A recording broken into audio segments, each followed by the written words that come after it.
Kerry. My lady, good morning. Can I ask, please, that Mr Hancock is sworn?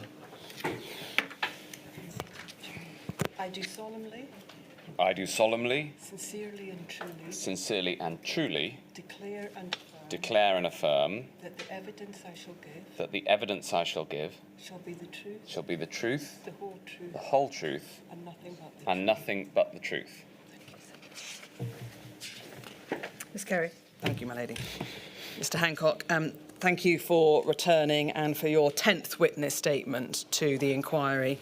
I have a number of questions to ask you now about the response in relation to the adult social care sector. By way of background, though, you were the Secretary of State for Health and Social Care from July 2018 to the 26th of June 2021. Is that correct? I was, yes. Your statement, INQ 587746, sets out your background, but it was primarily in areas of finance. Do I take it that you had no professional experience of the adult social care sector before you became the Secretary of State? Well, that's not quite true, no, because the nature of being a Member of Parliament means that you have professional engagement with the care sector, care homes, domiciliary care, whether registered by the CQC or not. So I had considerable experience on the ground in terms of supporting my local care homes. I see. But you hadn't acted in the Department of Health and Social Care prior to your appointment as Secretary of State in the role of social care. Is that correct? No, that's correct. My background was essentially in technology rather than finance. Before we descend to some of the detail, can I ask you just to stand back and answer this? Going into the pandemic, do you consider that the social care sector was the Cinderella service to the NHS? Oh, the social care sector was badly in need of and remains badly in need of reform. I wouldn't call it the Cinderella sector, but I know that a lot of people feel that way. I would say that it is badly in need of better support, better governance, better data and information flows. Ultimately, the 1948 settlement that led to the formation of the NHS left social care as the legal responsibility of councils. The policy responsibility nominally resided with me in the Department for Health and Social Care. The funding decisions essentially came from the Treasury and were communicated through the Ministry of Housing and Local Government. Yep. So there was a hodgepodge of accountability that meant that the levers that we had at the centre were weak. And in addition to that, essentially the NHS could command public attention in a way that the care sector found more difficult. I'm going to come on to the levers or lack thereof in a moment. But in relation to the pre-pandemic state and perhaps reputation and indeed public attention, as you've just alluded to, within the sector, do you consider that domiciliary care was overlooked at the expense of responding to the impact of the pandemic on care homes? No, I don't think that's true at all. I think that domiciliary care was incredibly important. And indeed, when we talk about the care sector, we are primarily talking about domiciliary care simply in terms of the numbers of people who are in receipt of that care. That was very much at the front of my mind in terms of how I thought about the care sector. And of course, often when the care sector is used as a shorthand, people often don't think enough about care for those who are of working age, as opposed to those who are frail essentially because of old age. All right. So from your perspective, not only was it important, but it was at the front of your mind when you were making decisions in relation to the adult social care sector? Yes. Now, sometimes decisions were different for the two sectors because the circumstances were different, but that was taken into account. Yeah. Right. And can I ask you the same question? Were the millions of unpaid carers overlooked, you consider, at the expense of domiciliary care and the impact on care homes? Well, they were the millions of unpaid carers were considered. It is much, much harder to get support to unpaid carers by the nature of the care and the fact that there isn't a registration program in any way. But we tried very hard to do that. For instance, the shielding program was essentially focused on those who were likely to be the most vulnerable, and their carers were a critical part of the shielding program. So that's just one example of how unpaid carers were considered, but it was much harder to have a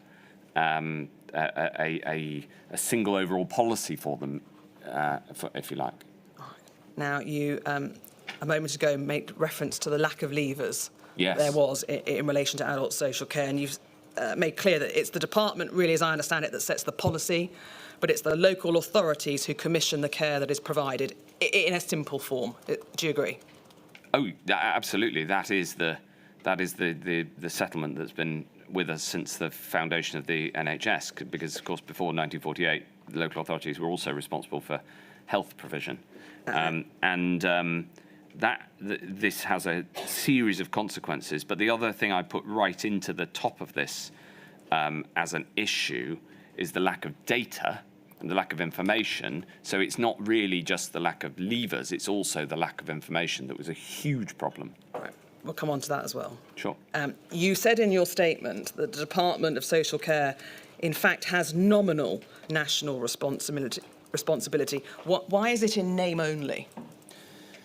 Because the policy decisions that are taken by the national government with respect to care and policy towards care have to be implemented through local government's contractual arrangements or funding which went through MHCLG, as the department was called at the time, whichever government department is responsible for local authority funding, where essentially the funding was supplied directly to MHCLG and through them to the councils by the Treasury.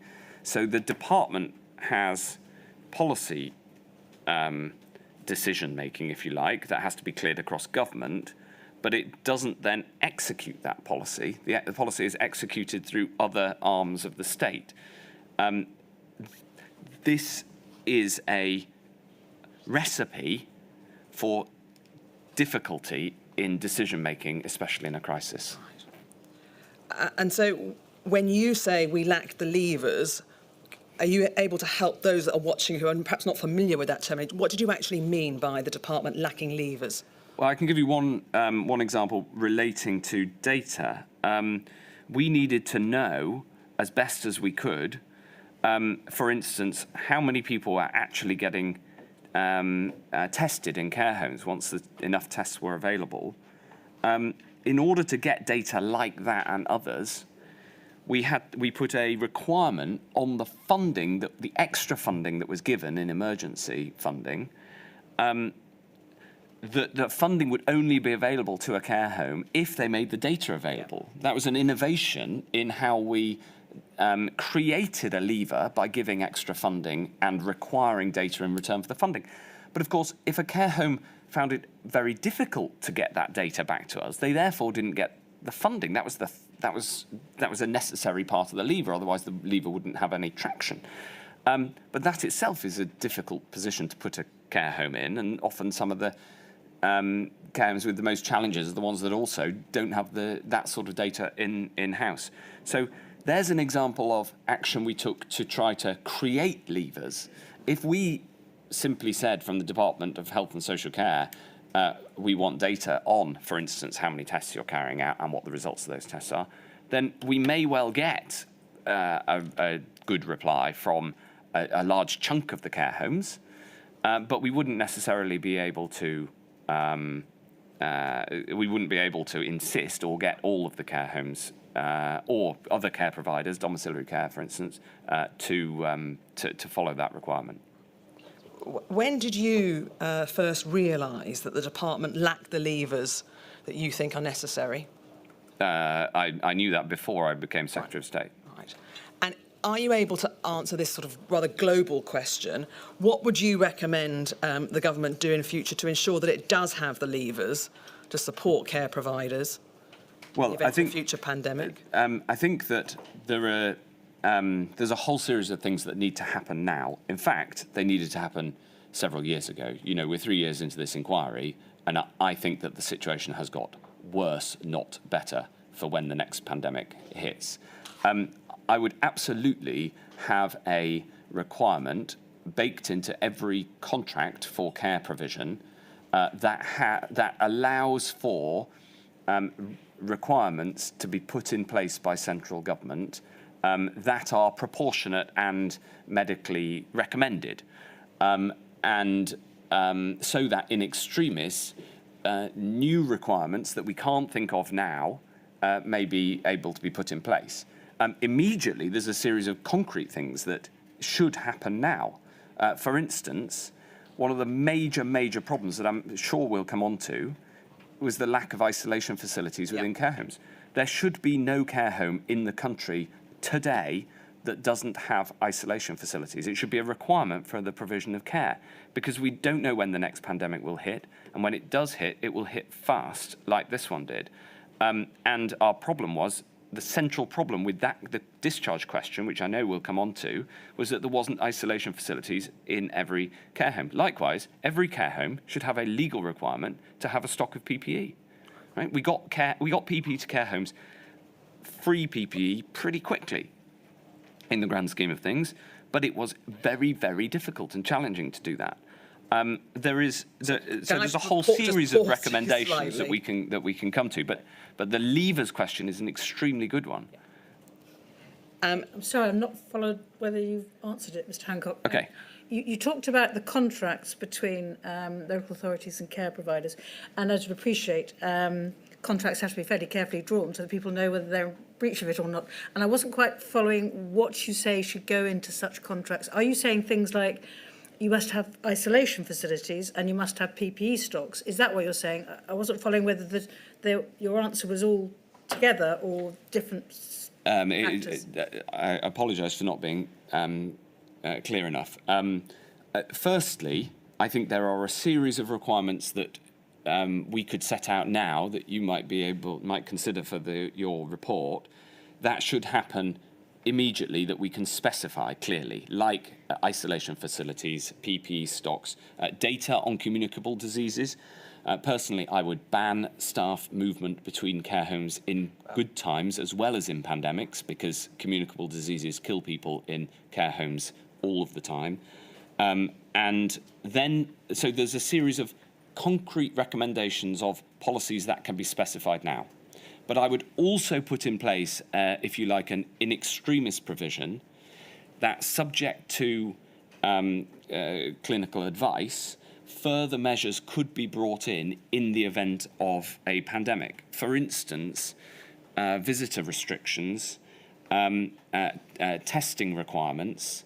These are likely to be needed, but we can't be certain they'd be needed, depending on the nature of the next novel pathogen.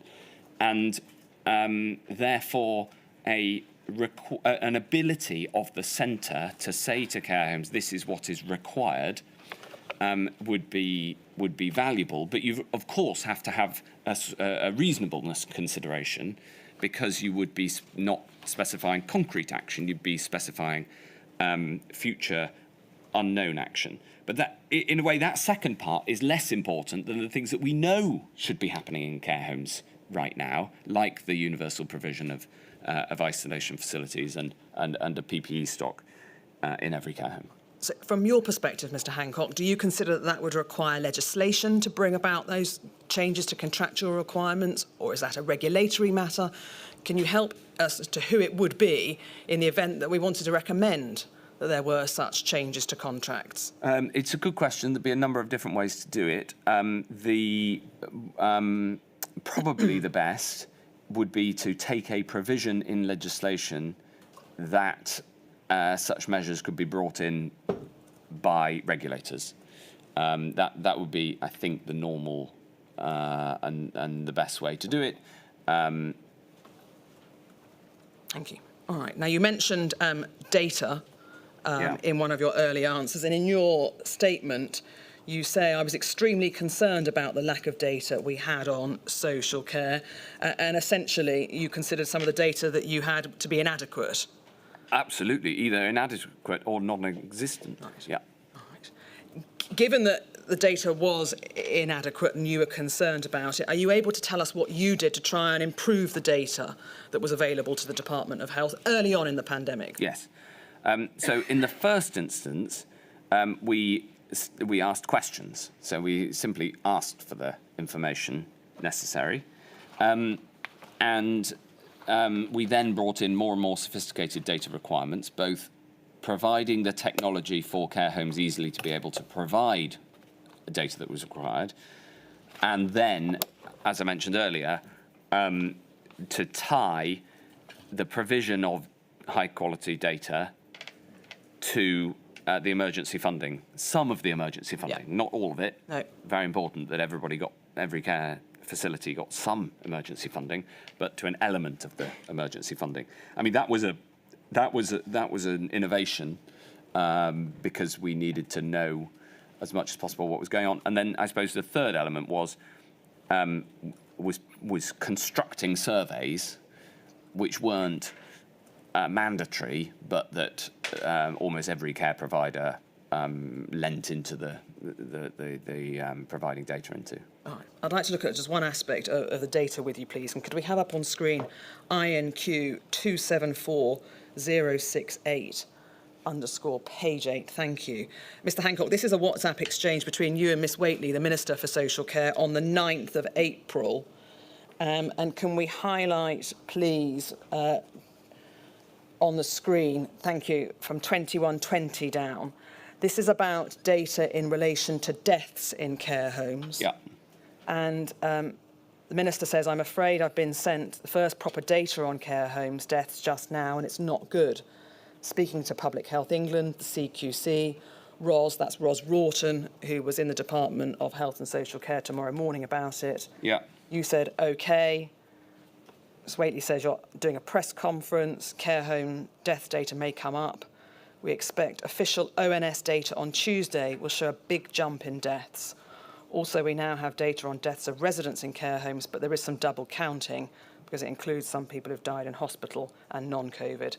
It's not that we're not counting, it's that it's complicated. Changes to notifications will give us better data soon. And she says we're investigating how COVID outbreaks are occurring, how it's getting in and getting passed on. PHE has launched research. And at 3:36, you say, thanks, do you have a briefing on the death data? Great. And she says she's seen it and discussed it with Ros. And then it looks like you were probably going to go and do a 5 p.m. conference that evening because there's a break in the messages. Yeah. Can you help us, Mr. Hancock, with clearly the death data took some time to become available. If we take March as the start of the pandemic, we're 5 or 6 weeks so in. Do you accept that that type of data was essential earlier on to inform the response alongside data on outbreaks? March wasn't the start of the pandemic. January was the start of the pandemic. January it started, but by the time we were entering the phase where we're thinking about lockdowns, the numbers are rising. Yeah. Take we were March thinking as a about rough starting point. Since the pandemic started in January, it is absolutely crucial that a point that is really important to recognise, crucial to recognise, is that we knew from very early on, from January, that the greatest impact of this virus was on older people. We knew that from the deaths internationally. Yeah. So that's why this point about it just didn't start in March. I mean, all right, put that to one side. Yeah. Whenever the pandemic started, from your perspective, do you consider that the death data was essential and it would have been better to have had it earlier on? The answer is yes, but I'm also going to unpack it slightly because there's the point here in Helen's 3:34 message is really important. There are two problems with the data. One is the quality of data that's being received at the centre. The second is what is actually knowable. Because when people, how shall I put it, working out whether a death was due to COVID-19 or not is not a trivial task clinically. Chris Whitty is more eloquent on this than I'm being.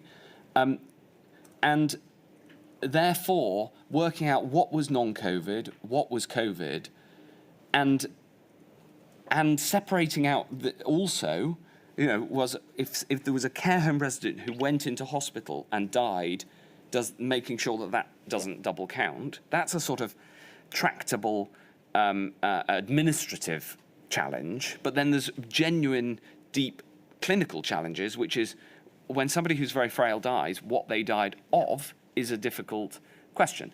And therefore, there were both tractable and intractable problems with the data. Does that make sense? Yeah, I understand that. And I think the answer to my question was, yes, you would have rather had it earlier on. Yeah, of but there are course. various practical reasons why it may not be possible to ascertain in the level of detail what is a death from COVID or a death of COVID. I understand. Death with COVID. But the question, the answer to your question, would it have been better to have the data earlier? Yes. The real question now for the country now is, will we be in a position to have this sort of data right from the start next time? And I just would also put a note on this, in that all of this discussion, almost all of it, will be with respect to older age people, because this pathogen happened to attack and be more deadly amongst older aged people. But the next pathogen may well be just as deadly with children, and you can see that in the middle of this exchange, actually. You didn't read it out, but it's there. And any lessons that we have for the future need to respect the fact that we don't know who the next pathogen will target. Well, there have been pathogens in the past that have targeted men in their 20s more than any other group. And therefore, we can't, in recommendations and in thinking about being prepared for the future, we can't assume that it will have the same impact on the age range. And therefore, the data question isn't just about older persons' care. It's about care for the most vulnerable in the younger age and of working age, as well as, of course, for older age groups. When Helen Whately messaged you to say that the care home deaths data was in and it was not good, did you ask for an immediate briefing or ask to see the data, Mr. Hancock? Yes, it's here in the messages. Do you have a briefing on the deaths data? So yes. You did have it. All right. No, I asked for it. Right. Well, I understand you asked for it, but the question I asked is, did you end up getting it? Well, I did end up getting briefing, and the briefing got better over time. I mean, you can see it in this exchange. I say, do you have a briefing on deaths data? And Helen says, I've seen it and discussed it with Ros, no formal briefing. That's because the quality of the data, we still had data quality. That will be, I presume, because we still had data quality issues at this point. By around May, we had much better data, and in the second peak, we had what I would now regard as high quality data. Do you know whether the death data was shared with stakeholders so they could provide support and safeguard residents and staff? If you don't know, please say. I know that we published it, but I don't know when we started publishing it. All right. And just, we can take that down, thank you. Just broadening the data issue from deaths data, do you agree that there ought to be a national centralised database which contains relevant data about the care sector? Yes, I absolutely think that that's vital, and I think that it should include all data on all communicable diseases in care homes, in the care sector more broadly, and care homes of all ages. And it should include that data now in normal times as well as in pandemic times. So, for instance, I would have a, say, weekly requirement for any care facility to report communicable diseases to UXA. Putting that in place would be relatively straightforward, and then would allow a much richer understanding of communicable diseases in care facilities all the time. After all, flu every winter is a killer, and this could be done. This could be done now. All right. Now, you mentioned that communicable diseases should be reported to the UK HSA. Do you consider that they would be best placed to collate the national centralised database, or should that be run out of the department? Can you help with it?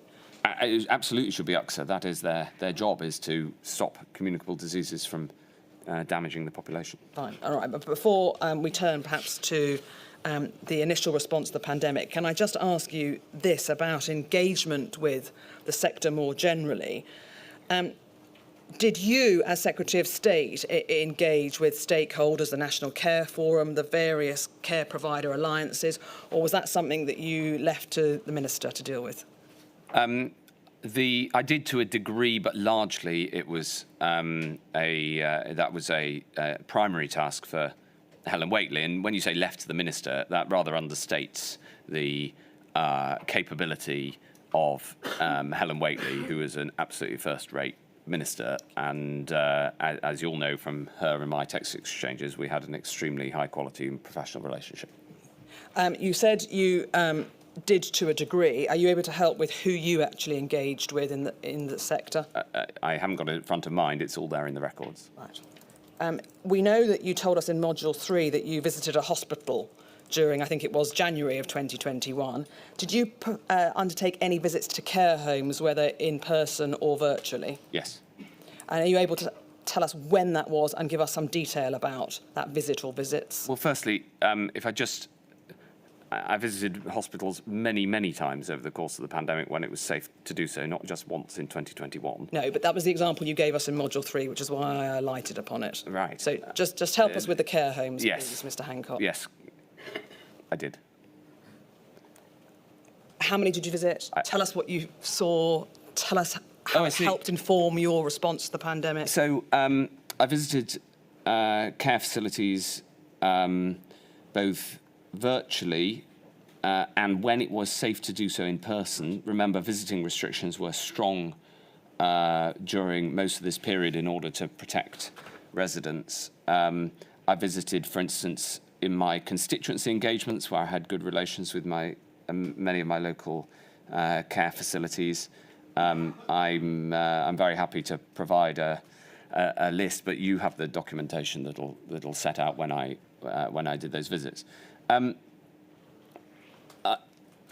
I found it vitally important in a leadership role to listen to what I heard on the ground.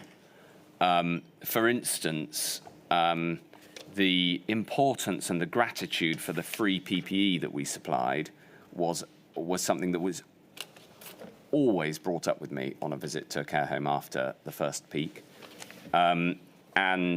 That's one of the reasons that informs my recommendation that there should be PPE stocks. You know, when suddenly there was a requirement for PPE, and remember that since most care homes are private facilities, purchasing PPE was a private matter that the government didn't really have any input into before the pandemic. Suddenly we felt a duty to get PPE to care homes, and we provided it for free. So I got a lot of positive feedback about that element of what we did, and the other huge amounts of support that we put into care homes. Free PPE, I think, was provided on the 20th of July, or that's certainly when you authorised that. Are you able to help with... I'm not sure that's right. All right, well, we'll come to the detail when we look at PPE in due course. But sure. What I wanted to ask is, prior to the rollout of free PPE, did you perform any visits to care homes in March, April, May 2020? Can you recall? Not physically. That would have been totally inappropriate. No, I prefaced the first question with either in person or virtually. Yeah, I can't remember. I may well have done, okay. But I was also dealing with a national pandemic. You have to remember the context. I'm also dealing with driving, testing, lockdowns. I had COVID myself. Obviously, the vaccine programme. I was pretty busy. Mr. Hancock, Ms. Carey asked you about what you learnt from your visits, either in person or remotely with care homes, and you mentioned two positive things: provision of free PPE and the support, you say, that was going into care homes. Did you learn anything negative about what was going on in care homes? Well, care homes were having a terrible time. I mean, So what did you learn? I learned that those on the ground in care homes were working unbelievably hard to try to support those who were in their care, and they were having a torrid time with it. I take that as read. Sorry, I absolutely should acknowledge that quite rightly. I also, one of the other things that that I talked to the care homes I spoke to or visited about was this incredibly difficult challenge of visitor policy. So we knew that when there was spread of COVID in the community, visitors were likely to increase the risk to care home residents, which could be a fatal risk. But at the same time, lack of visiting is incredibly painful and can be damaging, especially to, for instance, to those with dementia. And you couldn't fail to be moved by the impact of the visitor restrictions. And there was one point during this period when I was being legally challenged, both in favour of more visiting and against visiting at the same time. In a way, visitor policy captures the fact that there were just no good choices in many areas, and it fell to us to try to strike the best balance. So visitor policy was often something I discussed. As it happens, most care homes, in my recollection, strongly supported the restriction on visitors because they wanted to keep their residents safe. But at the same time, they acknowledged the emotional and potential medical impact of that restriction. We've jumped ahead, but can I come back? No, but I'm grateful for the opportunity to set that out more broadly than I did in my first answer. No, not at all, and we will come back to visitor restrictions. All right. Can I ask you, please, though, to go back to February 2020, please, and the initial response to the pandemic? And you set out in your statement, at paragraph 52, for those who are following, that pandemic contingency plans were prepared by local authorities. Yeah. A note of a meeting with officials on the 11th of February 2020 records I'd indicated the primary responsibility for planning the adult social care sector's response to the pandemic was for local authorities. Yeah. And I think you are aware that you raised that with Helen Whately. Yeah. She had made some inquiries to obtain two pandemic contingency plans. Yeah. And it was her opinion that those plans, if I may put it colloquially, were not up to scratch. Absolutely right. It was a really shocking moment, yeah. Did you yourself look at the two plans that Miss Whately had obtained? I did. It did not take long to work out that they were wholly inadequate. All right. And are you able to tell us in what way, in general terms, you considered them to be inadequate? A broad brush, high level, not practical, without practical recommendations. But there's something much, much deeper, which comes back to the point I made in my very first appearance as a witness at this inquiry, which is about the doctrine that underpinned the medical advice and therefore the government approach to pandemics, which is embedded in the 2011 strategy, which is that if your plan is not to try to stop a pandemic, but is to deal with the consequences of a novel pathogen ripping through the community, then there are different elements. You have a different approach. And so the plans were based on essentially trying to cope with a virus that had a bad impact on older people, rather than trying to stop it from ripping through in the first place. The same doctrine problem in what underpinned this whole area, and it took a huge amount of effort to change that over the course from when the penny really dropped with me in the middle of February, over the period of the next couple of months. Right. from your perspective, ahead of the pandemic, who had responsibility for checking the adequacy or otherwise of the pre-pandemic plans? Local authorities. Right. When you found out from Miss Whately that there were at least 2 out there that were inadequate... It was worse than that. She could only find 2 and they were inadequate. Yeah.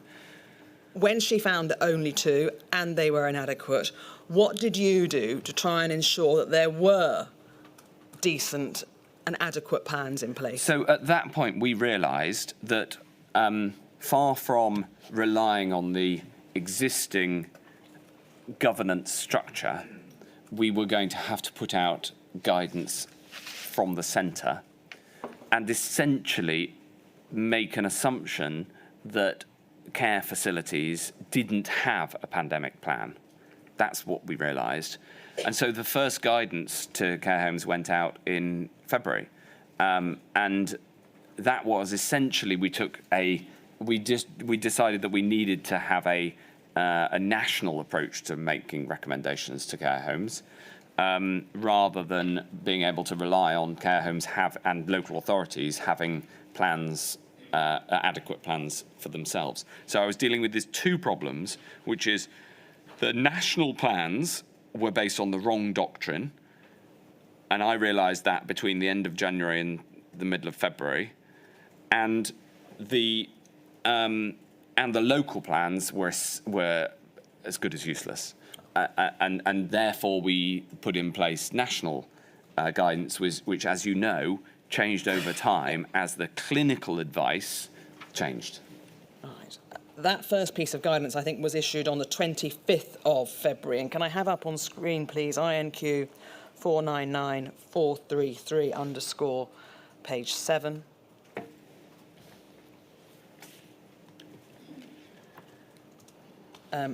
This was the guidance for social, community care and residential settings on COVID-19. You will see there the guidance at that time on face masks was that face masks do not provide protection from respiratory viruses such as COVID-19 and do not need to be worn by staff in any of these settings. Yeah. Only if recommended essentially or advised by a healthcare worker.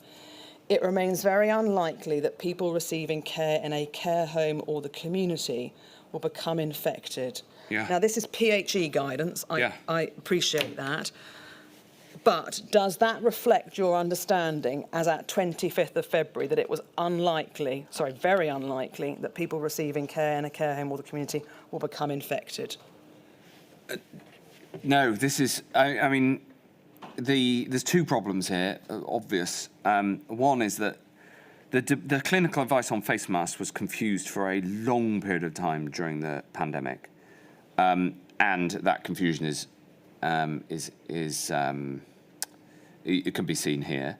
It is true that at this point, the number of infections in the UK was extremely low. Correct. And so it remains unlikely that people receiving care in a care home or the community will be infected would have been true. But that word is not be, it's become. And by this time, we knew that there was a very serious problem. So I have no idea why PHE stated that. We have a... Sorry, just to interrupt. Can I just correct the answer? You said the number of infections in the UK was extremely low. The number of infections that we knew about was it? Correct. Yeah. Compared to what came, both are true. The number of infections we knew about and had was very low, yes. So, in short, this doesn't necessarily reflect your understanding. I was in a battle with PHE at this point, right? Yes or no? Does this reflect your understanding as at the 25th of February? No, I wouldn't say become. I'd say be. Will be infected. All right. Yeah.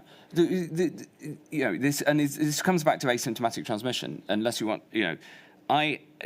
obviously we've covered asymptomatic transmission in many modules, but since the last module, it has come to my attention that on the 27th of January, I insisted in a meeting that I was concerned by reports from the Chinese government about asymptomatic transmission. Hold on, and set out the need to plan for the reasonable worst-based scenario in that respect. That's INQ 00106067.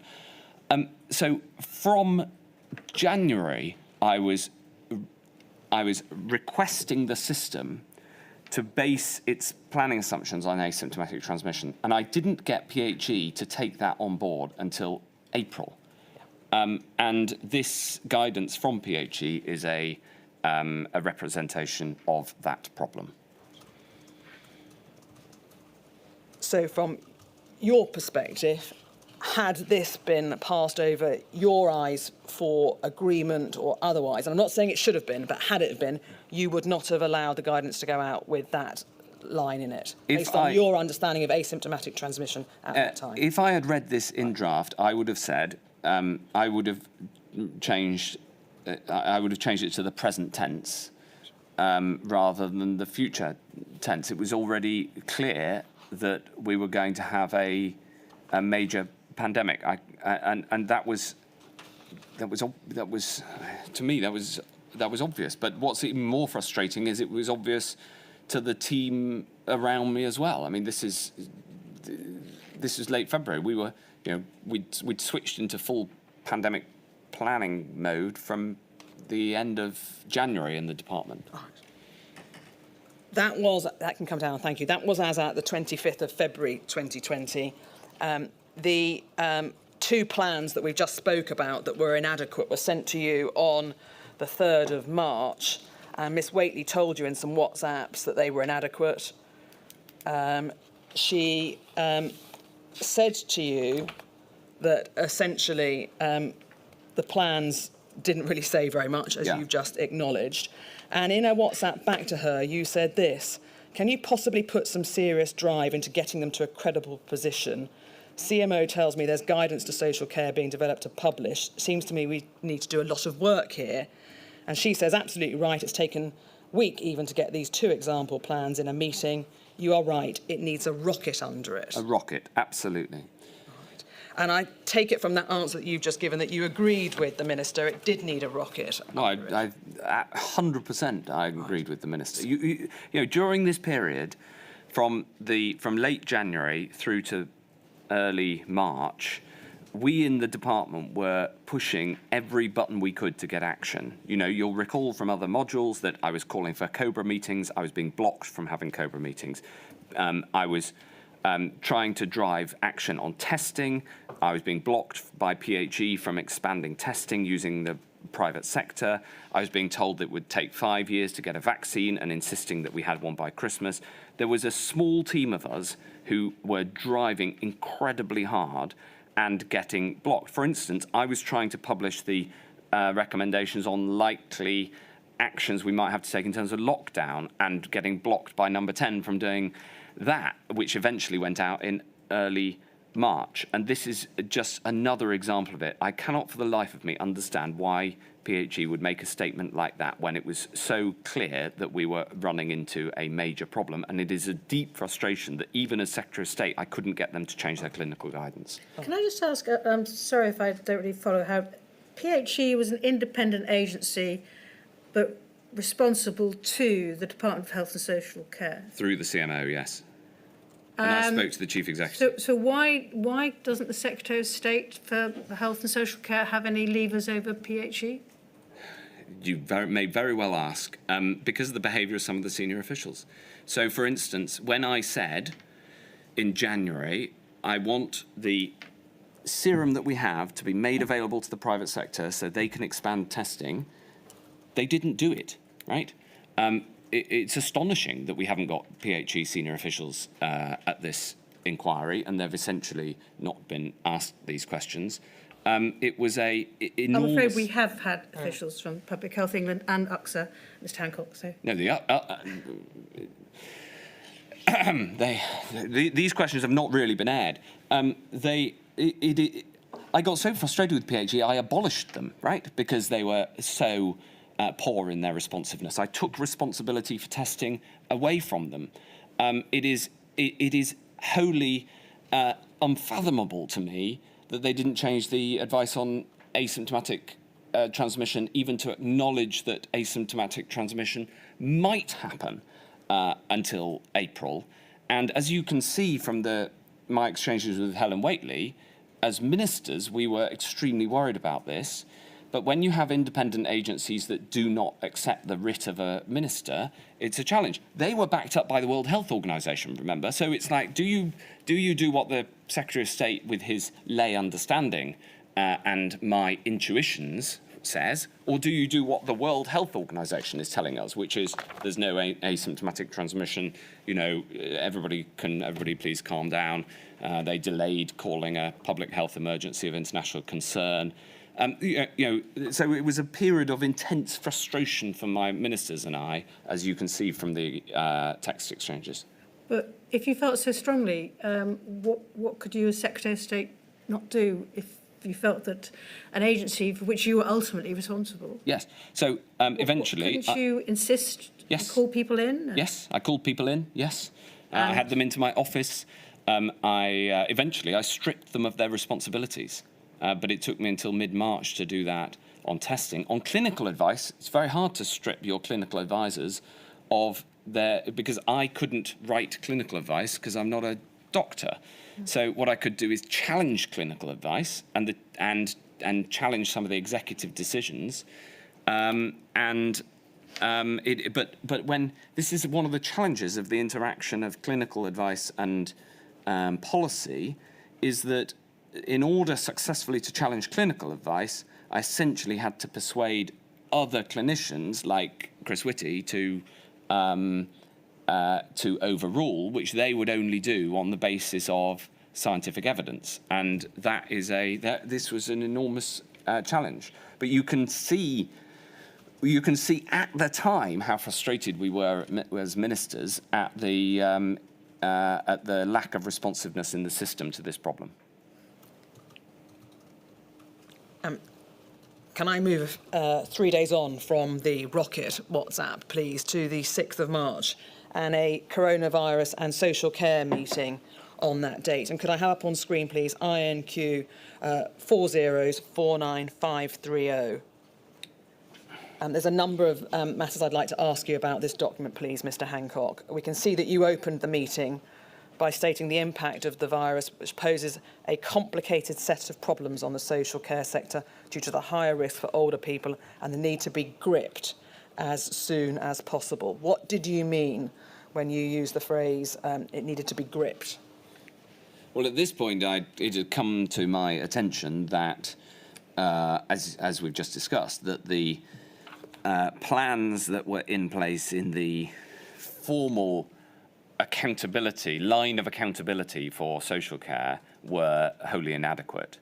And what I mean, I think, by this is that at a national level, we need to take the action that should already have been in place at a local level. And essentially, we needed to take responsibility for the response. So there's, and you see this in a whole series of areas. The department took responsibility and for a series of areas over this period because we realised that the preparations had been flawed because of the wrong doctrine and that there was not enough being done in other areas. We were not formally responsible for the delivery of infection control, for instance, in the care sector, because that was technically a local authority responsibility. But we needed to just do it. And throughout all these modules, you've seen this in a series. This is what it felt like, right? We've seen this in a series of different areas, and I apologise that this is not an answer within solely this module, but it is important for this module. There's a whole series of areas, this, testing, vaccines, where we in the department, under my leadership with the CMO, decided to take the action that ought to have been happening or ought to have happened and grip it. Right. That's what I want. Yeah, but what did you actually do to grip it? Well, shortly after this, we put out further advice. Yep. We increased the amount of money, and over the next 2 months, we put £5.1 billion in the hands of care homes. We provided free PPE. Obviously, when tests became available, we made them very high in the priority order after hospitals and made them available for tests for staff and residents.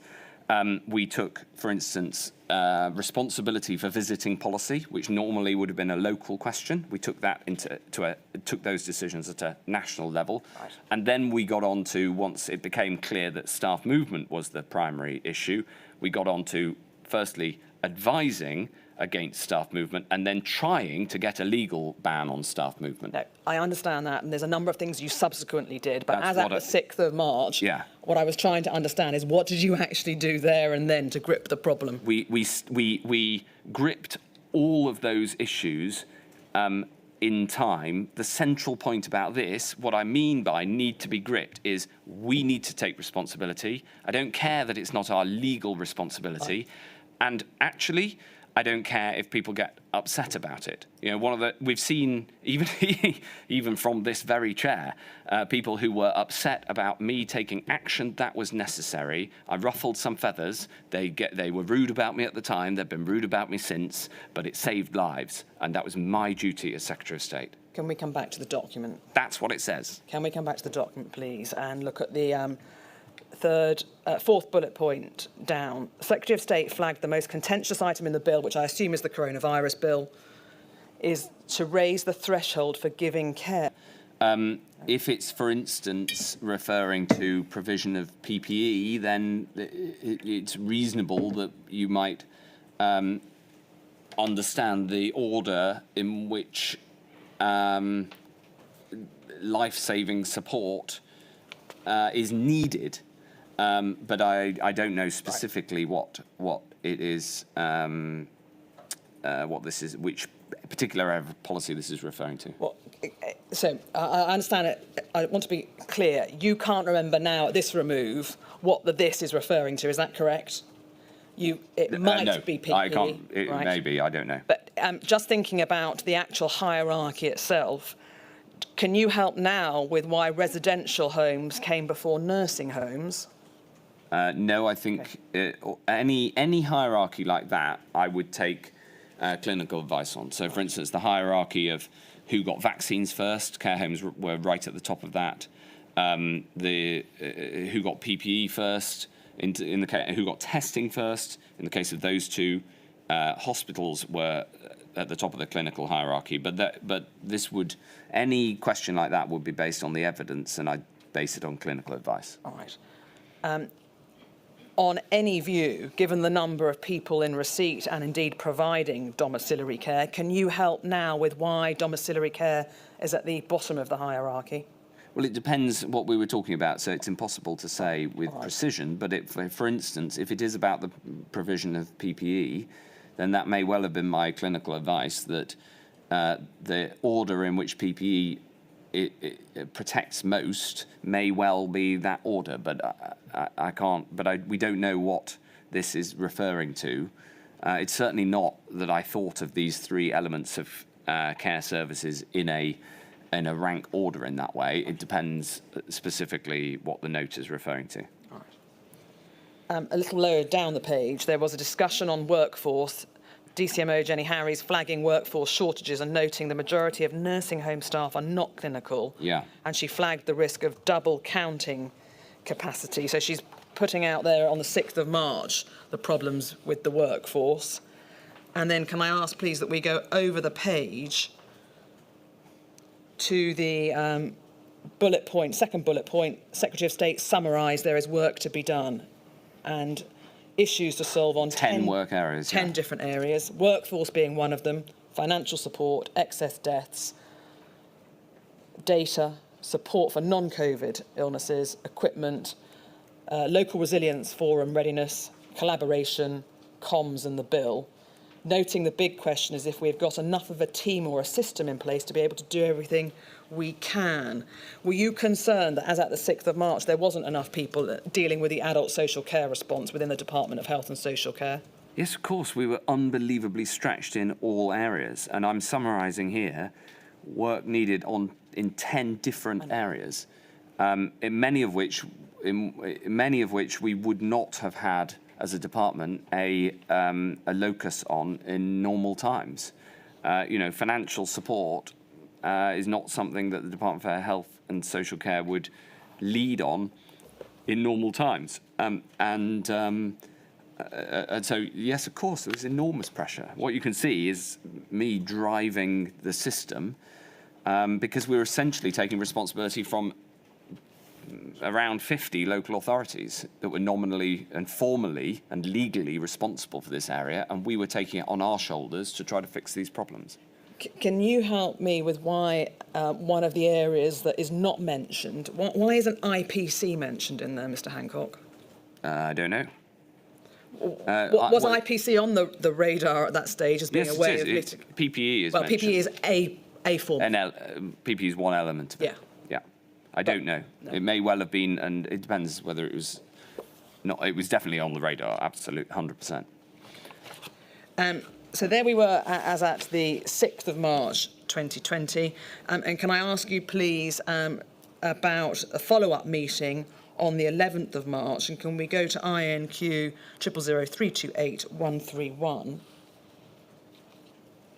This was a social care and coronavirus meeting. Thank you very much. Ros Broughton is flagging the importance of engagement with the sector. There are 3 pieces of guidance that in fact came out on the 13th of March, and clearly they were being discussed. And the bullet point starting just below that, Secretary of State asked about providers paying staff if they are ill, and asked to self-isolate in order to disincentivise staff with milder conditions going to work with older people. I'd just like to have your explanation, please, of what it was you were worried about and why you were asking about disincentivising staff with milder conditions from going to work. So in a way, this is an early indication of what became the staff movement restriction issue. It was clear to me that if staff are ill, then they shouldn't be going to work. However, in this country, sickness pay is absurdly low, and many people find it difficult not to go to work because of the ridiculously low levels of sick pay. And that leads to disease spreading in the workplace. If you work in a care home, of course, that leads to disease spreading to some of the most vulnerable people in the country. And this happens every winter with flu. And people die unnecessarily because of it. And that's what I'm worried about. People who are ill being asked to self-isolate and not being incentivized to do so. Many people are paid hourly, and if you don't do the hours because you're ill, you don't get paid. And obviously, we later had this debate in a much bigger sense with people who members of the public asked to self-isolate. But it's even more important if the self-isolation is isolating yourself from giving some of the most vulnerable people the disease. And just on final bullet point there, Ros Broughton flagged a number of providers will not be in contact with local authorities. The Minister suggested using the CQC as a mechanism, and you were in agreement with that approach. There was discussion on people who are on 0-hour contracts and being paid through statutory sick pay.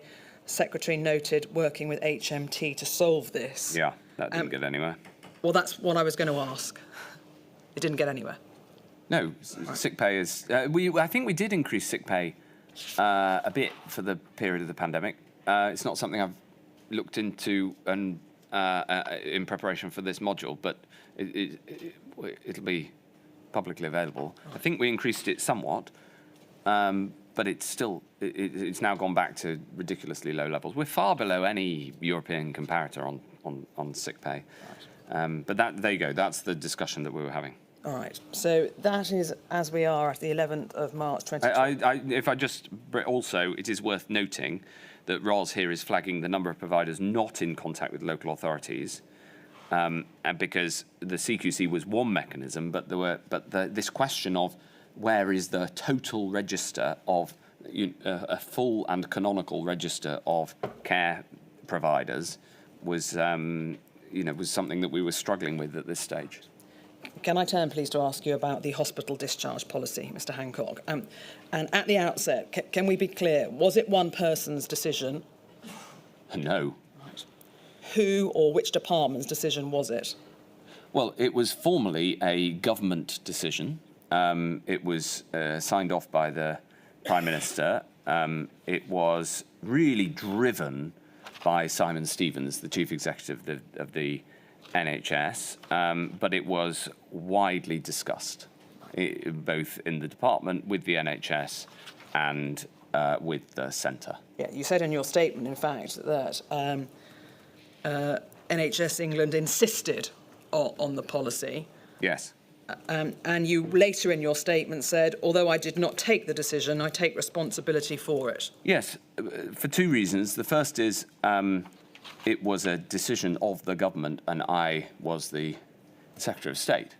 And I take responsibility for all of the decisions in the area that I was responsible for. The second is that whilst this is obviously an incredibly contentious issue, as I also said in my statement, nobody has yet provided me with an alternative that was available at the time that would have saved more lives. There are things that we can do now, and indeed should have been doing for the last 3 years since this inquiry was set up, to make sure we're better prepared, and we went through some of those right at the start.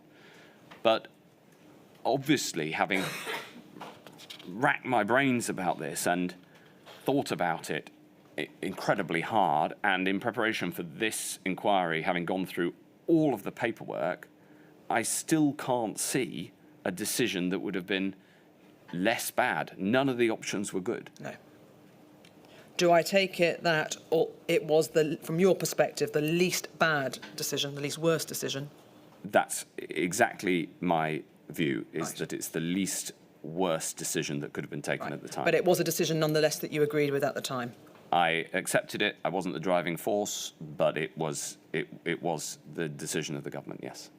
The question I asked you, was it a decision you agreed with at the time? Yes. I defended it at the time. And whilst I wish that there had been a better option, I still can't find one. Now, in the run-up to the decision and the letter going out from NHS England on the 17th of March, there were a number of meetings about this, and I'm not going to take you through all of them. It includes COBRA, various pandemic meetings, departmental meetings. And then there were informal discussions as well. Quite, absolutely. But in amongst the myriad of meetings, can you help with who was there really to represent the views of the sector when these decisions were being made? The loudest voices in representation of the sector were Ros Rawton, Helen Whately, and me.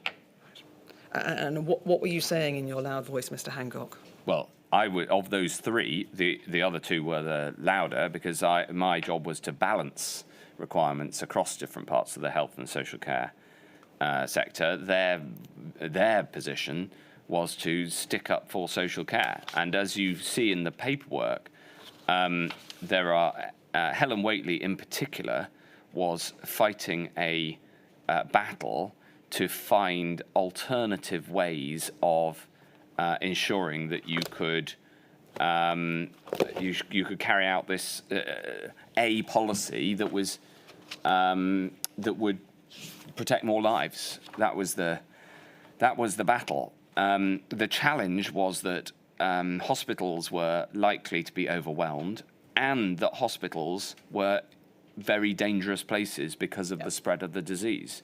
And so the likelihood of things being worse had more people stayed in hospital is very high. So that wasn't a good option. And the many care homes didn't have isolation facilities, so that wasn't an available option. And we didn't have enough tests. Remember, at the same time, I'm driving the number of tests, and within a couple of weeks, we got to the position that there were enough tests, but there weren't at this stage, because the clinical advice, which I think was right, was that tests are more necessary for those who are in hospital with COVID. So it was as opposed to people who aren't symptomatic, and we can come to the clinical advice saying that tests were inappropriate for those who were asymptomatic. So that was the nexus of problems that we were dealing with. Now, your statement sets out the predicted need for, I think, 390,000 people needing ventilators. That was the position at the 2nd of March. By the 9th of March, there's suggested to be a deficit of 780,000 beds. eye-watering numbers on any view. Yeah. And I just say that to provide a little context for a Yeah. document I'd like to look at, please. Can we have on screen INQ 000325232? This is a DHSC note which outlined a number of options when considering freeing up hospital beds by discharging patients. It's dated, Mr. Hancock, the 12th of March, but according to DHSC, it was presented to you on the 17th of March. All right. And the question is, how can we free up hospital bed capacity by rapidly discharging people into social care? They set out the number of people that there are delayed transfers of care, which was a pre-pandemic issue in any event. Yeah. And then they are, if we just scroll down the page, there is an acknowledgement that there are workforce constraints, would be a limiting factor to the ability to discharge people. There's currently 120,000 vacancies, and our reasonable worst case model would have another 11% of staff off in the peak week of the pandemic. Yeah. Which would be another 176,000. Furthermore, you've got vacancy rates which are significantly higher in the South East and London. So in essence, you may be discharging people to care homes where there isn't the staff, either pre-pandemic or exacerbated by ill health caused by the pandemic, to be able to care for those people. Is that essentially what it's saying? No, it's not. Well, help us, please. How do you interpret it's this? saying that there is a challenge and a rate limiting factor. The way you put it, I think, is more extreme than the way that it's considered. But it was a significant pressure, I think, is the best way of putting it. Further context, for instance, is that earlier in the pandemic in January, or I think in February, we'd seen examples internationally, for instance, of people dying in care homes, not from COVID, but because all of the staff had abandoned the care home. That example came from Spain. We saw examples of outbreaks in care homes. We knew that there was a very significant problem, but there was a problem on both sides, that we needed to have the staff and we needed to be able to look after people. Right. Given the constraints, though, was it not of a concern to you that there may be discharges from hospital that are expedited where there weren't the staff to be able to care for them properly? We knew that there'd be pressures, but we also knew that people were rising to these pressures. In normal times, that would be a bigger worry. We knew that people would do what they needed to do. There were many instances. Remember, at the same time, we're thinking about pressures in hospitals where nursing ratios in intensive care went from 1 to 1 to 1 to 6. Yeah. So the absolute way in which you put the question is not how we were thinking about it. How we were thinking about it was in terms of the incredible pressure on adult social care staff. Right. So there is an acknowledgement by you that expedited discharges would increase the pressure on an already constrained workforce. Yes, that's a very reasonable way of putting it. And a number of options are set out there. There was extending free care to speed up the discharge. There was removing the continuing healthcare assessment. There was rolling out capacity trackers, greater use of the independent sector, and the use of live-in carers. So they were all options that were being considered around the time of the discharge decision. Yeah. And I think in due course, can I invite us please to look at page 2 of the document.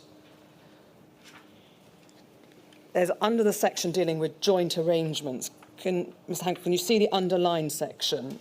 To note, we need a clinical decision on whether this is the right thing to do. The policy implies that emptying the hospital is more important than protecting residential or domiciliary care capacity to support people currently in the community. We would need this to be taken on a clinical basis. Yes. And did you see that comment on whether this was the right thing to do? Of course, this was something that was, as you said earlier, it was a question of what is the least worst solution to this terrible problem.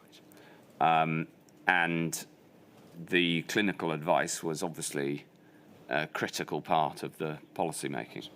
do you agree that the policy implies to some that it does look like that the emptying of hospital and freeing up NHS capacity is more important than the impact that it had on the care sector? What I care about here is the substance. The substance at the time is that I can't find a less bad solution than the one we went ahead with. Then the consideration for the future is about the preparation that's needed now to avoid exactly this sort of impossible choice. All right. And so we come to the 17th of March when the NHS England letter goes out to health boards, trusts, etc., saying, please start the discharge. As at the 17th of March 2020, do you agree that there was not enough testing capacity to test all patients being discharged? Absolutely, yes. You've told us that you were worried about asymptomatic transmission. Yes. But there was no scientific agreement about the extent to which it was a problem. That's correct. As at the 17th of March, do you agree that there was not enough PPE in care homes at that stage? It depends what you mean by not enough. We definitely would have wanted more, and we were pushing very hard to get more, and that was a major issue. Yes. Do you agree that at the 17th of March, IPC training had not yet been rolled out to the care homes to help them with donning and doffing and the like? That was needed. It was May. absolutely needed. Yeah, as part of this package. And the guidance that accompanied the discharge did not advise the care home to isolate any patient being discharged from hospital, did it? That is absolutely true, and that comes back to this clinical advice that on asymptomatic transmission that we've covered in other modules, and the emphatic advice from PHE, backed by the World Health Organization, until April. That we should plan on the basis of no asymptomatic transmission. That was a mistake. It was a mistake I challenged at the time, but as a non-clinician, it was not a mistake I could overrule. All right. And as at this time, staff movement as between care homes is not banned or even advised against? No, at this point, because of the lack of understanding around asymptomatic transmission, consideration had not yet been given to banning staff movement, and we came to that later. Right. So taking all of those factors into account, can you help then, against that background, how people in care homes were to be protective as at the 17th of March? Well, at that point, the best thing that could have happened to somebody leaving hospital would be to treat them as if they had COVID and to isolate them as such. Those sorts of facilities were not universally available, though. Do you think it was an error now to not have directed that all untested patients should have been isolated when they were transferred to a care home? With hindsight, that is absolutely right. At the time, with the clinical advice on asymptomatic transmission, that is not what was clinically recommended, but absolutely.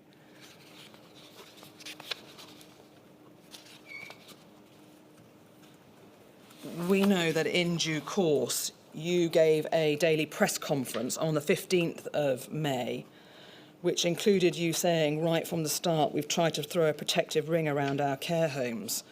We set out our first advice in February, and as the virus grew, we strengthened it throughout. And you went on to set out the measures that you say the government had taken, and you said again from the start, we've worked incredibly hard to throw that protective ring around our care homes. Yes, it's been difficult. These viruses reserve their full cruelty for those who are the physically weakest, the elderly, the frail, and the already sick. Now, I appreciate, Mr. Hancock, that you've subsequently acknowledged that, notwithstanding all the measures, there was no unbroken circle, to use the phrase that was put to you in Module 2. Yeah. But can I ask you, why, as at the 15th March, was it suggested that there was a protective ring, given all of the absence of things that we've just looked at? Well, we've also been looking at all of the things that we did do. So by the 15th of March, we'd brought in 88 separate measures, including over £5 billion of funding. And testing by that stage available to all staff and residents. We've discussed the free PPE. We had brought in advice and support. We'd given a clinical lead for each care home. There were a whole series of measures that we had brought in. I would stress, this, in that piece of rhetoric, what I said is that we had tried. It was not possible to protect as much as I would have wanted. And that is the central task of the inquiry, to work out what we can do right now, frankly, what should have already been happening in care homes, because there has not been enough action to prepare for the unknown date, which could be tomorrow, when we will get the next deadly pathogen. And in fact, the national debate on this has gone backwards, with prominent people saying that even the actions that we did take were a mistake. So it is urgent now that this action's taken for the future, but I hope that's my explanation of why I use those particular words based on the substance at the time. Could we just rewind for a second? Ms. Carey very carefully asked you the question, focusing as at March, what was the protective ring? And you mentioned, for example, PPE. I thought Ms. Carey told me earlier that that wasn't available until the 20th of July. So that's not right. In March, we made the first actions to start to get free PPE out to care homes. Yeah, in March, I think there was a drop which resulted in about 300 face masks going to each care home, Mr. Hancock. So on any view, that's not going to last particularly long, is it? I don't think it's appropriate to belittle the efforts that started in March. There was a huge amount of work to get free PPE out to care homes. And it started in March and it grew over time. But I don't think laughing at that is. I'm not belittling it. Well, but we'll if anybody laughs at any evidence, Mr. Hancock, I'll be the one to correct them. Thank you very much. All right. Her ladyship's question, though, was if you look at the position as at the 17th of March, what was the protection that was provided to care homes as at the date that the letter went out saying discharge anyone who's medically fit? Well, at that point, we were starting the work of getting the PPE out. Right. Remember that PPE was the responsibility of care homes themselves before the pandemic. Yeah. We come back to the 6th of March meeting when I said we needed to grip this, i.e. the department needed to take responsibility. It was from then that we got going on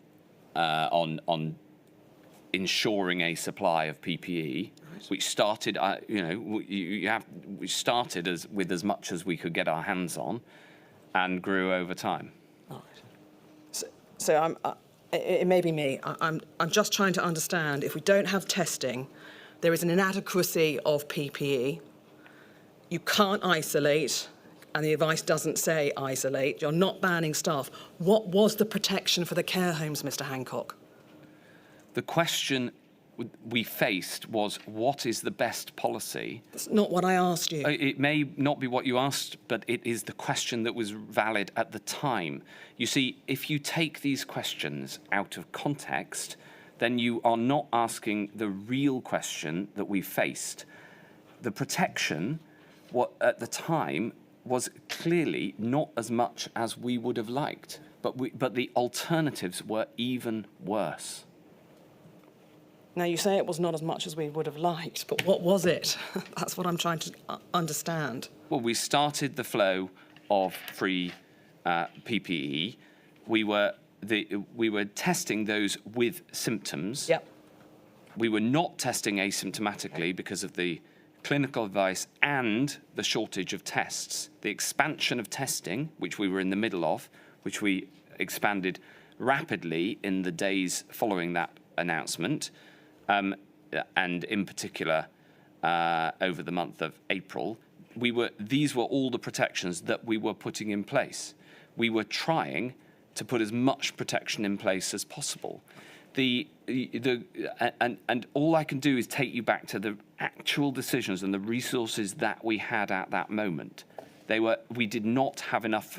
We did not have enough, right? The preparation had been inadequate. The department I had taken the decision to take responsibility for a series of things that had not been done. I am held accountable for those actions. But the actions, I've reviewed every piece of paper in preparation for this module. And what I can tell you is from the moment we gripped this, we started one by one solving these problems. You do not have to tell me how great the challenges were, how little protection there was for the public. There wasn't enough PPE there wasn't enough testing, right? There wasn't enough PPE. We didn't have the right, the public health authorities had the wrong attitude and the wrong doctrine, okay? All of these things needed fixing, and one by one, we did everything we could to fix them. The challenge we have now is to say what is ready for next time, okay? And that's the answer. It's the only answer I can give is the answer based on the truth of what the situation was at the time. Remember at the time, I also had Dominic Cummings, a load of people causing all sorts of problems for me, and I had COVID. All right. Let me ask you this, and then perhaps Melody will take our mid-morning break, if we may. At the time you stood on that press conference, did you believe it to be true when you said we had tried to put a protective ring around the care homes? Yes, and I will stress the word tried. We were trying to do everything that we possibly could. We were in bleak circumstances, and from any international comparison, everybody had the same problem, which was that the care of those people who were most vulnerable were also those caring for those who were most vulnerable to COVID. I ask you that because I think you are aware of some evidence that has been obtained by the inquiry where people considered you to have lied in that press conference, Mr. Hancock. One person in particular said he blatantly lied about the situation with care homes. There was no blanket of protection. We were left to sail our own ships. He wasn't heartfelt. He had no understanding or appreciation of the challenges care homes face, pandemic or not. It felt like we were the sacrifice, a cull of older people who could no longer contribute to the society. Yes, I've seen that evidence. I understand that we're not stating who it's from, so it's anonymous. But they also go on in that evidence to say we're grateful for the money and various other elements of support that came to care homes. Well, that came from the same people. So, you know, I could quote people who got in contact to say thank you. I don't think it is instructive or helpful of the inquiry to exchange brickbats like this. The importance of this inquiry, and by God, we've had long enough, right? It's 3 years since this inquiry started, and we still haven't made the changes to this country that are needed. We've waited 3 years to come to probably the most important and sensitive element of it because of the modular system. And here we are, still, I think, in a worse situation than before. And so, sure, I ruffled feathers in getting stuff done, but and people have had a go at me over it. But I've been through everything that we did as a department, a big team effort, and we were all pulling as hard as we possibly could to save lives. That's what I meant by saying that we tried to throw a protective ring around. Of course, it wasn't perfect. It was impossible. It was an unprecedented pandemic, and the context was exceptionally difficult. Right. You've told us in both your statement and indeed in your evidence a moment ago that this was rhetoric by you. Can we be clear? What do you mean by the word rhetoric? I mean, it was a form of words rather than the substance. I've repeated the substance of what we were doing to support the care sector. I ask, Mr. Hancock, because some take rhetoric to mean it sounds impressive, but it lacks substance. And so I want to be clear what you meant by the word rhetoric. I meant it's a form of words, but what you should look at is the policy support that was put in place from the centre. And that's what we did. All I can tell you is that the other options available, given the clinical advice I had at the time, were worse. Right. On the day that you gave that press conference, I think you had access to SITREP data, which showed the number of deaths in care homes at that stage, which, depending on which database you use, were somewhere around 8,000 odd people in care homes who had died. And at that stage, on the 15th of May, 37% of care homes reported an outbreak, and in the northeast, there was 48.9% of care homes reporting an outbreak. Yeah. Were you aware of this data at the time you said in the press conference that there was the protective ring? Of course I was aware of it. Of course I was aware of it. I was the it's very strange, this questioning. I was the Secretary of State. I had taken personal responsibility for this area, despite not having the formal accountability for it. At the same time, on the same day, we had the announcement of a further funding allocation. Yeah. So, yes, of course I was aware of it. And the action that I and the team were taking, and Helen Whately and Roz and everybody else in the department, was to try to save as many lives as possible. And perfectly reasonable for you to question the exact words that I used, but what I care about is the substance of what we did, the protections that we put in place, and most importantly, what we can do in the future to ensure that the options available are better than they were last time. All right. Finally, this please, on this topic. Do you think a member of the public, or indeed people running care homes, would interpret what you said as a piece of rhetoric? Yes, I think largely people in running care homes would understand that what I was trying to say was that we have tried to put in a huge amount of support. That's the lived experience I have from talking to people in care homes. You know, there may be campaign groups and politically motivated bodies that say other things. What I care about, though, is the substance. And frankly, that's what this inquiry should care about after all the millions of pounds that have been spent on it. And I can assure you, Mr Hancock, it is what I care about. On that note, we'll come back at 11:45. Thank you, my lady. All rise.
Thank you, my lady. Mr Hancock, I'd like to finish with a few questions more about the hospital discharge policy, and then I'd like to move on to staff movement and attempts to restrict staff movement. Yeah. All right. So can we just look at perhaps some of the guidance that touched on the discharge policy? Clearly, there was the policy that came out on the 17th of March. There was guidance on the 19th of March. There was updated an admissions guidance on the 2nd of April.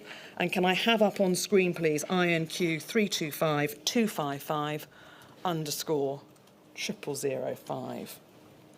This was the admissions guidance as at the 2nd of April. Again, as with the PHE guidance that we looked at from the 25th of February, you can see when it's dealing with admissions of residents, reference there to the care sector looks after many of the most vulnerable people in our society. As part of the national effort, the care sector also plays a vital role in accepting patients as they are discharged from hospital, both because recuperation is better in non-acute settings and because hospitals need to have enough beds to treat acutely sick patients. Residents may also be admitted to a care home from a home setting. Some of these patients may have COVID, whether symptomatic or asymptomatic. All of these patients can be safely cared for in a care home if this guidance is followed. Now, do you remember seeing this piece of guidance, Mr Hancock? I was not closely involved in writing it, but it was signed off by the department. Right. Did you think, as at the 2nd of April, all patients discharged, whether symptomatic or asymptomatic, could be safely cared for in a care home if the guidance was followed? Well, that was based on the best clinical advice. I can't recall exactly how I felt about it at that time, whilst this was developed, this guidance, whilst I myself was at home with COVID. All right. It was before, so that you recall, the change in testing pre-discharge, which came on the 15th of April. That's right, and it was published, I think, on the 2nd. I think it was published the day before the CDC changed the international advice on asymptomatic testing, and the changes, and that finally got PHE to change on that position. What I wanted to ask you about was some questions about some developments between the 2nd of April guidance that we've got on screen and the 15th of April action plan, when there was the change to the testing pre-discharge. All right, so can we just think about that period of time, please? And it may help you, Mr Hancock, if we have up on screen some WhatsApps you had with Helen Waitley. Can I have INQ 475068 on screen?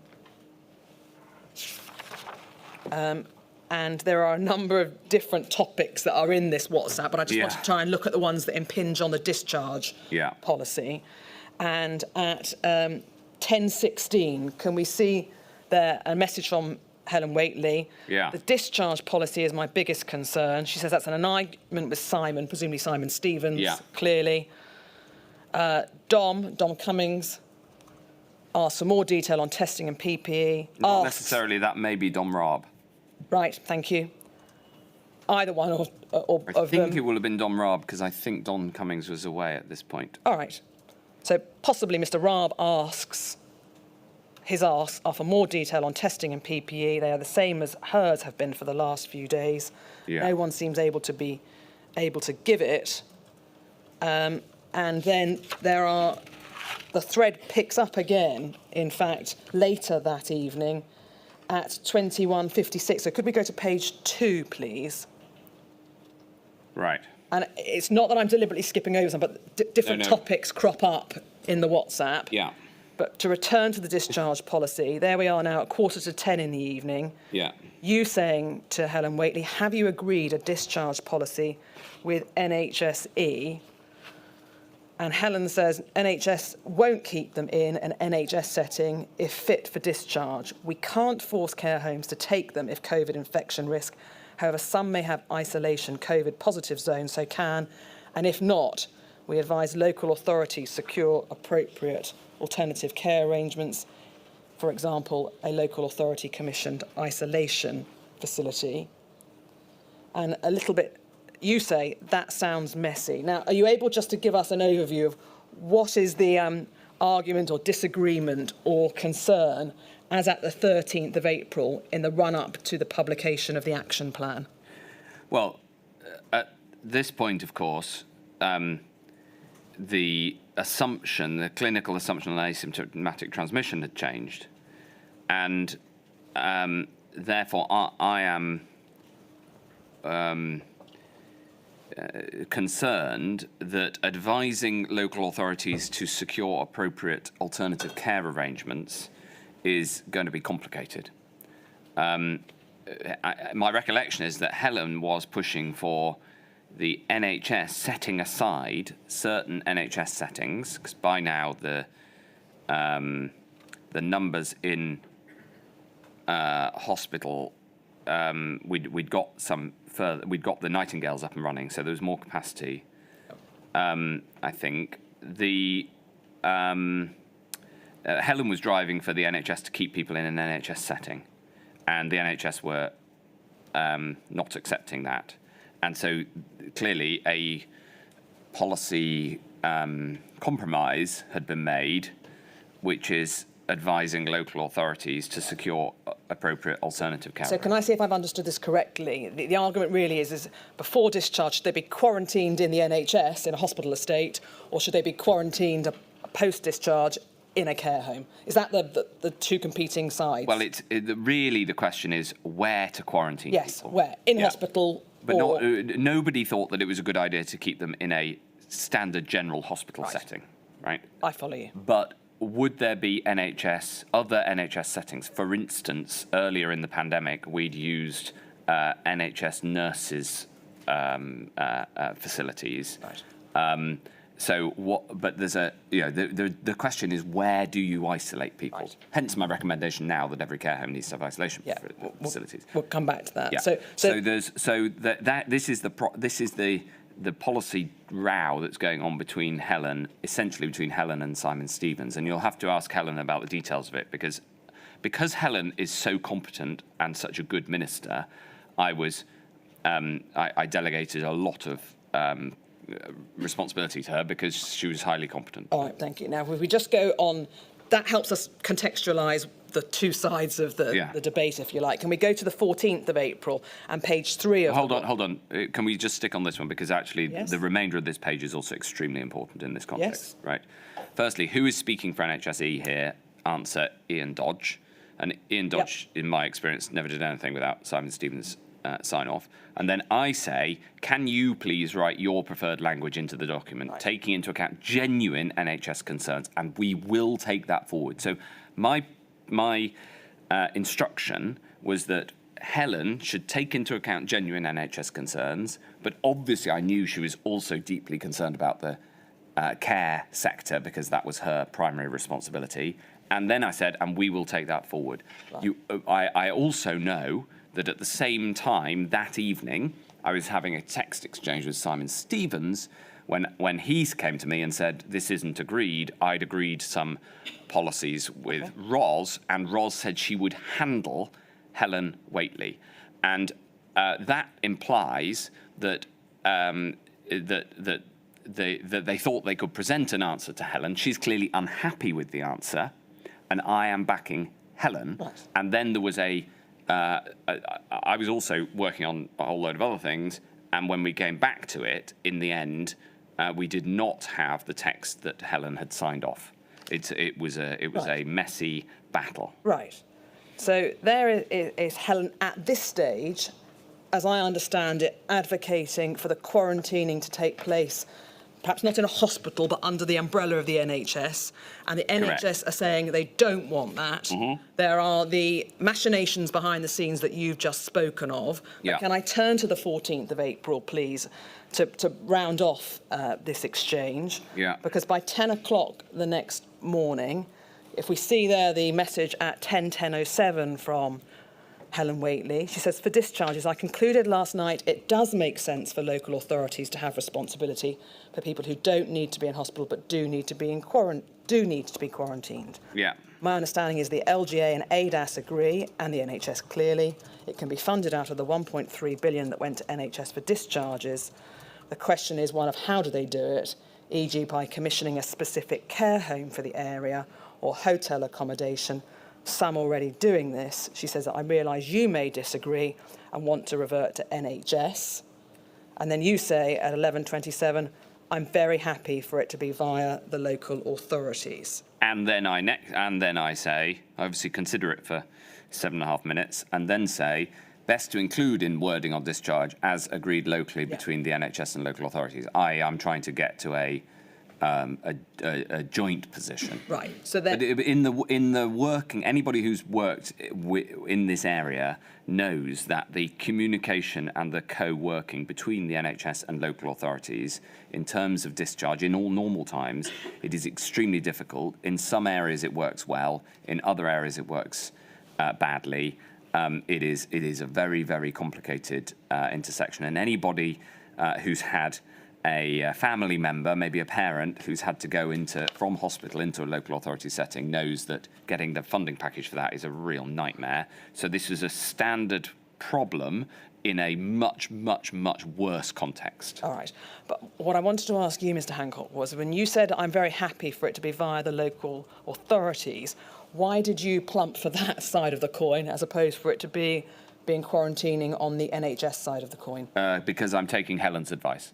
So my two key people here are Helen and Simon Stevens. Right. And Helen are obviously advised by Ros.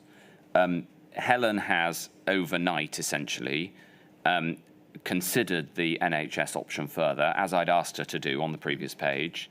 I'd said write into the document what you want, taking into account the NHS's real world concerns. She's then come back to me the next morning to say, she says, I've concluded last night that it does make sense for local authorities. So in my view, if she's come to that view, essentially representing internally the view of the care sector, right, and she's agreed it with Simon Stevens or his delegates, then I am content with that outcome. That was in this area where you have two extremely competent people in Helen and Simon, and if they agree on a policy, I would have to feel very strongly to then overrule right. it. Okay. But as you can see, I then add a sort of coda to it, which is, please, can everybody work together, essentially? No, that's fine. So, and in due course, it was the local authorities that were to be responsible if they couldn't isolate in the care home, Yeah, providing an alternative setting or an arrangement for care homes where there weren't isolation facilities, and that was written into the action plan. Right. So that's where we get to. Yes. Do I take it from everything that you have said this morning that you consider that the discharge policy should have advised isolation from the get-go? If that had been available, yes. Right. But it wasn't. So it depends. So it would have been. It wouldn't have worked to advise that where isolation hadn't been available. It comes back to preparation, and it comes back to the doctrine. I tell you why I ask it in that way, because you've commended to her ladyship the need potentially in future for all care homes to have isolation facilities. Yes, I haven't recommended that potentially. I've said it absolutely, but yes. No. 100%. But taking that to be something that you feel strongly about, Yes. Mr. Hancock, back in March 2020, is it the position that you didn't know which care homes did or didn't have isolation that's correct, facilities? Yeah. All right. And they would have been up to a... we wouldn't have known the standard of isolation either. So, for instance, later, in the second wave, when we did require isolation, we then got the CQC to go around all the care homes to check how high quality the isolation procedures were. And that's the sort of thing that needs to happen in peacetime now as well. Right. May I ask you, though, given the varying size of the care homes, from small providers with 5 or 6 beds to 50, 80 bed care homes, how realistic is it, in your view, for every care home to have an isolation policy, given the huge diversity of the size of care homes? I would make it a requirement, and of course it will have a cost attached, but preparing pandemic preparation has a cost attached. And we've talked before about how I think it's ludicrous how little money has been put into pandemic preparedness. You know, even in the latest spending review, the UXA budget is radically underfunded. It is a dereliction of duty of the government to put so little money into pandemic preparedness. This is just another element of pandemic preparedness. You know, we're talking about radically increasing the amount of money we're spending on physical defence, but bio-defence is as important and gets 1/100th of the resources of the state. It's an enormous ongoing failure that is getting worse, not better. We know in due course by the winter of 2020 going into 2021, there was a designated settings policy, which required, I think, at least every local authority to have at least one care home Yes. where they could take discharges of COVID-positive patients. Yes, and I think this was a response to precisely the point you just made, which is that there may be some, especially small care homes, where an isolation facility is not possible. Remember, an isolation facility could still be used when there's no outbreak as a bedroom. It's just that you need the ability to then create isolation areas where when the need comes. And this should be used for flu as well. I mean, flu. We have an epidemic every winter in care homes, so there is no excuse to be waiting. Right. The question I wanted to ask you there about the designated settings policies, you said in your statement it would not have been practicable to take this step at an earlier stage of the pandemic. Yeah. Can you help us, please, with why it was not practical? Oh, for the reasons that you set out, that there are many different care homes, some of which would have been able to do it, but others wouldn't. Right. One of the other measures that was taken back in March 2020 was to buy capacity from the independent sector, Yes. the private hospitals. Yes. And indeed, you will know from Module 3 and your experience, there was the 3-month pause on elective surgery Yes. to free up bed capacity. Yeah. I think somewhere around 20 to 30,000 beds potentially freed up. Do you think it was possible to have delayed the expedited discharges until such time as the 15th of April when testing was available by using the spare beds that had come from the cessation of elective care or the spare beds that had been bought from the private sector? No, it would have been better if that had been a credible option, but it wasn't. Can you help us with why? Yes, the reason is very straightforward, unfortunately, and clear in the data, which is that we ran out of NHS capacity. If we hadn't built the Nightingales, we would have had hundreds of people without the ability to be treated. The Nightingale, the XL London Nightingale Hospital.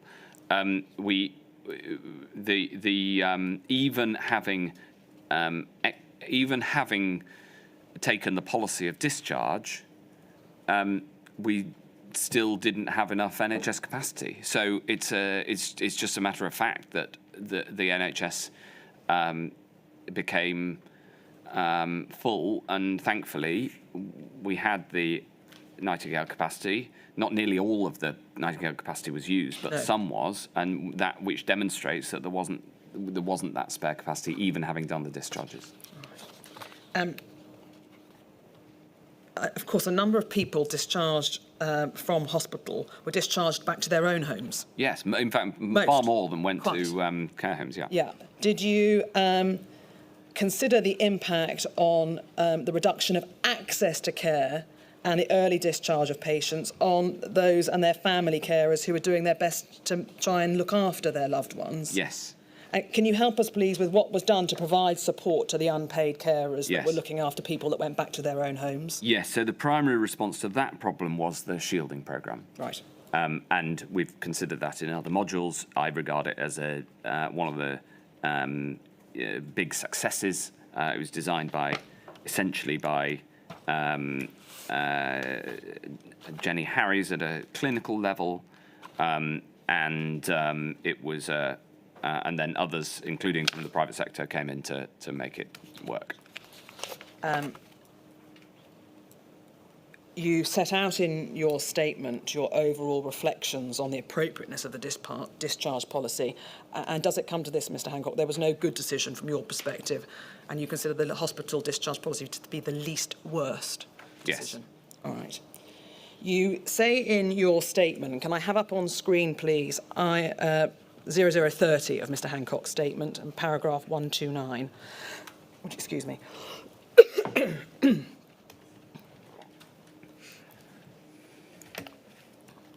Yes, thank you very much. I want to look at the practical effect or otherwise of the discharge policy. And you say in your statement there, a widespread concern was that patients who were being discharged from hospital were the main source of infection in care homes. I understand why many held this view. However, we now know this was not the case. Yeah. We learned in the summer of 2020 that staff movement between care homes was the main source of transmission. As I will later discuss, we acted on this and we asked for urgent work to be undertaken to restrict such movements. And we're going to look at staff movement in a moment. But your reference there to the learning in the summer 2020, can you help us now with what study or research or report it was that that sentence is based on? Well, as we've seen in the discussion this morning so far, we were worried about issues relating to staff from March, and a number of different pieces of evidence were brought to bear, and ultimately it was a PHE. It came from PHE that staff movement was likely the main source of transmission. Once you have taken the position that asymptomatic transmission is significant, then it becomes more intuitive that staff movement and indeed visitors are likely to be the main source of infection, simply because there are far more entries into a care home by members of staff than by residents. So your recollection is it was a PHE study that is essentially being referred to when you say we learned in the summer of 2020? Yes, the reason I phrase it like that is because I don't know the precise source of where that became, where that insight came from. Right. I know that it wasn't my insight. What I know is that once I saw that was, once I saw that evidence, I seized on it and tried to change policy on the basis of it, and that carried on for the rest of the year. But sometimes anyway, I don't know where it came from exactly, but somebody spotted this. Let me see if this helps you at all. Please say if it doesn't. Were you aware of the findings of the Vivaldi study that started to emerge in June of 2020? Well, Vivaldi was one source of this, but I wouldn't stress the Vivaldi study. SAGE, for instance, considered a very wide range of scientific advice in this space, and including but not limited to Vivaldi. If given some time, would you be able to find the PHE study that you're referring to in the summer of 2020? I'm very happy to write to the inquiry with more detail if I can find it. Please do. I ask you that because we're aware of a study that they did in July 2021. Oh, sure, yeah. Which is a long time after this. Yeah. No, I know the 2021 study, but that is obviously an analytical and backward-looking.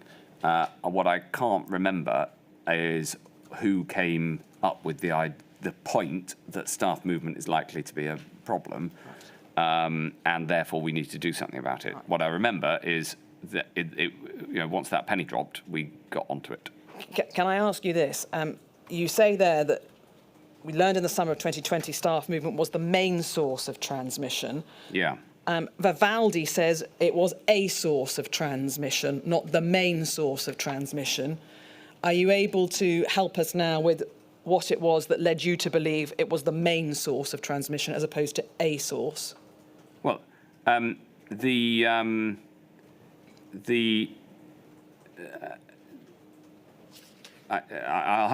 I said, I'll have to write you with that exactly. We know that it's the main source from all the scientific work that's been done since.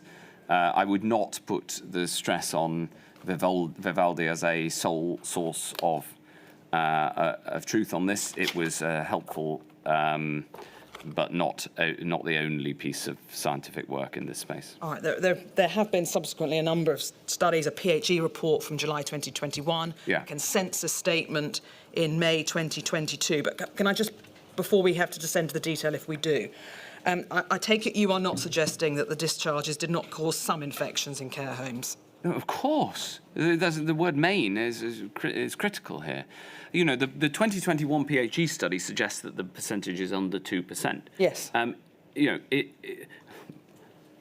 you want that down to zero, right? You want to get it down to zero. The aim here is to as much protection as possible. Let me help you by calling up the PHC study so that everyone else can follow what we're talking about.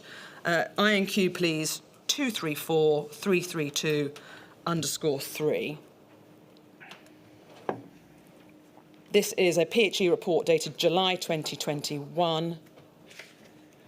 I think, in fact, you had resigned on the 26th of June of 2021. But here's the published report. And as you say, PHE set out there that, in fact, it was 1.6% of outbreaks of the tests that they had conducted were identified as potentially seeded from hospital-associated COVID-19 infection, with 804 care home residents with confirmed infection associated with these outbreaks. The majority of these potentially hospital-seeded outbreaks were identified in March to mid-April 2020, with none identified from the end of July until September, where a few recent cases have emerged. So you're right, the PHE data is suggesting a small proportion of patients discharged from hospital accounted for care home outbreaks. But do we not have to factor into that, Mr. Hancock, that there was limited testing up until the 15th of April? Yes, but there was also limited testing from everywhere. So that applied, the limited testing applied across the board. So it doesn't invalidate this finding. My point here is not, I don't have any additional scientific input into this question. It's an important question.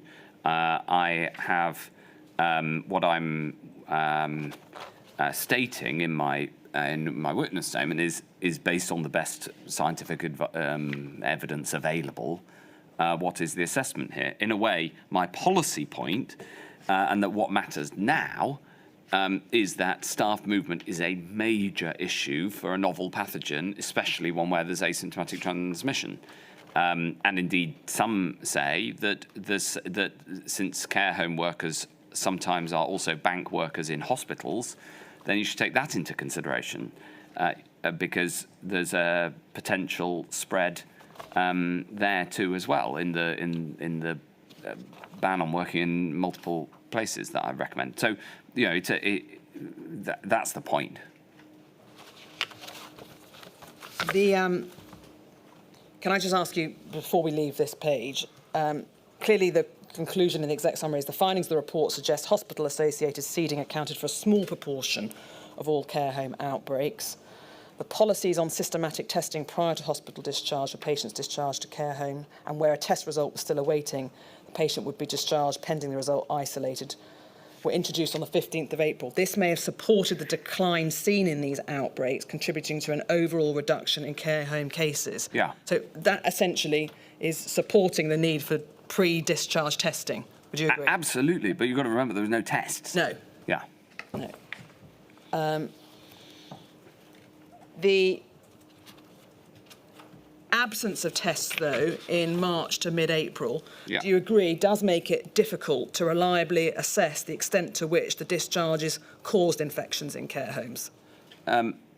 It makes, yes, and absolutely, it makes it difficult to assess all of these things. You know, we were working in an environment of low and unreliable data. Of course, we were.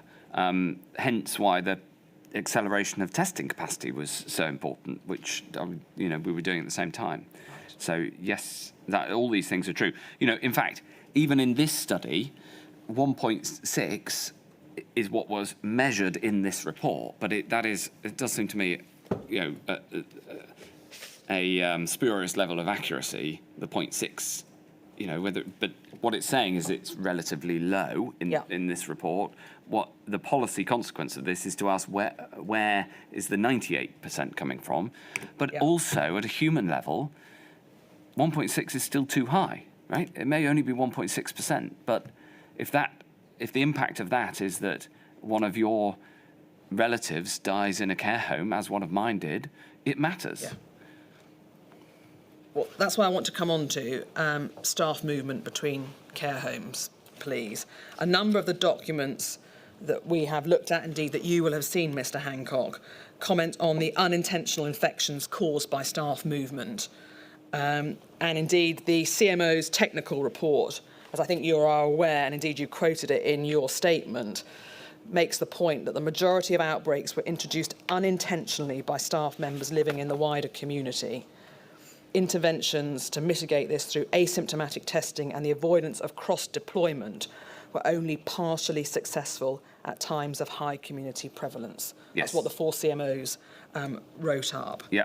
Do you agree that in reality, the 3 main routes of transmission into the care homes are either staff, the visitors, or the admissions themselves? Yes.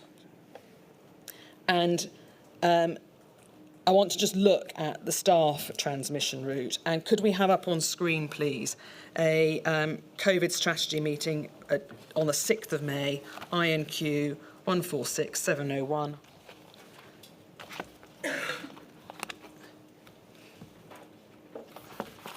Now, Mr. Hancock, this was I think it's sometimes called a deep dive. Yes, could you remind me the date of Yes, 6th of May. Now, you're not present. Okay. Helen Waitley is. The meeting was about care home delivery plan and, for what it's worth, nosocomial infection rates. All right, but I just want to ask you about some of the things that are said in the deep dive. At that strategy meeting, the Director General, so Ros Rawton at the time, said that DHSC had worked with care providers to identify several measures aimed at reducing the spread of infections in care homes. One measure proposed would be to restrict the movement of staff between care homes. However, this had presented some key implementation challenges for care providers. Yeah. She said the care providers needed a larger workforce pool to ensure they had the capacity to restrict intra-care home movement. She said that some staff were concerned about the financial consequences of restricting shifts to one care home, and many staff would not be willing to work this way. And she said further work was needed to understand the funding consequences and the resource requirements to implement the proposal. And so she's made the attendees of the deep dive aware of the challenges here with limiting staff movement. Yeah. Although you weren't in that meeting, you're familiar with those challenges, no doubt, Mr. Hancock. Yeah, of course, yeah. And do you think it was therefore known at an early stage that mandating restrictions on staff was not really going to work without either a larger workforce pool and or financial consequences to try and compensate those who are now having to limit the way in which they work? Yes, and I think I articulated this at the time. I've seen that in the paperwork. The conclusion we came to, which I announced on the 15th of May, was strongly to recommend. But then, and that did reduce the infections in care homes, and in the second wave, the problems in care homes were much, much lower. What I would say, though, was that having brought that, I think we ended up with about a 90% reduction in staff movement, i.e. the number of staff in the system working in more than one care setting. I then, over the autumn, tried to drive that to zero with a mandated solution and couldn't get that through. We're going to look at that. Okay. Right. There's one thing I wanted to ask you before we come to the autumn efforts. Yeah. Can we see lower down the page, the reference to the first Secretary of State, Mr. Raab, said that care homes were a decentralised system. A recommendation should go to the Prime Minister on the government mandating the restriction of movement of care home workers in between care homes for 1 month. Right. Subject to legal consideration. Now, bearing in mind you weren't in it, though, were you aware that there was a potential for a 1 month trial period or pilot, call it what you will, to restrict movement? Yes, I would have been. I expect that I would have been debriefed on this meeting by Helen. As you could see, our relationship was very good, and also I would have seen these minutes. Yeah. I would have just not been able to go to the meeting because I would have been doing something else. We're not aware that the 1 month pilot or trial, call it what you will, in fact happened. Right. Are you aware whether there was such a pilot? No, I don't recall it being getting anywhere. Not least because it says here, subject to legal consideration, and as we'll see when we go through the autumn, the legal considerations were significant. Yes. Now, I don't want you or anyone else to be confused. There were clearly, when you were thinking about mandating restrictions on staff movement, legal considerations, but were you aware whether there was a reason why the pilot didn't go ahead? No. Okay. All right. Following, I think, that meeting, I think you were considering banning staff, and indeed you wrote to the Prime Minister.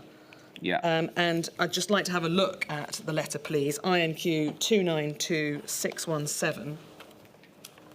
Do we have a date for this? Yes, it was the 8th of May. Right, okay. All right, so just a couple of days after the deep dive. All right. And just forgive me one moment, I just need to call up.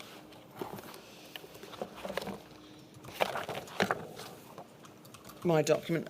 We can see there it relates to the care homes and nosocomial transmission.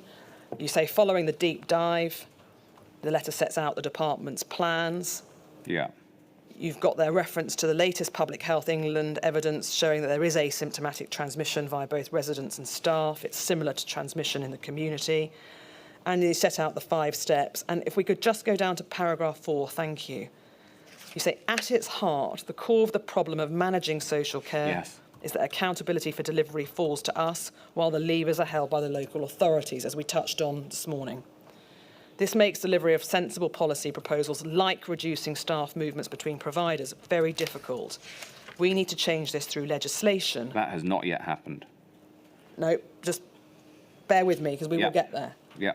But in the meantime, the most effective way we can drive specific policy directly is to tie adherence to funding, to give funding to those providers who act in the correct way. Right. Now, pausing there, a number of questions that flow from that. Can you help us with why there was no legislation immediately proposed in May of 2020, given that you are fully alive to the problem of staff movement?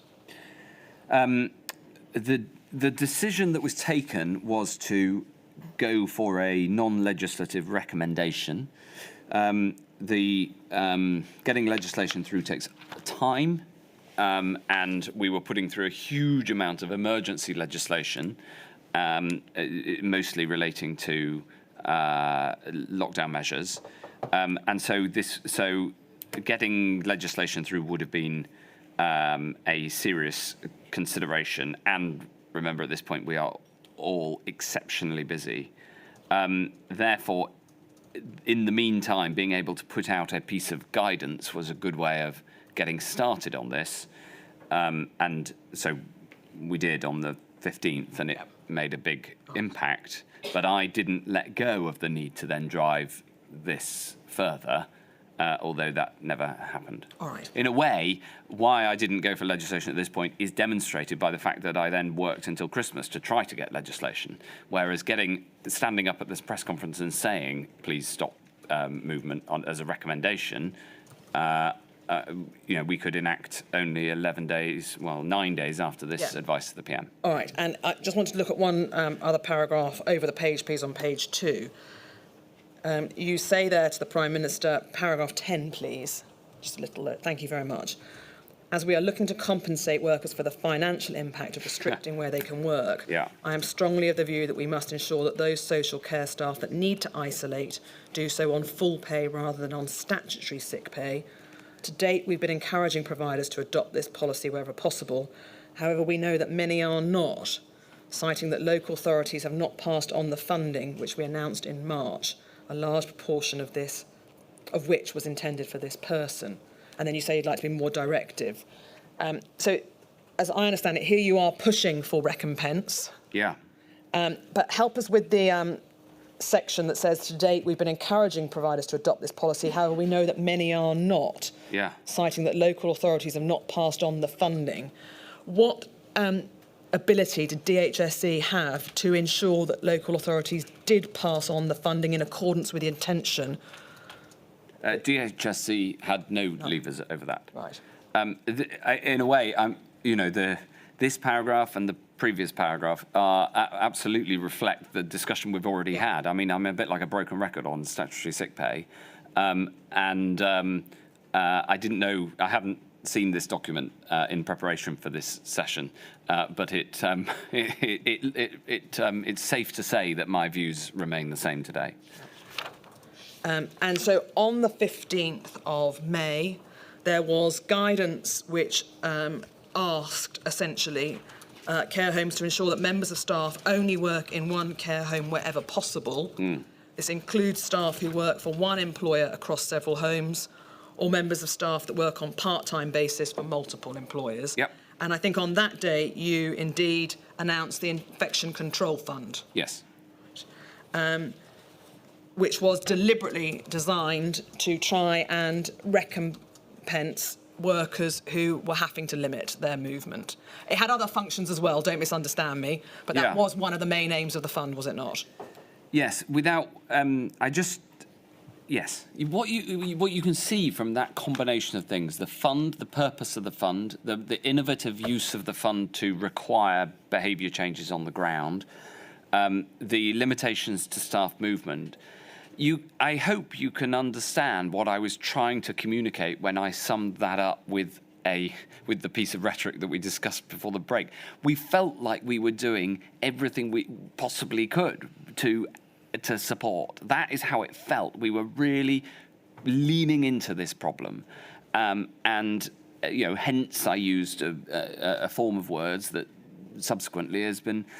I've been criticised for, but in a way, the discussion we've just had demonstrates the huge amount of work and consideration we were putting into how to try to continue to improve things on the ground. All right. Now, you said that the fund itself and indeed the guidance resulted in 90% of care homes acting to restrict staff, and you say in your statement, we wanted to go even further than that and reduce staff movement to zero. Yes.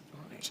And I'd like to ask you, please, about just some of the things you did over the autumn of 2020 to try and bring in the legislation. And can I just have a look at a few documents with you, please, Mr. Hancock? Can we have up on screen, please, INQ 233987? This is the 14th of September. And there's a paper that is, there are a number of papers over that autumn on this topic, but you say the paper's not strong enough. We need to propose the rule that working in more than one social care setting is illegal under public health law. Likewise, we need to mandate self-isolation for social care staff and make the care home responsible for that. Were you taking legal advice at this stage about bringing in a new law or amending an old law? Can you help?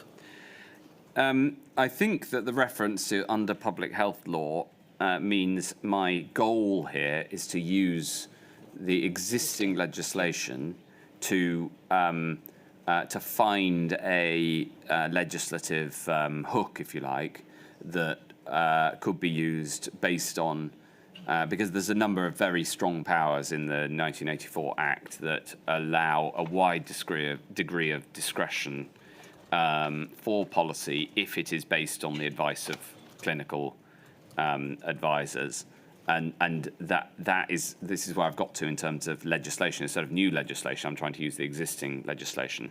I would have thought it would require a statutory instrument under the 1984 Act. Yeah, and I think in due course you received advice about amending various regulations that were in place as a potential way of bringing in this law. But I don't want to get into a legal... It's second order. Yeah. Can I ask you about this, though? Likewise, we need to mandate self-isolation for social care staff and make the care home responsible for that. What did you mean when you said you wanted to make the care home responsible for mandating self-isolation? I'm not exactly sure. All right. As in, I can't remember now the mechanism that was in my mind when I wrote this. Putting the mechanism aside, can you help us with why you wanted it to be the care home's responsibility? Because they're on the ground, they'll know who does and doesn't need to self-isolate. And you can't decide individually who's ill and who's not from, or who's got a positive test from Whitehall, that has to be an on-the-ground decision. I want to jump. There was various COVID-O meetings about this topic. Can I ask you, please, just about one of them? Can we have up on screen, please, INQ 90180 underscore page 4, please? You were present at this meeting, Mr. Hancock, which was on the 15th of September. And a little bit lower down that page, please. Can we see the sentence that begins, more could be demanded of the sector? Let's just pause there. I'll just wait for it to be highlighted, Mr. Hancock. But there's a sentence, I hope you've got it. Yeah. Some of the recommendations would be uncomfortable for the social care sector. More could be demanded of the sector. The measures include strengthened CQC inspection regime and legal powers to prevent staff movement, require full payment of wages when isolating, stop visiting, comply with PPE, and a number of things. Government should consider going stronger on staff movement restrictions and sick pay in particular, and legal powers to enforce these would not face the same backlash that had been seen earlier in the year due to the existing guidance. Can you help me with that reference? What was the backlash that was being referred to there? I don't know. You'll have to ask Helen. All right. She says this was a stick that needed to be accompanied by the incentivising carrot of additional funding through the ICF. A further stick to consider was a move to greater transparency through publishing care home test rates. Yeah. Can I go to page 7 of that document, because it then sets out a number of things that were discussed in the meeting, and I wonder if you could help us with J there. In the course of the discussion, there was reference to the sector had not done enough to protect those in its care, nor its staff. So maybe Can I ask the question? Yeah, of course. Thank you. Can you help us, please, with what that was a reference to? Yes, of course.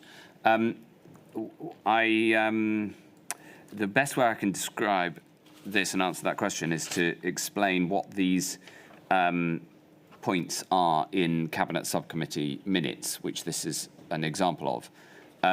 What happens is that the chair and the main policy holders set out their position, or the paper, for instance, that you're discussing, and that's the block of text we were looking at a moment ago was Helen setting all that out. It demonstrates, by the way, the degree of confidence I had in my junior minister that she was the one giving the presentation rather than me. That is not normal in these situations.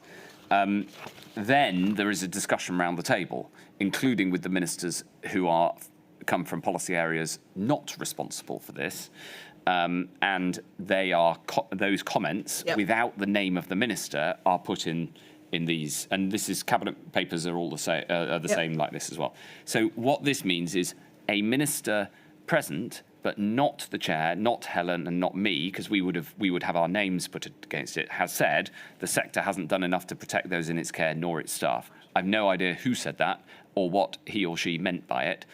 You often get, how shall I put it, broader considerations brought to bear in these comments. All right. But that certainly should not be taken to be either you or the minister. No, it is definitely Quite. Not either of us. All right. But can I ask you this? If you didn't agree with that, and you clearly don't, Mr. Hancock, can you help with why the notes don't say Minister or Secretary of State said that's simply not because right? if in cabinet subcommittees like this you rebutted every point you disagreed with, you'd be there for a long time.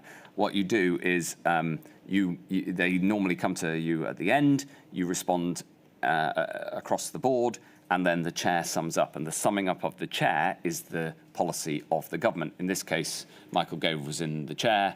He strongly agreed with Helen and I, and generally as an overall approach. And I haven't seen the summing up, but those areas, those minutes are normally more crisp and more action-oriented, because that's the bit that turns into policy. In due course, in response, you made a number of observations about the ICF, and you said regulations on staff movement would require careful exemptions, for example, GPs that serve more than one care home. But I just wanted you to contextualise that so people didn't misunderstand that comment. Now, to come back to where we were, You wanted a policy essentially, therefore, of zero staff transfer, as I understand it.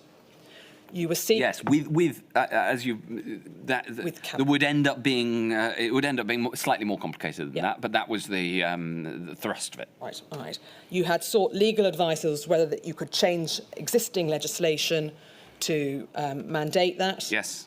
And in due course, you wanted to provide money for staff who would not be able to work so many hours if they could only work in one care home. Yes. And indeed, I think you brought that up with the Treasury. Yes. And were you able to secure funding to achieve your aim? No. Right. Equally, it was not possible to legislate to bring in such a ban, was it? It was possible. I was not authorised to do so. It was perfectly It may possible. be my misunderstanding. No, you're quite right. You said you finally accepted on the 7th of January a full ban would not be possible. It was because of opposition from key system players, particularly in light of the vaccine. And some of the opposition was that there was concern there wouldn't be enough care staff to provide good quality care. Yes, I didn't think that consideration merited much confidence, given that we'd reduced staff movement from by 90% over the summer, and it hadn't had that consequence. Going the final 10% was also not going to have that consequence. The dates here are instructive. The papers we've just been looking at are from September. Yep. I then fought a battle that autumn to get this put into place. In fact, I had dates of announcement of this policy agreed a number of times over that autumn, and there was a rearguard battle somewhere in government to stop it happening. And in the end, I got the go-ahead that I could launch it if we compensated people and I could secure funding from the Treasury. But since the Treasury are the unilateral decision makers on funding, and they said no, that was effectively a killer blocker. I still to this day don't know who stopped this policy from happening. But as you know from earlier modules, there are a number of people who are prepared to use all sorts of tactics to try to stop things that I thought were necessary to save lives. And, sometimes that boils up and sometimes it's done quietly. You obviously, and it's set out in your statement, I'm not going to go through it all, made a number of efforts to try and bring this legislation in, if at all possible, or at the very least to find some way of restricting staff movement. And do I take it that you think that that is something that should happen in non-pandemic times? Yes, I do, because of the number of deaths in care homes from flu and other infectious diseases, yes. Do you think it is a matter that should be brought in via legislation? Yes, and I think in normal times you could do it in a very considered way, thinking about the exemptions that you might need, the levers that you'd use, and the enforcement mechanisms that you'd put in place. Is it possible, forgive me, is it possible when you have a very limited workforce? Well, we don't have a limited workforce. We have, there's 2.5 million people, and we managed to bring this in with 90% effectiveness without causing there was more pressure, but it's not a disruptive negative consequence on the workforce. So it's absolutely doable. And it comes down to, in a way, it comes down to the cost of looking after people in care homes.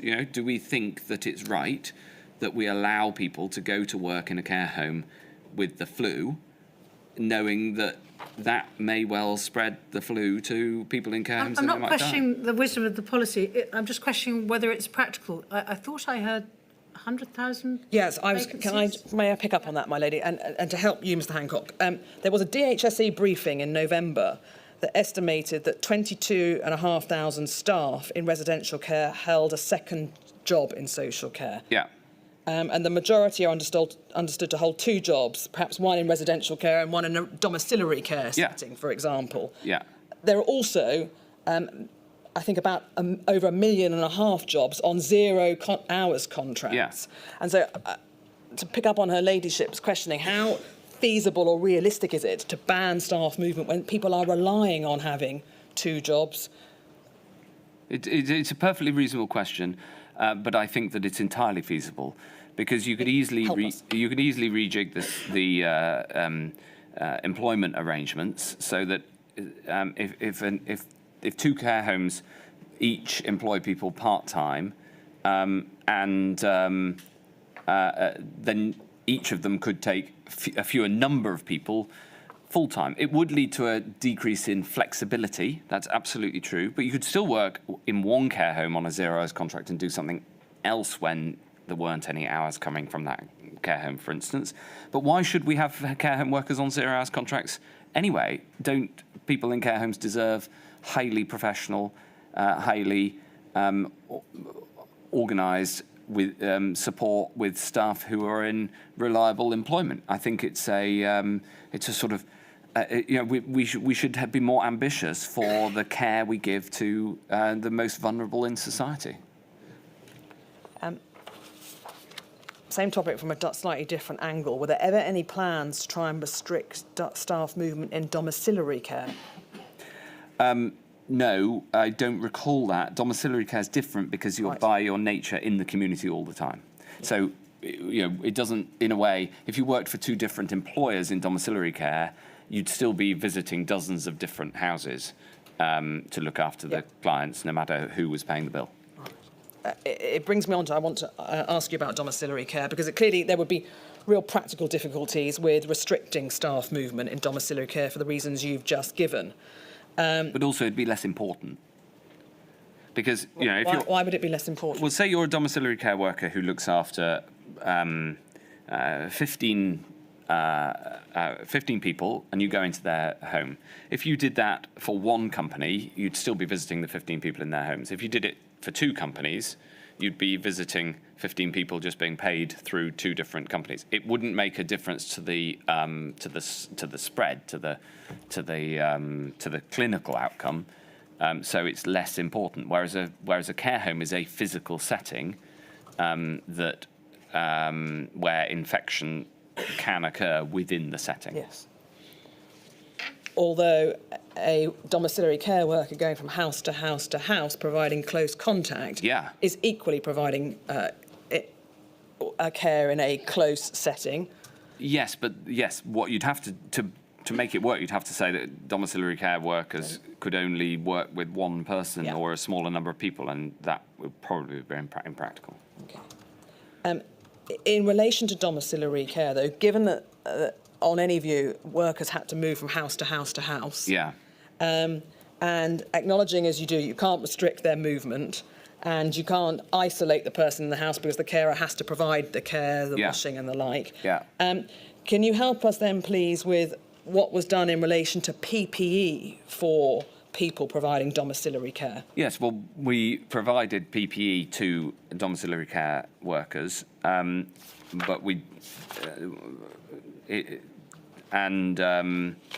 again, in non-pandemic times, that is the duty of the company involved.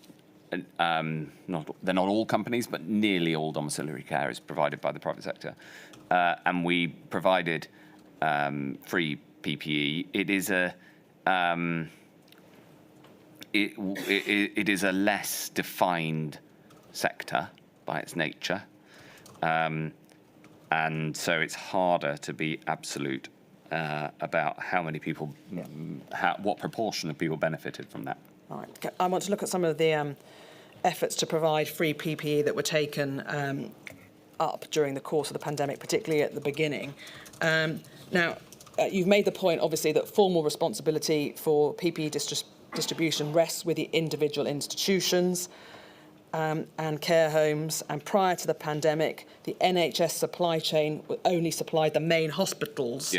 Whereas, of course, in social care, they provided PPE for themselves. Right? Just to provide the context for everyone. And on the 13th of March, there were 7.5 million masks delivered to the 25,000 odd care homes in England. All right, that amounted to about 300 face masks per CQC registered provider. And I think you chastised me earlier for laughing at you, and I certainly wasn't. But I'm asked to ask you why so little PPE was provided to that number of care homes when it amounts to, Mr. Hancock, 300 face masks per care home, which will be gone through in no time. Well, that was just the start of it. And obviously we built up that PPE supply. But the PPE was in incredibly short supply globally. We've had a whole module on it. So the substantive answer to the substantive question is that we did everything that we could and went the extra mile to get as much PPE as we possibly could in the circumstances. Does it come to this, that's all you could afford to give at the time? It wasn't about affordability, no. No, but that's all that was available. That's all the resources that were available at the time, given the clinical prioritisation of PPE into hospitals. Now, there was a further drop of PPE to the local resilience fora in April, and I think you were informed of the plan by way of a submission. And can we have a look at that, please? INQ 551555. This went to you on the 4th of April. It was an emergency PPE drop to the 38 local resilience fora. Are you able to help us with the background as to why there was this need for an emergency drop at the beginning of April 2020? Because there was a shortage of PPE. I mean, we knew that from March. The challenge was getting as much PPE as possible. And we also were trying to invent a distribution system as well, because in some cases the private sector distribution system worked, in other cases it didn't. All right. You've arranged, you can see there, DHSC have arranged a one-off drop of PPE to each local resilience forum in England to help respond to local spikes in need and blockages in the supply chain. Yeah. So, in some of the many criticisms about what happened with PPE, sometimes people say, we had to go outside the government system and got PPE. Well, we regarded that as a good thing. If you could get your hands on PPE through private procurement or through your own efforts, then of course that's good. It was all shoulders to the wheel. This was the additional PPE that we could direct from the centre to go into this space. But this PPE was not solely for the adult social care sector, was it? It included prisons and any other enclosed setting that the local authority felt there was a need for PPE. Yes, that was a matter for the LRF to decide the... OK, but I don't want anyone to misunderstand this was a solely social care-related emergency drop. No, I think I describe it as a primarily social care-related emergency drop, yeah. The highlighted section there says in the final sentence, we do not expect that NHS acute trusts or ambulance trusts will need to draw from this supply, given they're already being supplied via the NHS. Correct. Were you aware that PPE supplies for NHS were being prioritised at the expense of the adult social care sector? That was not my assessment of it. There was a clinical prioritisation, and that was based on advice. It wasn't something I would interfere with. I'm absolutely aware that that people, for instance, some people in LRFs felt that there was a prioritisation and that the NHS hoarded PPE. I didn't ever find evidence of that happening. What I found evidence of was in a situation of desperately short supply, everyone was trying to get their hands on PPE, and if they got their hands on PPE, they would tend to hold on to it. So I don't ascribe any negative intent on some of these behaviours and accusations that we've seen in this space. I totally understand why people complain about it, but at the same time, this was a desperate situation in terms of PPE supply. All right. Can I ask you about an email chain that has been provided to you, please? Can we have up on screen INQ 572355? You're not copied into it, but I want to know if issues like this came to your attention. This is an email chain between the National Care Forum and people at the Department of Health. And could we go to page 4, please? The National Care Forum are setting out to the department a number of concerns they've got, but they, in the course of the email, make reference to NHS requisitioning stock.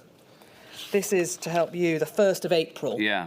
So Mr. Hancock. I suppose this is an example. I didn't know you were going to bring this up, but this is an example of what I was saying, which is that requisitioning is the wrong word. The requisitioning means mandating taking something.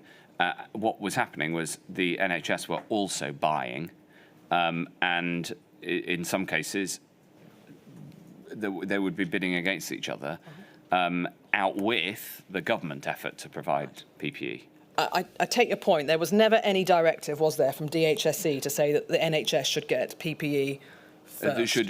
Should be able to buy, Yeah. and others not allowed to buy it. That wasn't how it worked. No. Having said that, I'm not defending the system. I'm describing the system, and what the truth is, a lot of people felt like this. Right. Forget the use of the word requisitioning. Can we just look at the examples that are given by the NCF? They told the department that many of the members reported that their suppliers have stopped delivering PPE to them or have had their deliveries diverted to the NHS. Yeah. Seems that the NHS supply chain is requisitioning their word, any supplies left. And then there's some quotes. Yes, I understand. When we tried to place our orders with our usual suppliers for sanitisers and some other products, we were told they weren't taking orders because everything has been requisitioned for the NHS. Yeah. Next quote, our suppliers have told us that all 4 major manufacturers, wholesalers, have been barred from supplying to anyone but the NHS. And indeed, at the bottom there, a number of items, thermometers are completely unavailable. These crucial pieces of equipment for services which remain open have potential drop in sales. The bottom line is Google has become our procurement source. So this is absolutely the lived experience. Right. And what I'd say about it is, on the last point, the bottom line is that Google has become our procurement source. If Google can provide you a thermometer and you need a thermometer, in a crisis, that's okay. It's less bad than not getting a thermometer. But it's obviously not the best situation. It's not how you'd want it to be. My role in this, if you like, was in trying to ensure that there wasn't overall a national shortage of it, and we've been through that. But this is a totally fair representation that we were aware of this concern at the time. Right. And so, notwithstanding you're not copied in on this particular email, this does echo and resonate with concerns that you were being made aware of. Yes, mostly by Helen. I mean, Helen would come to me and tell me these sorts of things. Yeah. So there are, before the emergency drop to the LRF, there is clearly concern within the sector about their ability to get their hands on PPE. Absolutely. All right. As there was, by the way, across the NHS as well. So, the care felt like this. Some parts of the care system felt like this. The NHS also felt like there were challenges in PPE availability. So it was just that the world suddenly started using PPE at a radically faster rate. OK, so back to the LRF emergency drop, please. Yeah. The plan was to make, I think, over about 30 million items of PPE available to the local resilience forum. And I'd like to ask you, please, about an email chain at INQ 325261. And could we go to the final page first? It's on page 3, and then work back to the front of the email. Just to help you, Mr. Hancock, there was a submission on the PPE and explanation about the drop. And then could we go to page 2? This is the comms handling on this drop is below. And can you see the section there's media handling? Given the uncertainty about how this drop will fulfil local demand and the possibility of criticism at a local level, we would not recommend a proactive media approach for this drop, and MHCLG and DHSE will liaise on developing strong reactive Q&A. Was there concern that this was going to be a drop in the ocean, effectively, Mr. Hancock? I have no idea. I can't recall seeing this. All right. I'm not copied into it, but it's a totally, it seems, given the concerns that we were hearing from stakeholders, it's not an unreasonable judgment for a comms official to have made. All right, but you're going to make an announcement that here we are, we're going to give you 30 million pieces of PPE, but equally, are you acknowledging in that might not be sufficient to help out the sector? Is that how the announcement went? I've no recollection. Right. Over the page, please, then, to messages, emails that you are copied in on, and we can see you at the top. Hi, all. Linking in private office subs list. DHC ministers approve the sub and have the following comments. You asked for an annex to be sent, and the ministers said, we would like to be stronger than saying we don't expect acute trust to supply this. There is already a line for the NHS. thinks that the letter should include a stipulation that the LRFs do a stock take of their available PPE to give better data to inform future drops. They questioned why there are so many FFP3 masks. I don't need to ask you about this, but you, there at the bottom, agrees with the following feedback. This needs to be pitched. This is a significant drop. LRFs are to use it judiciously as we cannot guarantee when the next drop will be. How does that tally, Mr Hancock, with the comms media handling that we need to be careful because there may be criticism about how and whether read the next bullet. However, we should not overblow the volumes or overpitch it. So it seems totally reasonable. Right, but I'm saying be honest about where we're up to. Right. It is, 30 million is a significant number, but we shouldn't overblow the volumes or overpitch it. It seems totally banal. Right. And did it seem to you to be an acknowledgement that this wasn't really going to be sufficient to help out the adult social care sector, this drop? I think if I may say so, you're focusing in a little too much on the comms handling of this.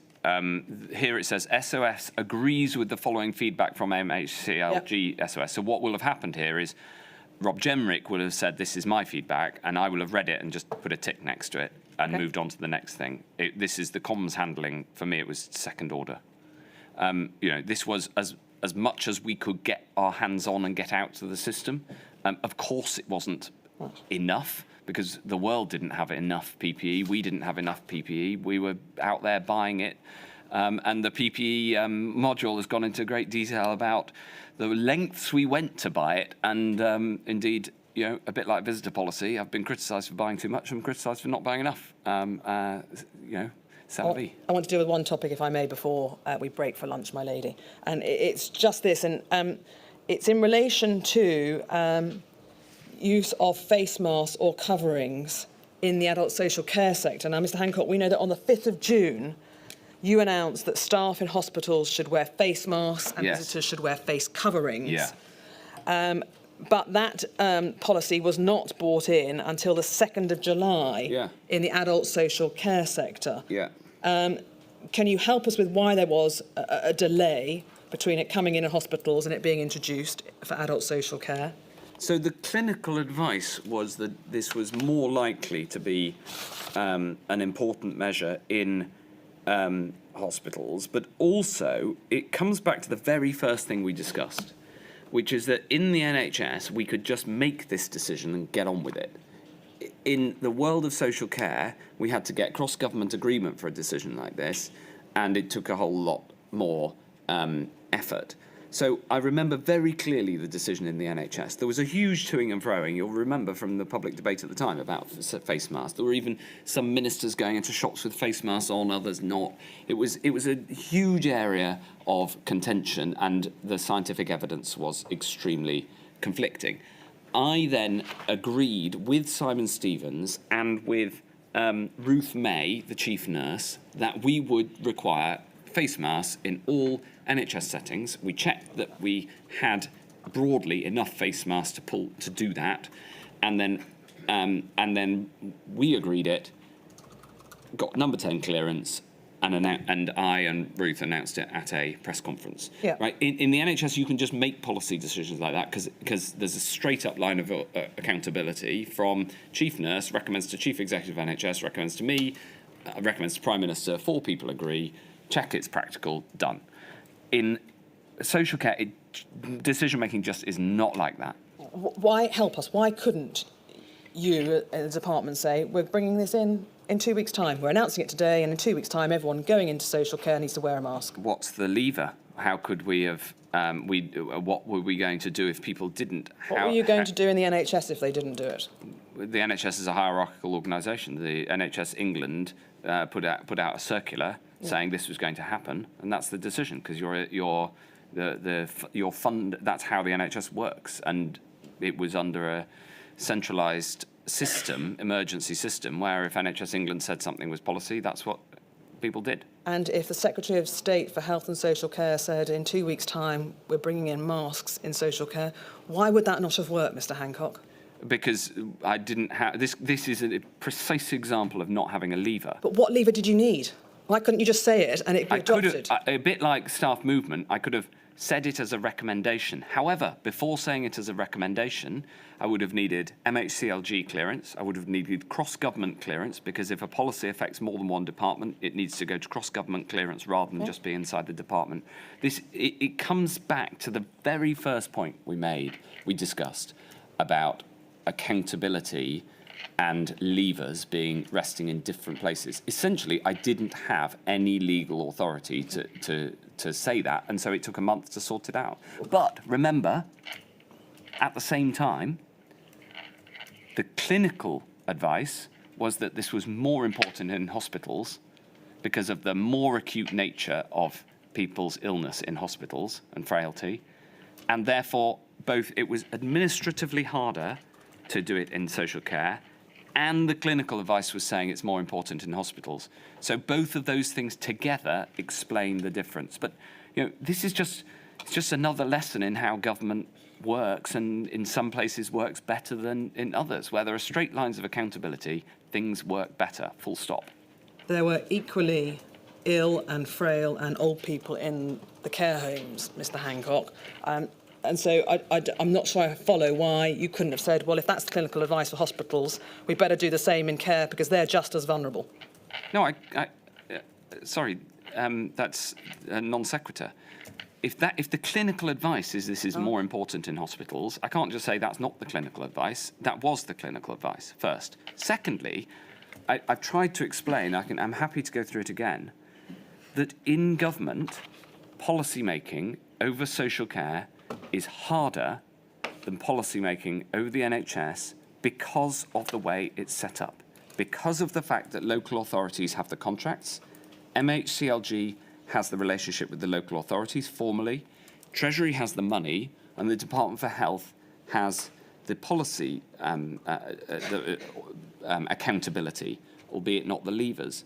This is exactly what I was talking about. This is an example from when we were talking at the start about the lack of levers. I'm not defending that. I think that's a mistake. I think it's an error.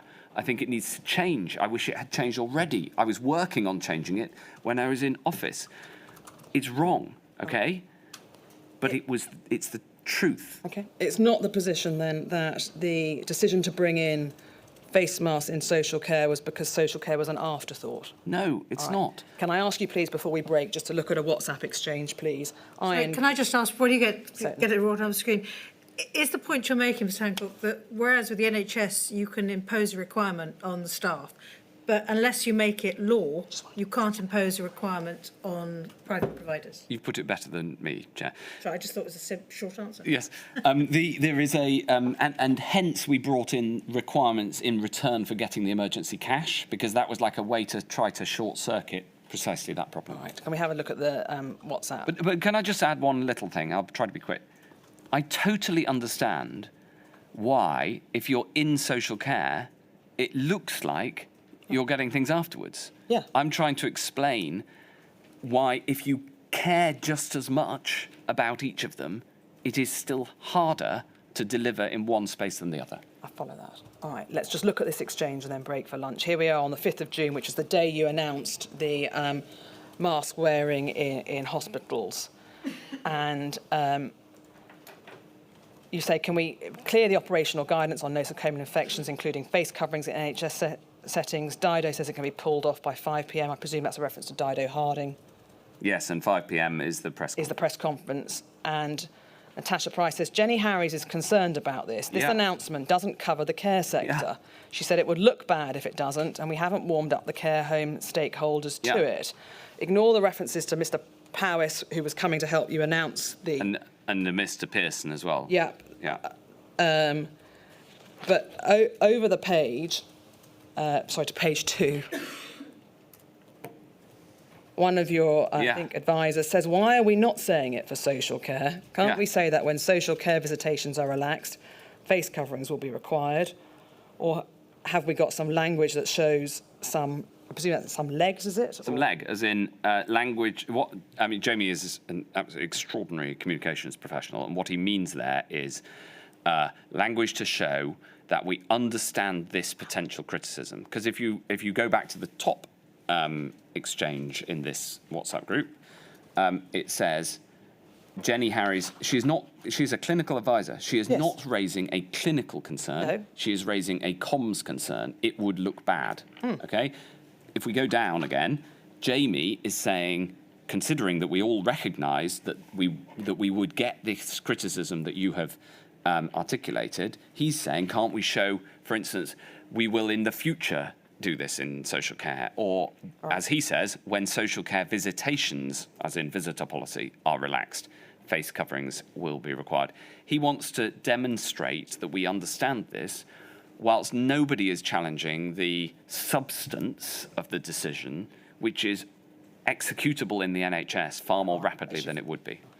She says, Jenny's view is that because we haven't spoken to care home stakeholders I probably should be at all, they are likely to be unaware of this and be critical of this rapid expectation. So would advise against announcing today. Could speak to her.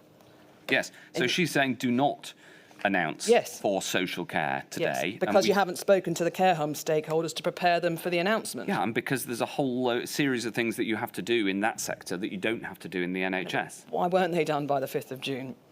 What? Because we're moving incredibly quickly. These clinical advice on face coverings only changed just before this, and the decision essentially, that question implies that I should have waited within the NHS and done it with social care because of comms concerns. I cared about saving lives. I appreciated that this might cause some criticism, but I cared about the substance and saving lives. And over again in the pandemic, I faced this dilemma.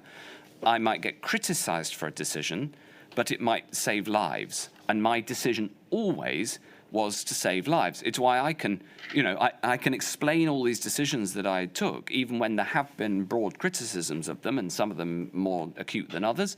But there are reasons behind them based on the substance, and that's why I get so frustrated when when at other points we have moved off the substance. Here, this is a classic example. I could have delayed, but I thought it was better to keep people alive. Right, doesn't it imply you should have brought forward the care sector announcement rather than delay the NHS England announcement? No, it doesn't. Jenny Harries is advising against announcing for care homes. Yes, and the reason she is because you haven't warmed up the care home stakeholders. No, because the policy, the clinical advice on wearing face masks has only just changed.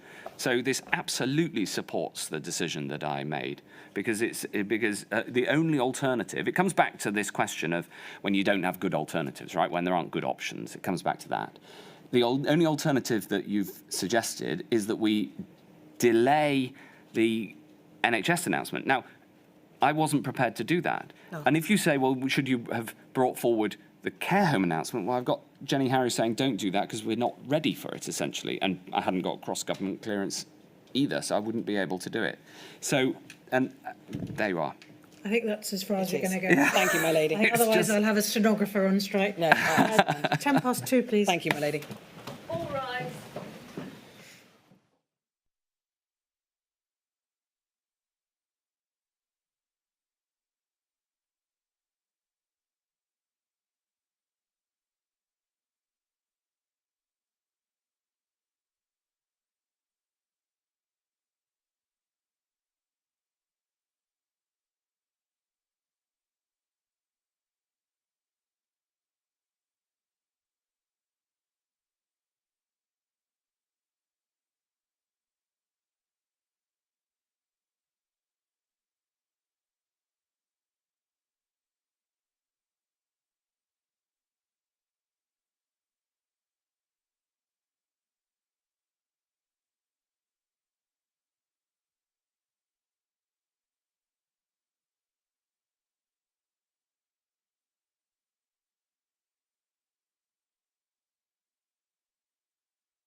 Carey. Thank you, my lady.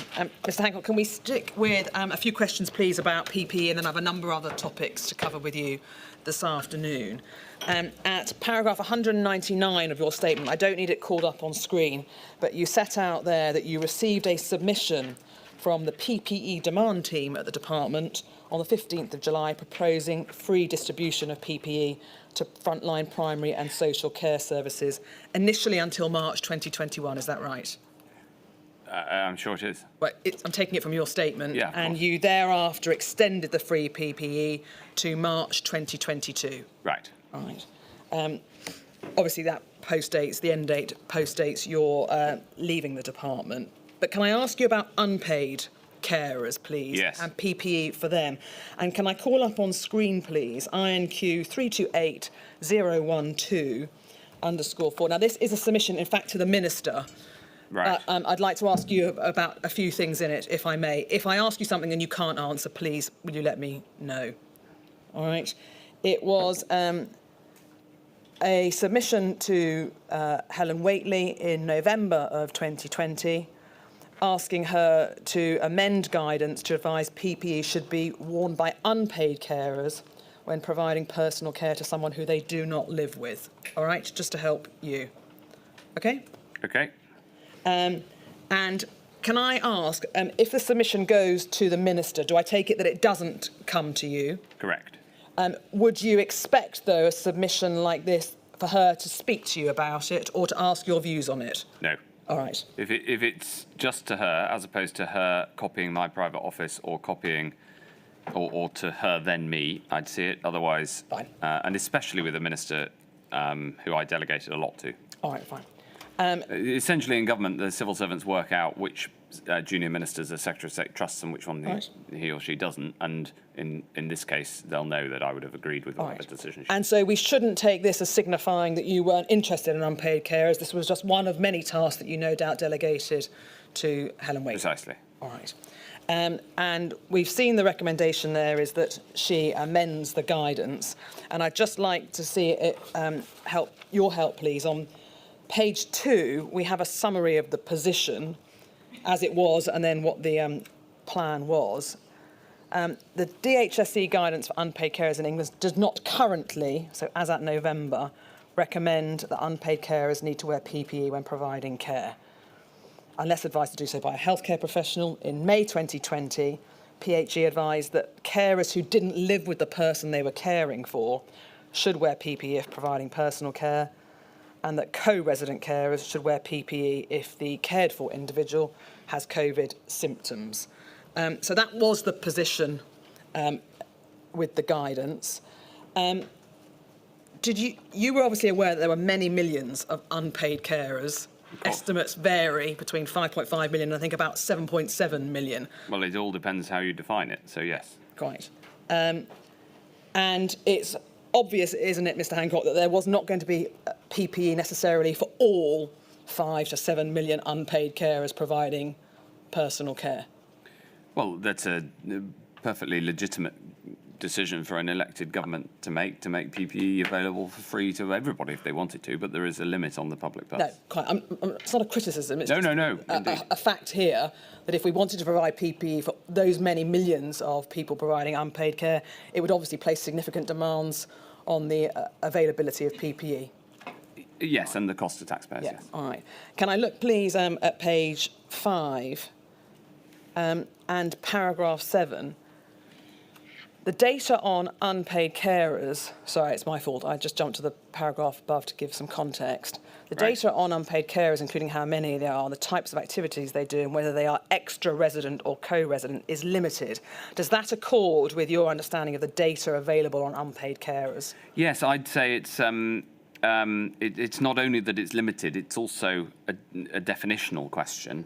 So I would have taken, if I'd had a piece of advice like this, our best estimate suggests there could be as many as 7.7 million. I would have said, well, what does that mean? What about an elderly couple where one of them is in slightly greater disrepair than the other? Does that count? You know, it's really hard to define what an unpaid carer is and isn't. Understood, but did the lack of a definition in any way impede or hamper the pandemic response to unpaid carers? The way that we handled this primarily was through the shielding, where there was a definition of the risk to an individual, and then that individual's carers would be brought into the programme, either directly or indirectly. But it does mean that the whole subject of policy around unpaid carers is complicated by these boundary definitional issues. Some people are obviously unpaid carers, and nobody would dispute it. Others, it's just, people caring for each other. What does that mean in a formal policy sense? It's quite hard to define. No, so that was to ask the question again. Did the lack of definition, though, in your mind, hamper the way that you approach the pandemic response to unpaid carers? Well, the word hamper has a pejorative sense. Well, I don't mean it pejoratively. So no, but my answer isn't a yes/no, because it's not really a yes/no thing. It's not a legalistic thing. It's just a piece of context you have to take into account when making policy in this area. All right. The paragraph says clearly, providing all of these carers with PPE would be unfeasible from a stock, supply and distribution perspective. Yes, and I would add taxpayer as well. I mean, we spent a lot of money, but there was still a consideration of the taxpayer. Okay. And then the next paragraph says it's unclear how many unpaid carers would take up an offer of PPE. Yeah. Currently in Liverpool regularly provides approximately 8 unpaid carers with PPE out of an estimated 52,000. Now, I know you said that the Minister wouldn't necessarily bring this to your attention, but were you asked at all for any of your views about the feasibility or otherwise of providing PPE for unpaid carers? It was an item that we discussed. I don't precisely remember when, but unpaid, essentially, in the continuum of concern, unpaid carers are there, but less concerned than those in hospital, for instance. And so there's of course it's a consideration, but I would say that mostly I left policy towards unpaid carers I delegated it largely to Helen. All right.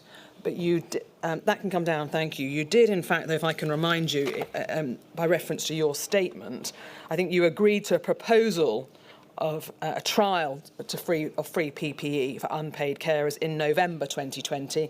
And in fact, in due course, then you approved a national rollout in January 2021. Right. Can you help us with why it was you agreed both the trial and, in due course, the national rollout? I imagine because they were proposed to me with Helen's support, and I backed her judgment.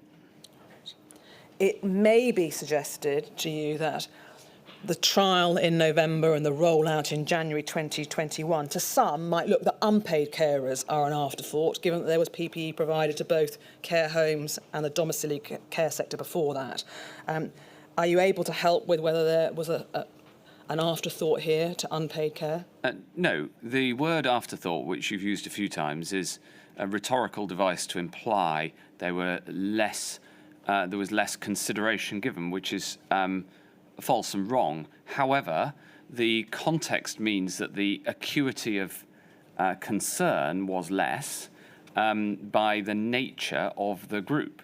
That is an appropriate and reasonable position to take when you've got to deal with a huge number of things, and you therefore have to prioritise.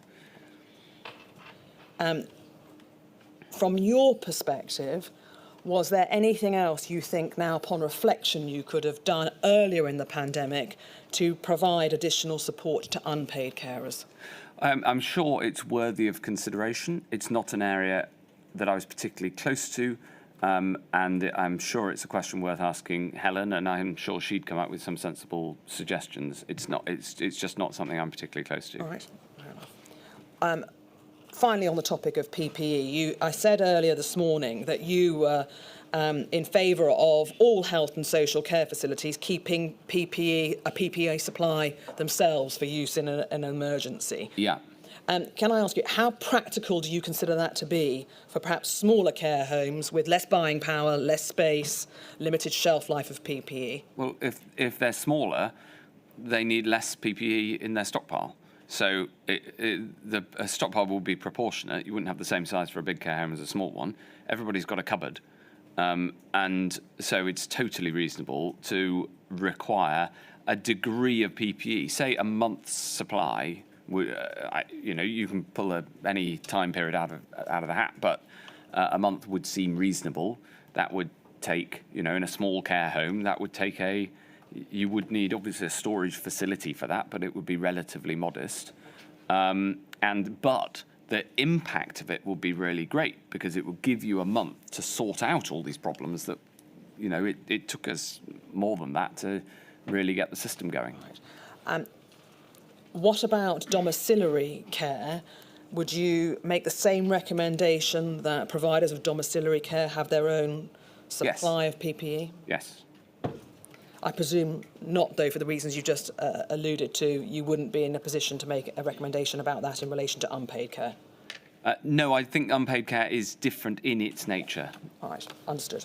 And also, there's no levers, there's no contract, there's no, you can make a recommendation, but you couldn't enforce it in any way. No. All right.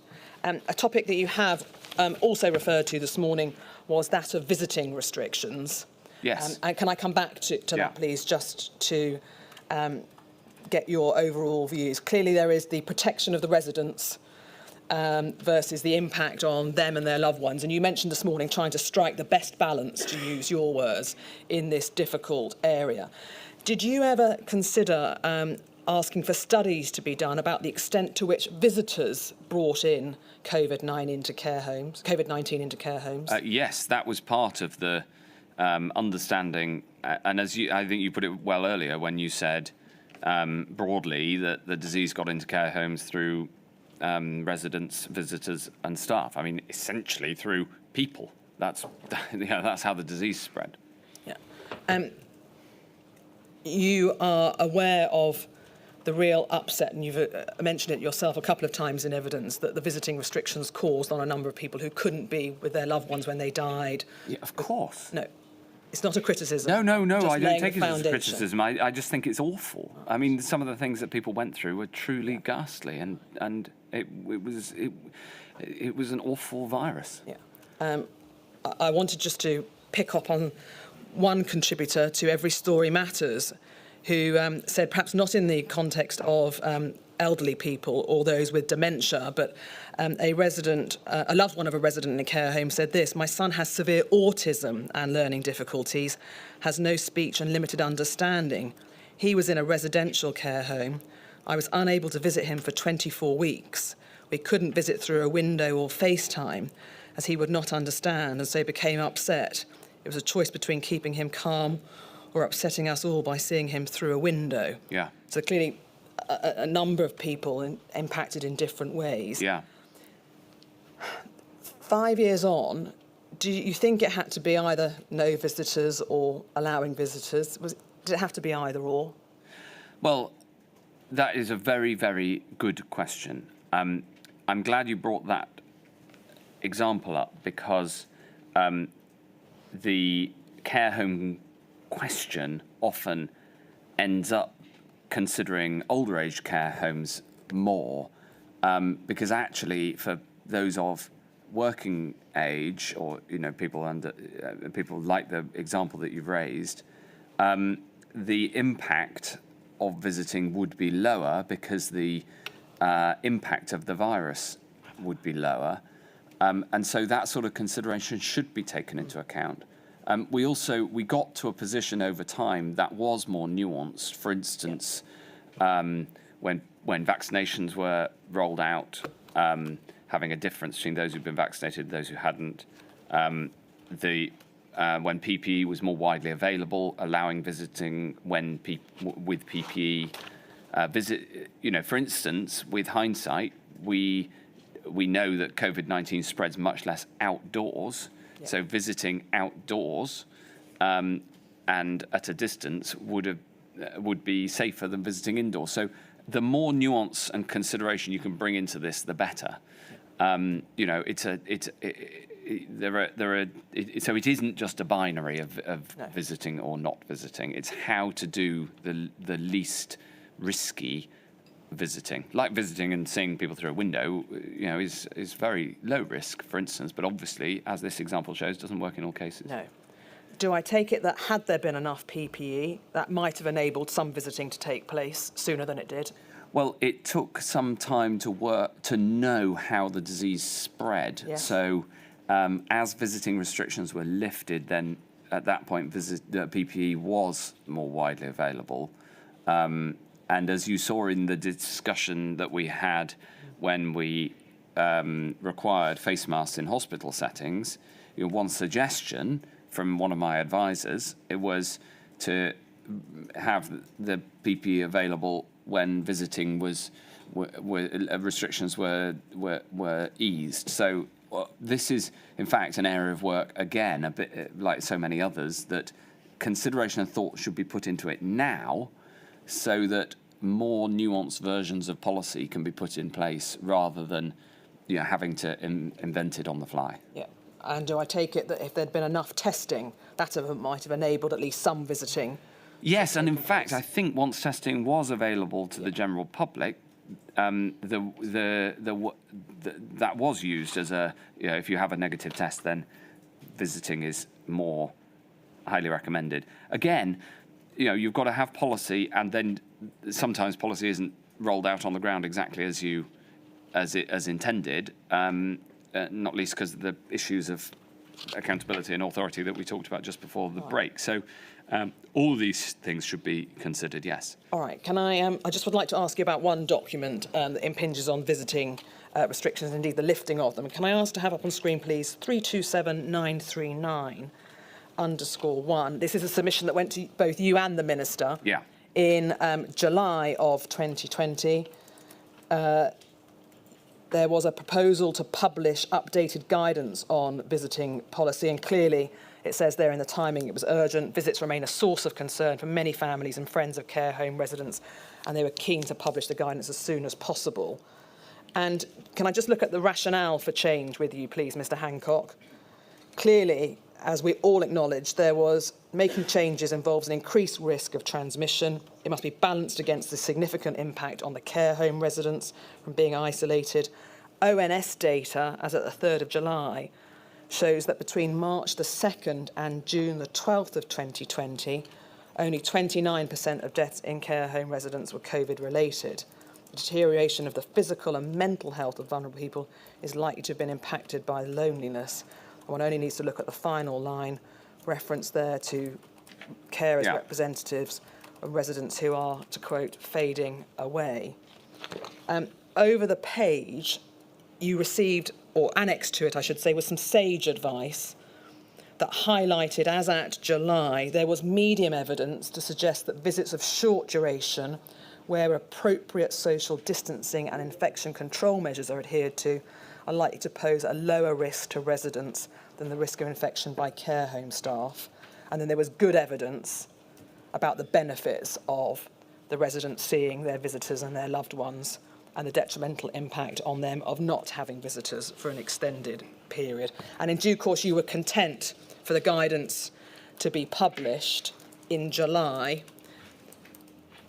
When we move forward to the winter of 2020 into 2021 and rising transmission rates again, you say in your statement that you took a hard line on loosening visiting restrictions.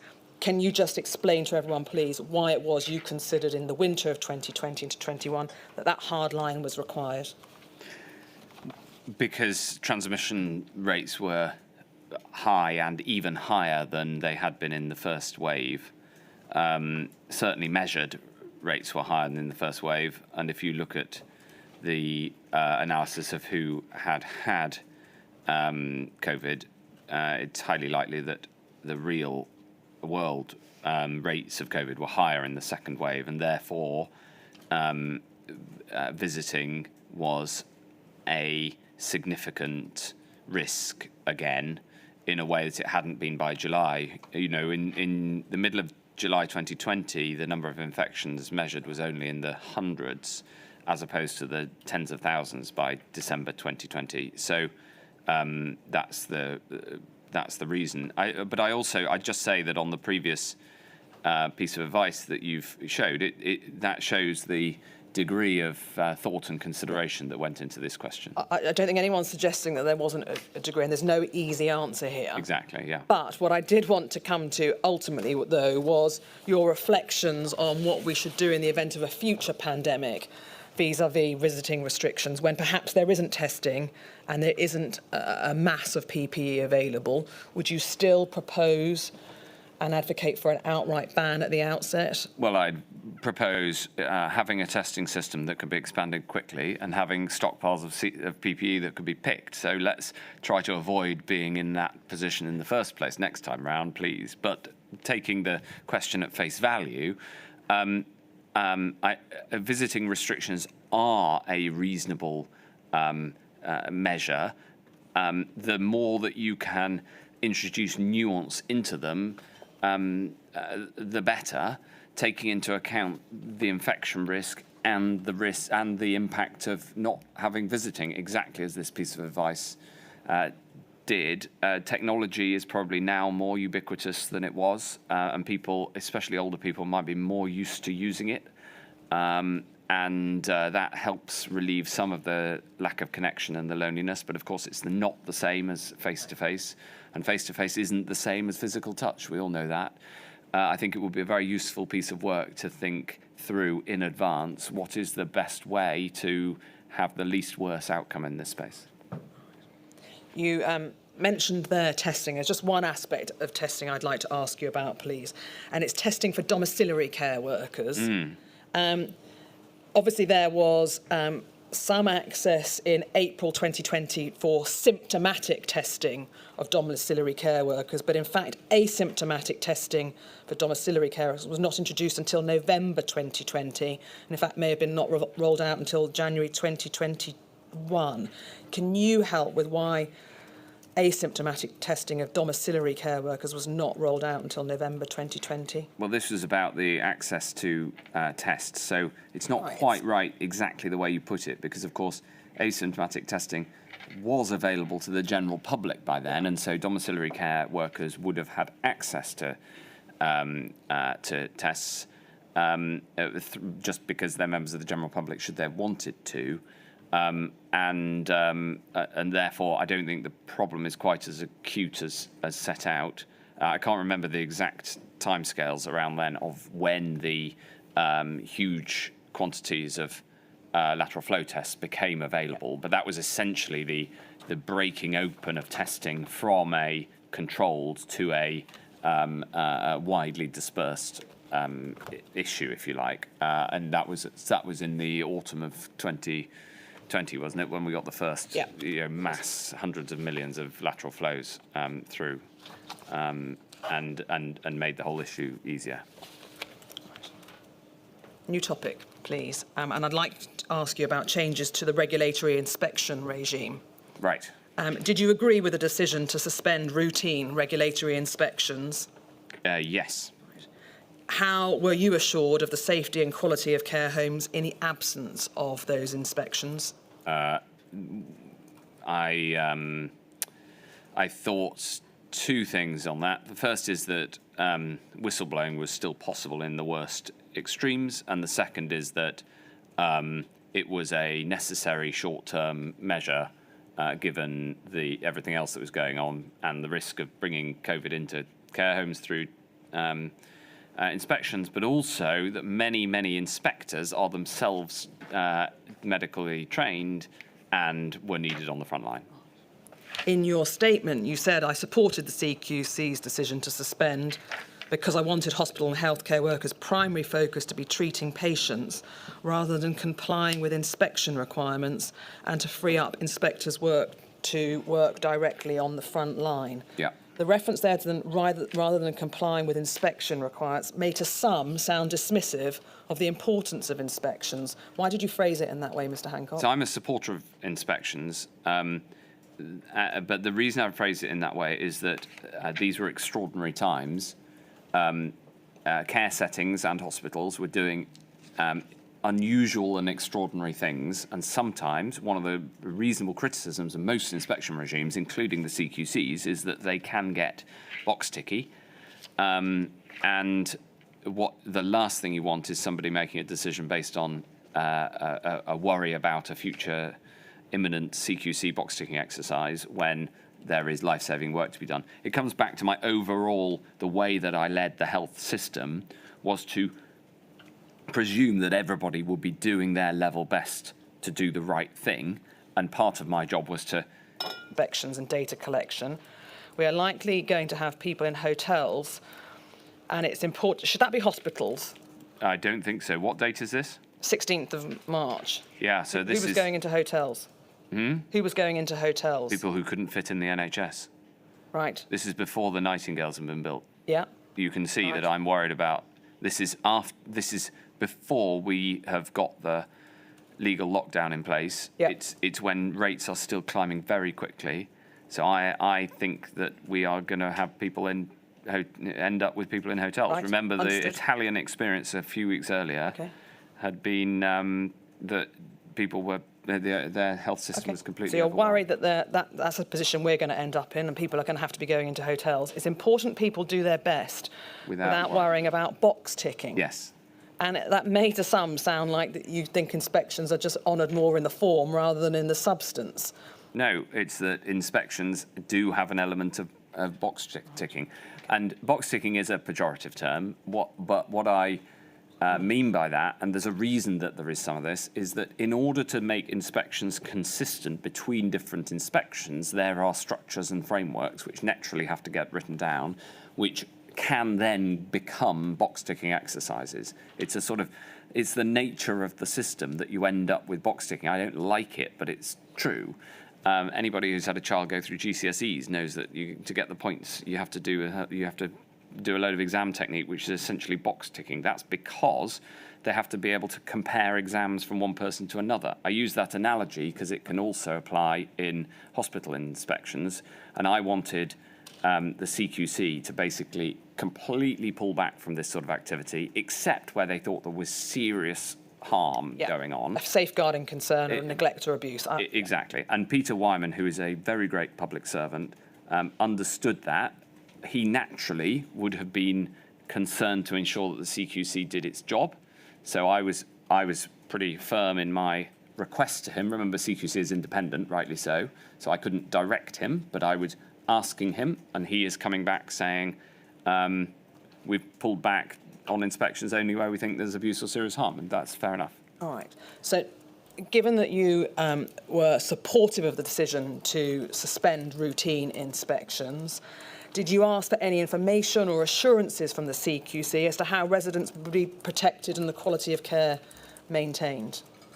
I considered that a matter for the CQC, and I'm sure I would have discussed it with them, but I also wouldn't have worried about my need to insist on that to them, because that is their natural purpose. Right. So were you aware of what was planned to replace the routine inspections once they were suspended, or did you leave that to the CQC? Absolutely matter for the CQC. Right. It wouldn't have been appropriate for me to have done that. I was basically giving a directional steer, which is, you've got my cover if you can go as far as you can and feel you are able to in this direction. Given that at this time there is now inspectors not going in routinely to care homes, there aren't visitors now going in routinely to care homes, there is an increased use of remote consultation by GPs and the like. Do you consider that perhaps there was now a lack of the checks and balances that would normally be in place in the care sector? Absolutely, there was a lack of the checks and balances that are normally in place, but I don't think that was a mistake. Right. But it was, of course, a downside consequence. In your statement at paragraph 260, you state, at the weekly ASC Adult Social Care meeting on the 17th of April, so about a month after the inspections have stopped, you specifically asked for an update on whether care homes could easily flag quickly to the CQC if they were facing serious issues. Right. What prompted you to ask for that update, Mr. Hancock? No idea. Right. So it seems like a reasonable question to ask. Right. Do you remember now what response you got to... No? No. Concerns, however, were raised with you about the lack of inspections, I'd like to show you just one example of a letter that you were copied into. Could we have on screen, please, INQ 231915?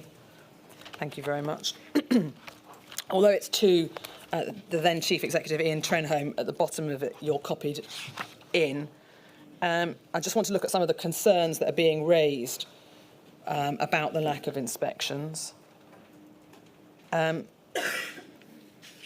We can see there in the second paragraph that the Relatives and Residents Association say it was clear from the outset that care services would be in peril. We looked at that Public Health England February 2020 guidance earlier. The CQC failed to speak out immediately to refute that. The CQC announced that routine inspections of care homes would be suspended. With family visits banned in most care homes, many residents felt totally abandoned. Then they go on to talk about the CQC producing an emergency framework, which doesn't include detailed policy or practice guidance, and concern there about the lack of oversight and scrutiny that has been compounded by easements and various other measures that were put in place. Do you remember, perhaps not this particular letter, but having those concerns raised with you by family members of people who are resident in care homes? I remember considering this as a balance, and that's the challenge. You see, often in policy, especially in these terrible times, we were taking actions in order to preserve life. Those actions had some negative consequences. We all know that. And a letter like this is an entirely reasonable expression of one side of the argument. And of course, you see letters like this. I don't know whether I saw this one or not. You have considerations like this brought to you. You have considerations brought on the other side, and you have to make a judgment. That is that's the nature of governing. So, you could read out any number of totally reasonable reports of people who found it deeply upsetting not to visit, not to be visited, and not to have a CQC inspection. The challenge is that on the other side, there were, in my view, greater risks of having taken the other decision. So it's just a question of balance. Were you concerned at all about the lack of oversight? I was concerned about it, but I just think in this one, in the scales of this decision, the balance was so far down on the vital importance of protecting people in care homes and of getting everybody who could to work on the front line in a national catastrophe that, in my view, this was not a balanced decision. It was a very clear decision. Okay. You go on in your statement to say that you met with the CQC on the 1st of July.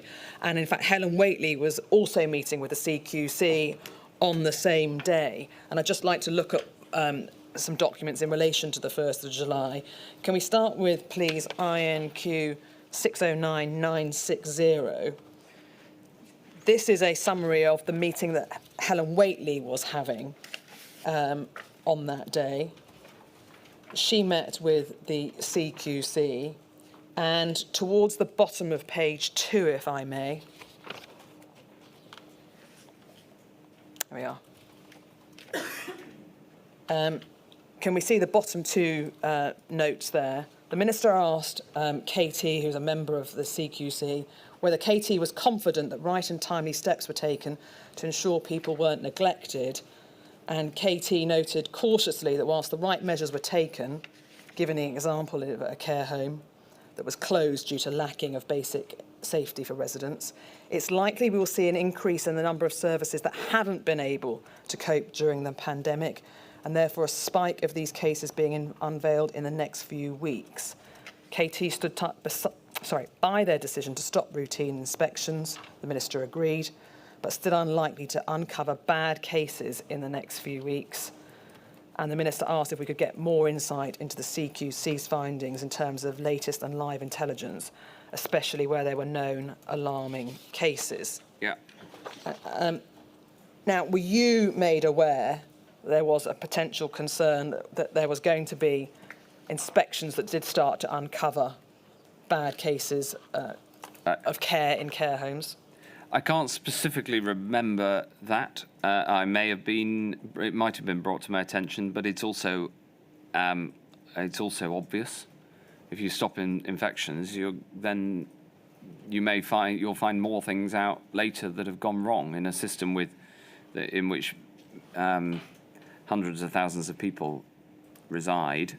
There are always problems. Again, I come back. You've got to remember that the flip side of this is a very high amount of death that was happening in care homes. So that's the balance that we had to strike. Can I go to page 1 of that email chain, please? And you're not in it, but the Minister, Helen Whately, says, thanks, Ros, for the email. Sorry, it's being relayed to the Minister. I flagged with the Minister, but on the call, Kate, who is the lady from the CQC, suggested a level of detail the Minister does not recognise. Given us the Minister's real concerns by Kate's admission that we should expect cases to emerge in the coming weeks of potential neglect, abuse, poor standards of care, she's asked, is there a way we can get them to expedite inspections? Can we get more formal information? Do we have internally a sense of what the scale of the issue is that may be about to erupt? She's clear that while she agreed with the CQC decision to stop routine inspections, she did not agree that this was done at the risk of neglect / abuse to residents. And Kate, the lady from the CQC's comments today, did not assure her on this point. So clearly the Minister's got real concerns about what's going on. Does that help you remember whether this was brought to your attention? No, I'm afraid it doesn't. This level of detail is exactly what I would expect the Minister to do. She's doing her job exactly as she should. The key to me reading this, obviously the first time I've seen this and I wasn't involved, but this first sentence, on the call, Kate suggested a level of detail that the Minister does not recognise. You'll have to ask Helen about it, but my interpretation of that is that she's being given reassurance that everything's fine, and she's challenging and and finding out that the level of detail behind the reassurance is not adequate. That's my reading of it, but obviously I wasn't. I wasn't involved. This is one level of detail, more detailed than I would have got into. Right. You said because the key point is here. She was clear that while she agreed with the CQC decision to stop routine inspections, right? So that's where I would have got involved.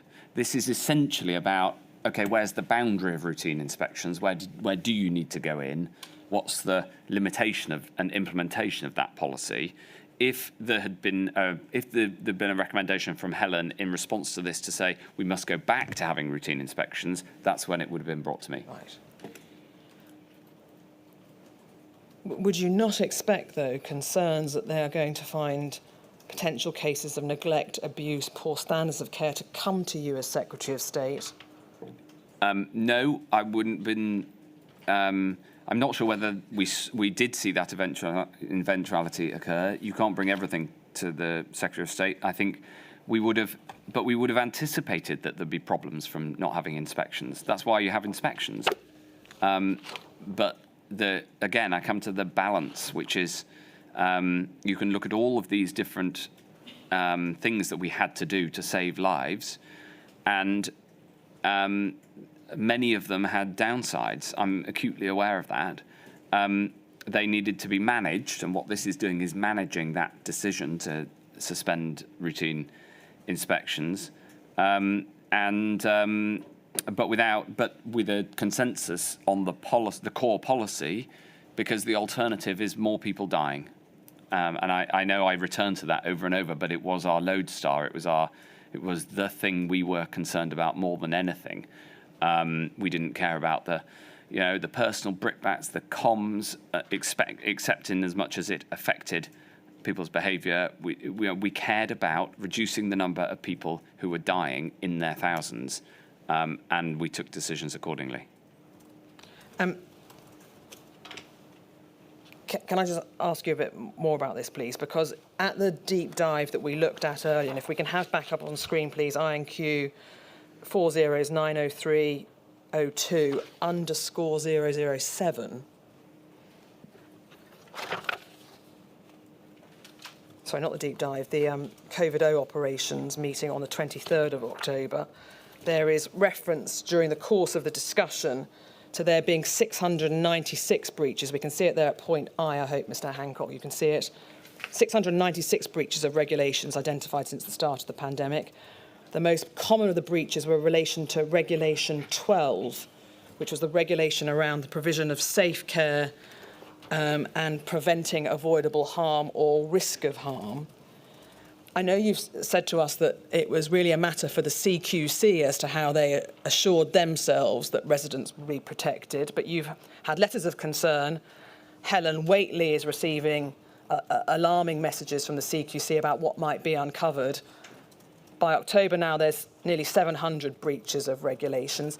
Do you think, in fact, you should have asked more questions for assurances about how people were going to be cared for and protected? I did ask for those assurances, and you saw right at the start my text exchange included considerations around this, even in the initial response from the chair of the CQC. So this was clearly at front of mind from the very start of this policy. 696 breaches of regulations in a sector that cares for hundreds of thousands of people over a what by now was a 6-month period needs to be put in that context, and in the context of thousands of people in care homes who died. So I think it's I think it's entirely an entirely reasonable set of decisions. Right. There is a contrary view, I suppose, from some that given the level of transmission, the outbreaks, the death data that we've looked at, and the vulnerability of the people in the workforce, and the fact that perhaps training and use of IPC, and in particular PPE, was not as good as it was. In fact, there was all the more reason to have inspections. What do you say to that counter-argument? I don't think it's correct. I think it is a, there's many cases when people put policy ideas or suggestions of different ways of doing things that didn't take into account the fact that if you drive up contact between people, then you drive up the infection rate. And it sometimes isn't a popular view, but actually the life-saving thing to do sometimes is to be firm on these things. Add to that, in this case, the fact that CQC inspectors were also incredibly important on the front line, and that's the balance that you've got to put to reach an objective decision, given those considerations. To me, the question that's really important in this discussion is, were these things considered when a balanced decision was taken? And they very evidently were, and a decision then taken in the round. Two final topics, please, before perhaps some overarching observations from you.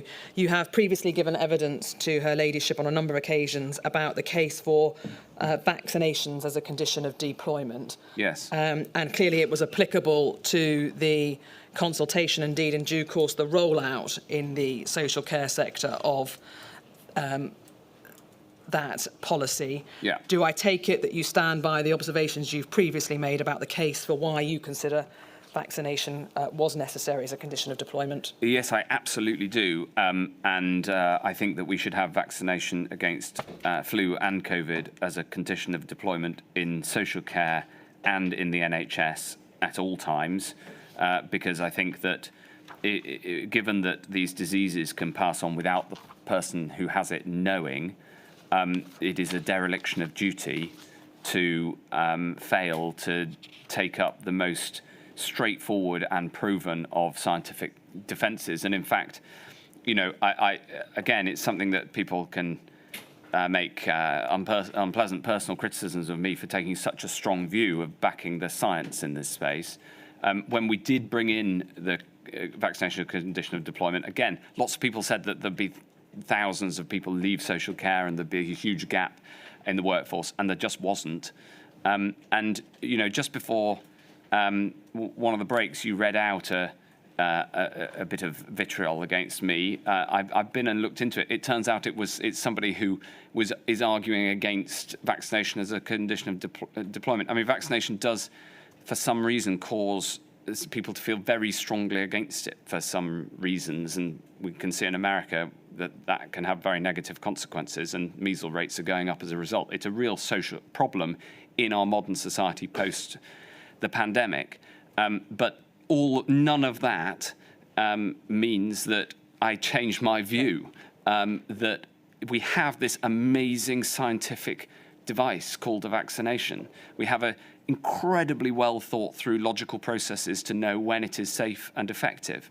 And since it is safe and effective and cost effective to vaccinate against flu and COVID, I can't for the life of me see why, if you're a care worker and therefore care about people, you should allow yourself, or if you're an employer in that space, allow the people who work for you to take this totally unnecessary risk.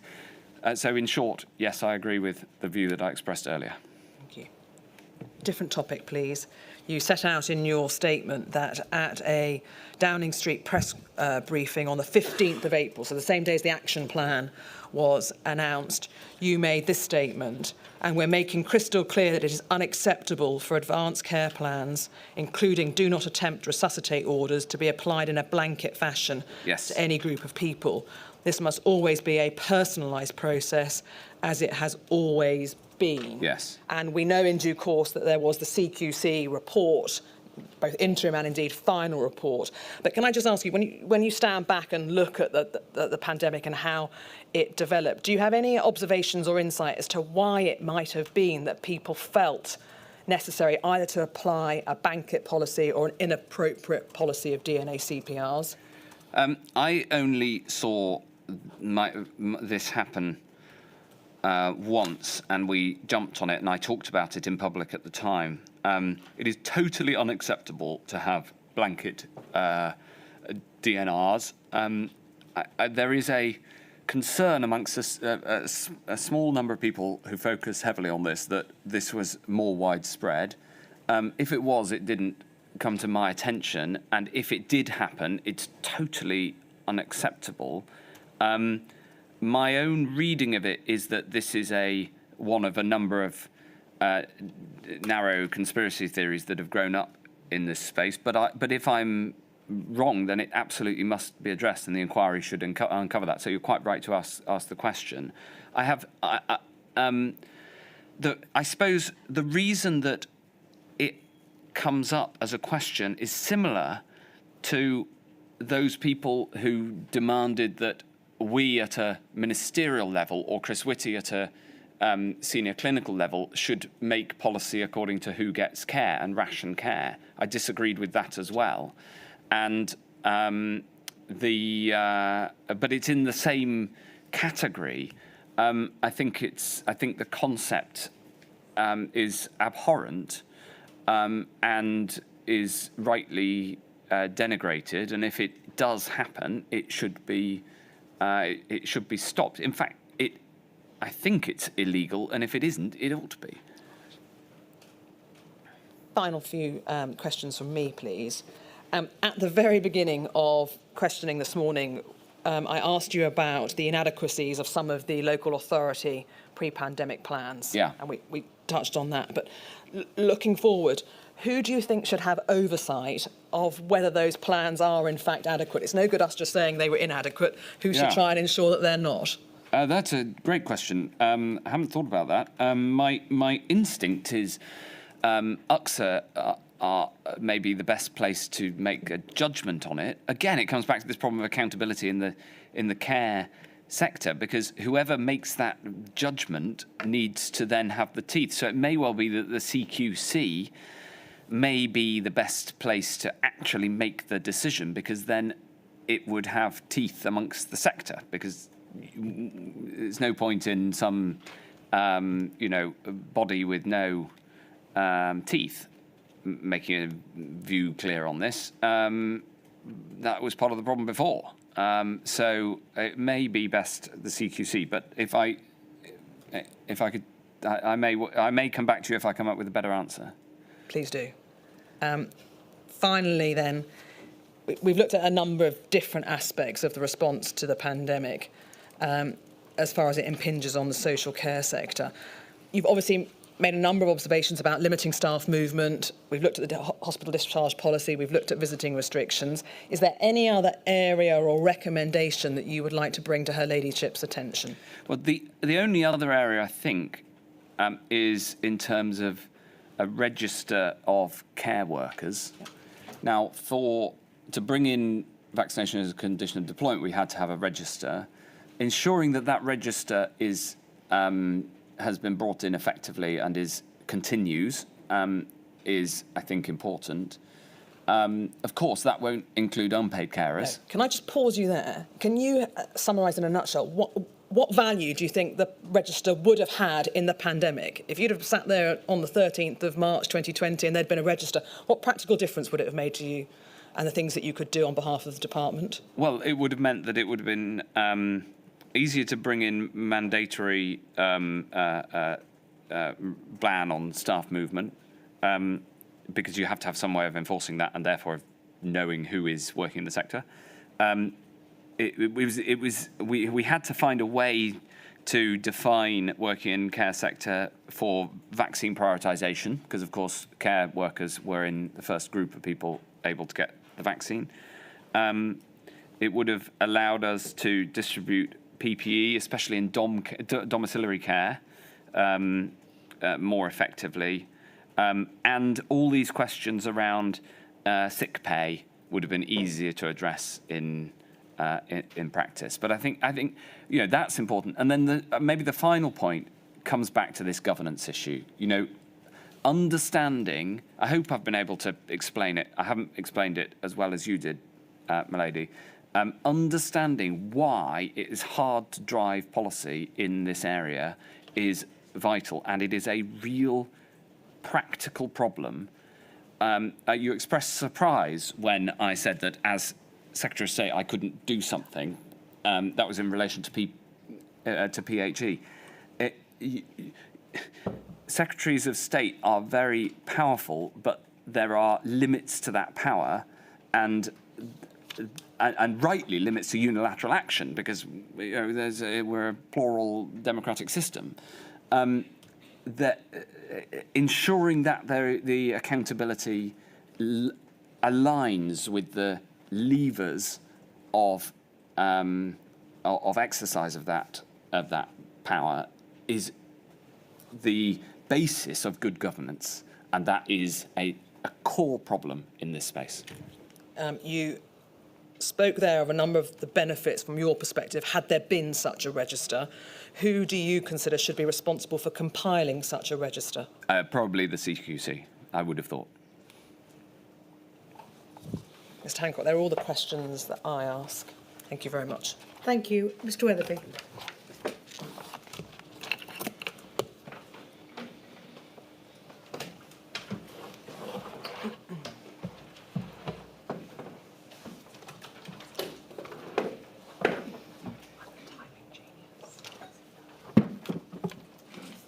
Mr. Hancock, I asked questions on behalf of the COVID bereaved Families for Justice UK group, which is a group of 7,000 family members who lost loved ones across all four corners of the UK. I'm going to start with PHE and data, if I may. You've discussed already with Ms. Carey the position of PHE generally and its ultimate closing down. And you discussed data, including with reliance on their reports regarding transmission into care homes. Earlier this week, I referred to a WhatsApp exchange between you and Helen Waitley on the 13th of July. I just want to go through that with you now. So could we have it up on screen, please? It's 274068 and it's page 19.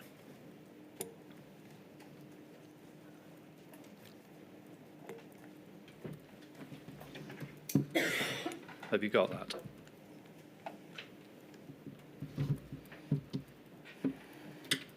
So it's the entry 13th of July. 1820.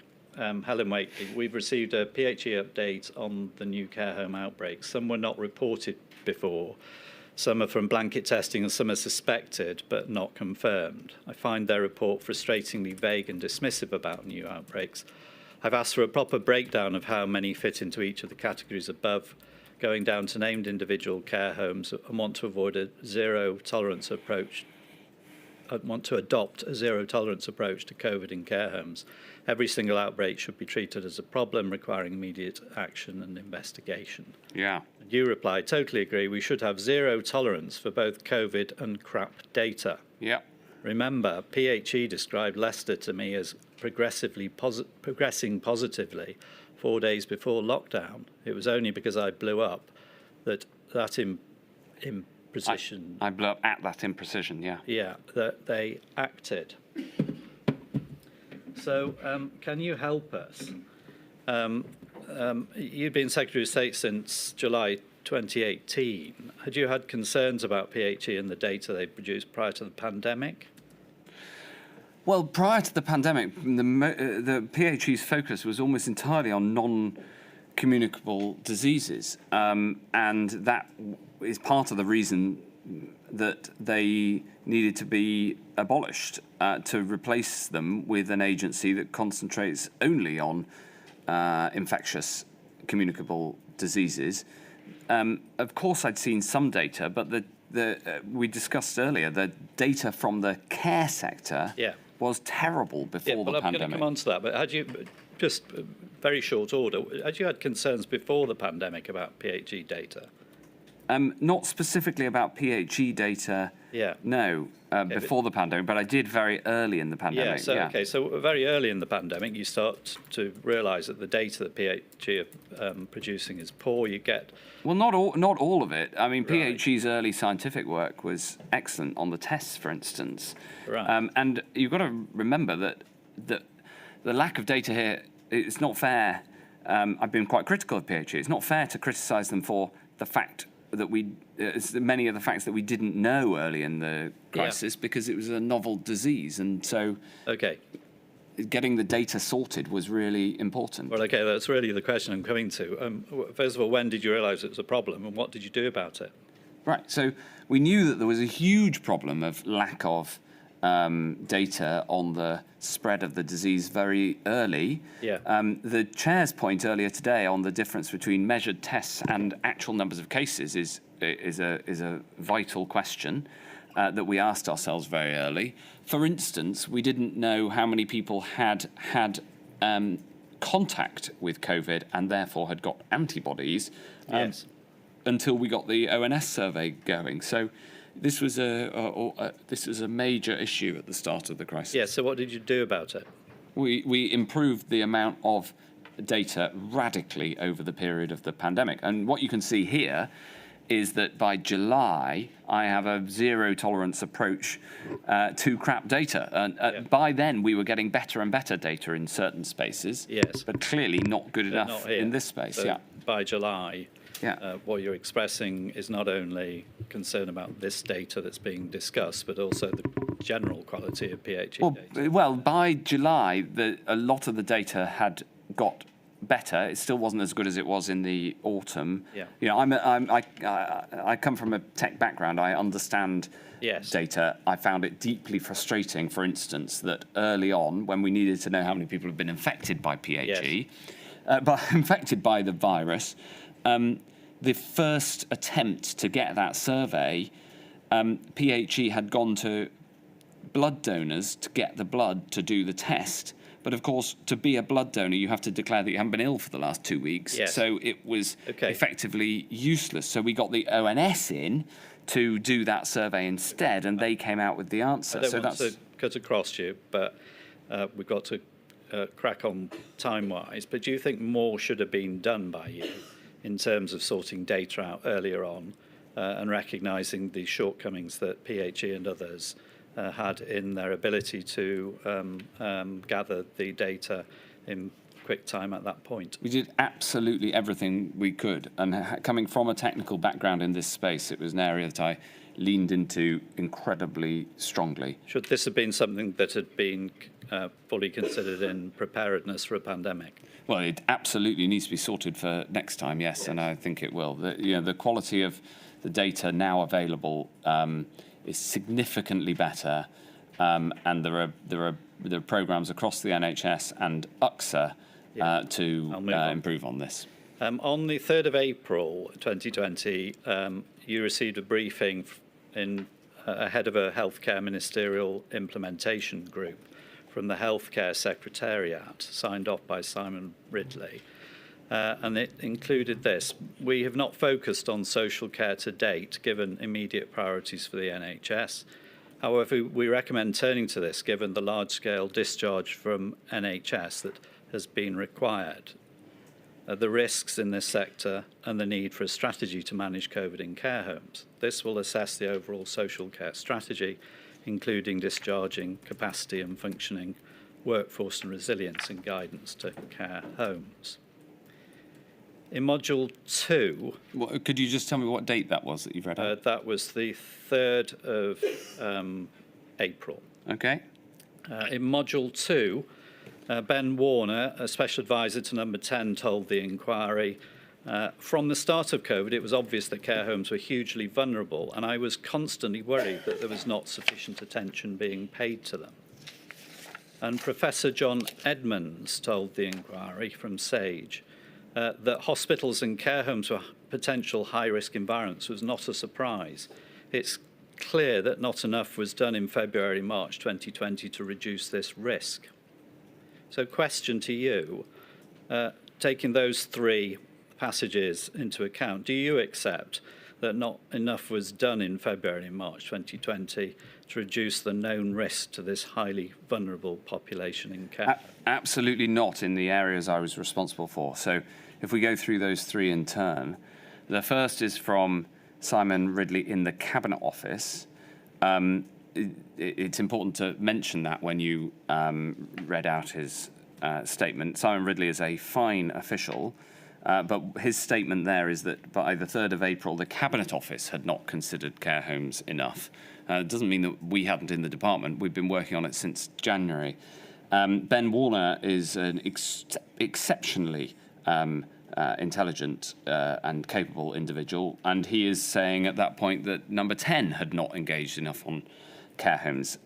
We know from Module 2 that Cabinet Office and Number 10 were making all sorts of complaints. We were getting on with trying to fix the problem. So we were engaged in trying to solve this as well as possible from January 2020, as you can see in all of the paperwork. Yeah, well, I mean, the person putting those three pieces to you is it is from the Cabinet Office, from Number 10, and from SAGE. So it's three different sources. Another way of looking But they're not, but hold on, that's not right. Because the Cabinet Office statement is that they have not turned their attention to care homes. It isn't that the department hasn't. So it's the fact that you read it out without mentioning that it was from the Cabinet Office kind of demonstrates that the point that we were working to solve this problem. We had, it was in some areas, the Cabinet Office had been blocking the work that was needed.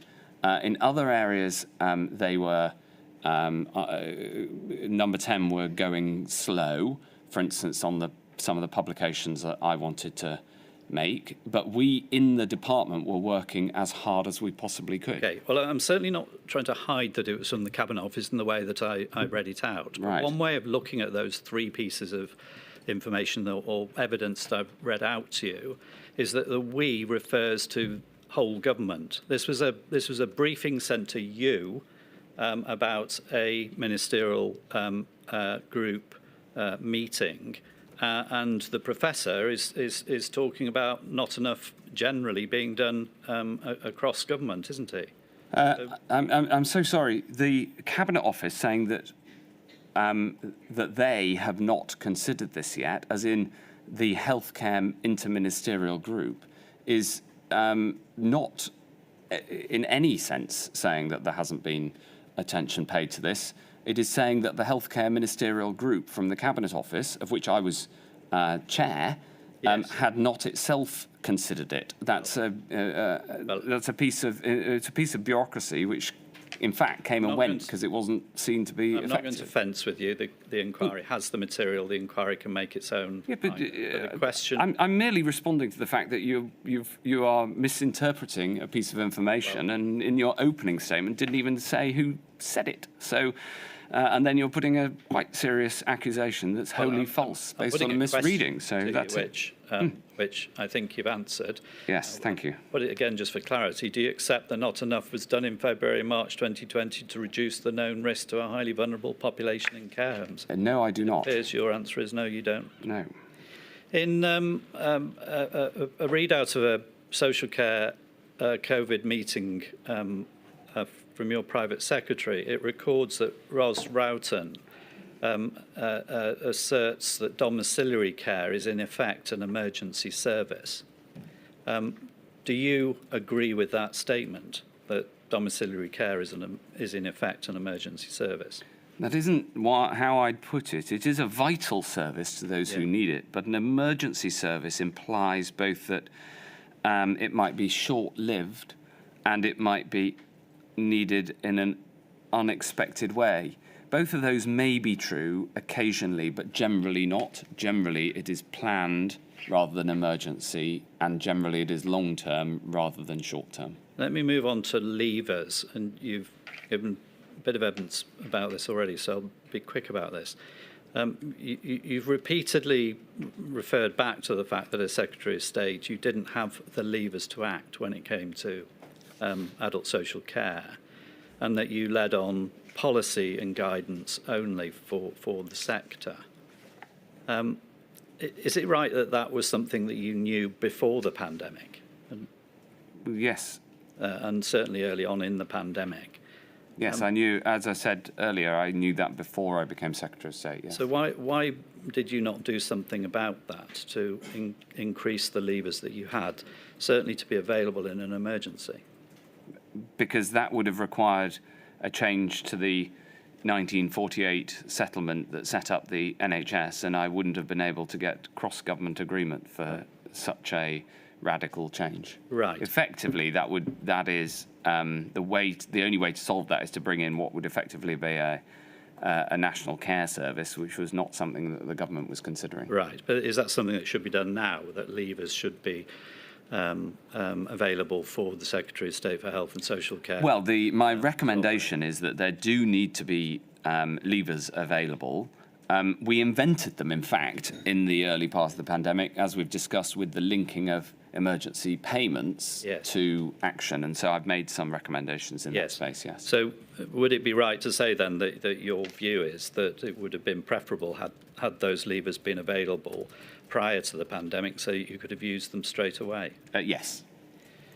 Given that they weren't, why did you not put levers into the Coronavirus Act or some other convenient legislation in the early part of the pandemic, if it was such a problem? Yes, so it's a good question. We did bring some measures with respect to adult social care in the Coronavirus Act, and selected the measures that were available in the preparation. So in the legislation that had been prepared in response to Operation Cygnus. So that had been part of the preparation. To a degree it was used, but I think that there's more to do. Right. So the fact that you refer back to the absence of levers to act, is that then an excuse for things when they went wrong, they weren't your fault? Because if you were putting these levers into place with the Coronavirus Act or other convenient legislation, then you could use them. That is a very easy thing to say with hindsight. The reality of the situation is that I had to act with the tools that I had, and that's what I did, and drove the life-saving effort to make sure things weren't even worse than they were. But you brought levers in quite early on with the Coronavirus Act, and that gave you the ability. Well, in this space, the most effective things that we brought in were the requirements in return for the emergency funding. That's what really brought the meant that we could bring to bear policy that we had not foreseen the need for before the pandemic. Yes. Okay.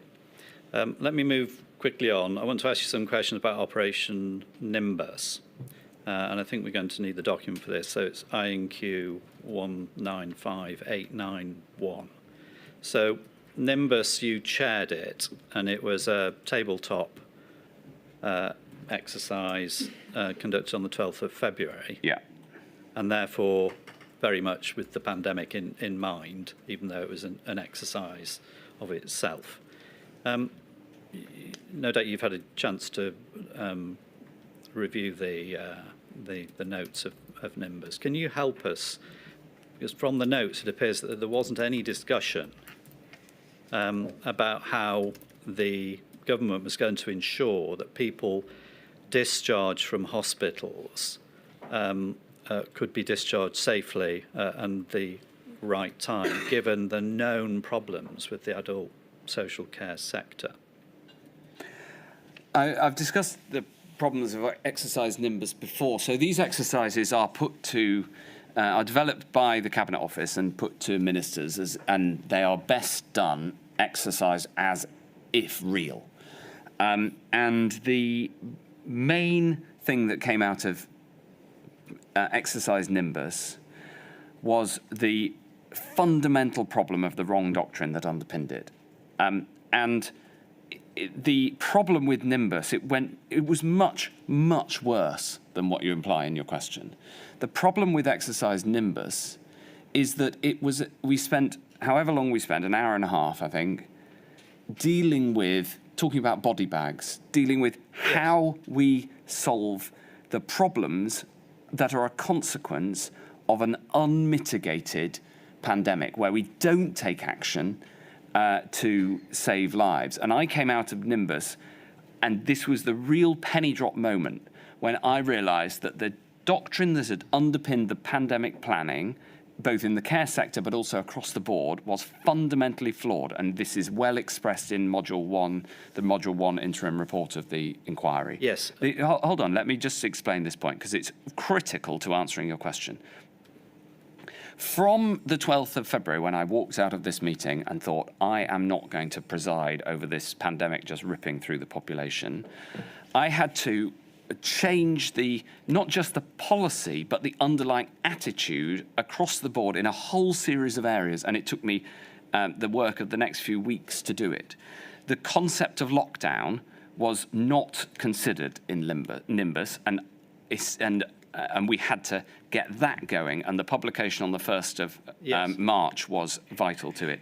The testing was stopped because that was part of the underlying wrong doctrine from PHE, as was contact tracing, and I had to get testing going again and rebuild contact tracing. No, I'm going to answer your question. Mr. Hancock, the trouble is that Mr. Weatherby has an allotted time, and to be fair to his lay clients, which he's trying to do, they have a number of issues they want put to you, and he has permission to ask. So if you could just listen to the question, please, to be fair to the people, the bereaved, that Mr. Weatherby represents. Thank you very much.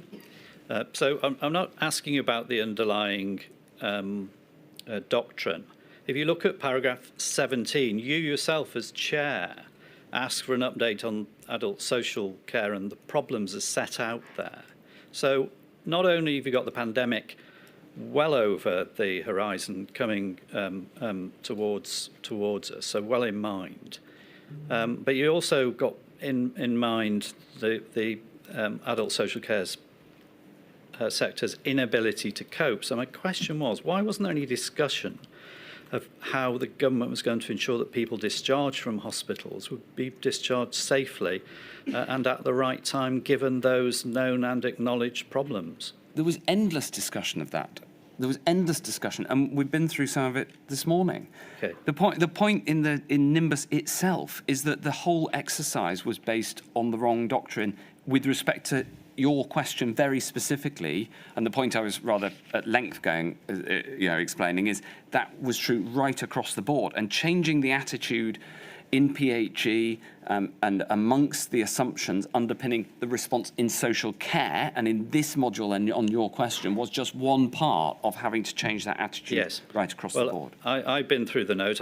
If I missed it, someone will point it out. No, it's not in the note here. It's in the notes of what we were actually doing in response to the actual pandemic that was coming. So there's been a discussion, has there, about discharging patients safely to residential homes. There were endless discussions about it around this time. Yes. It's just not recorded.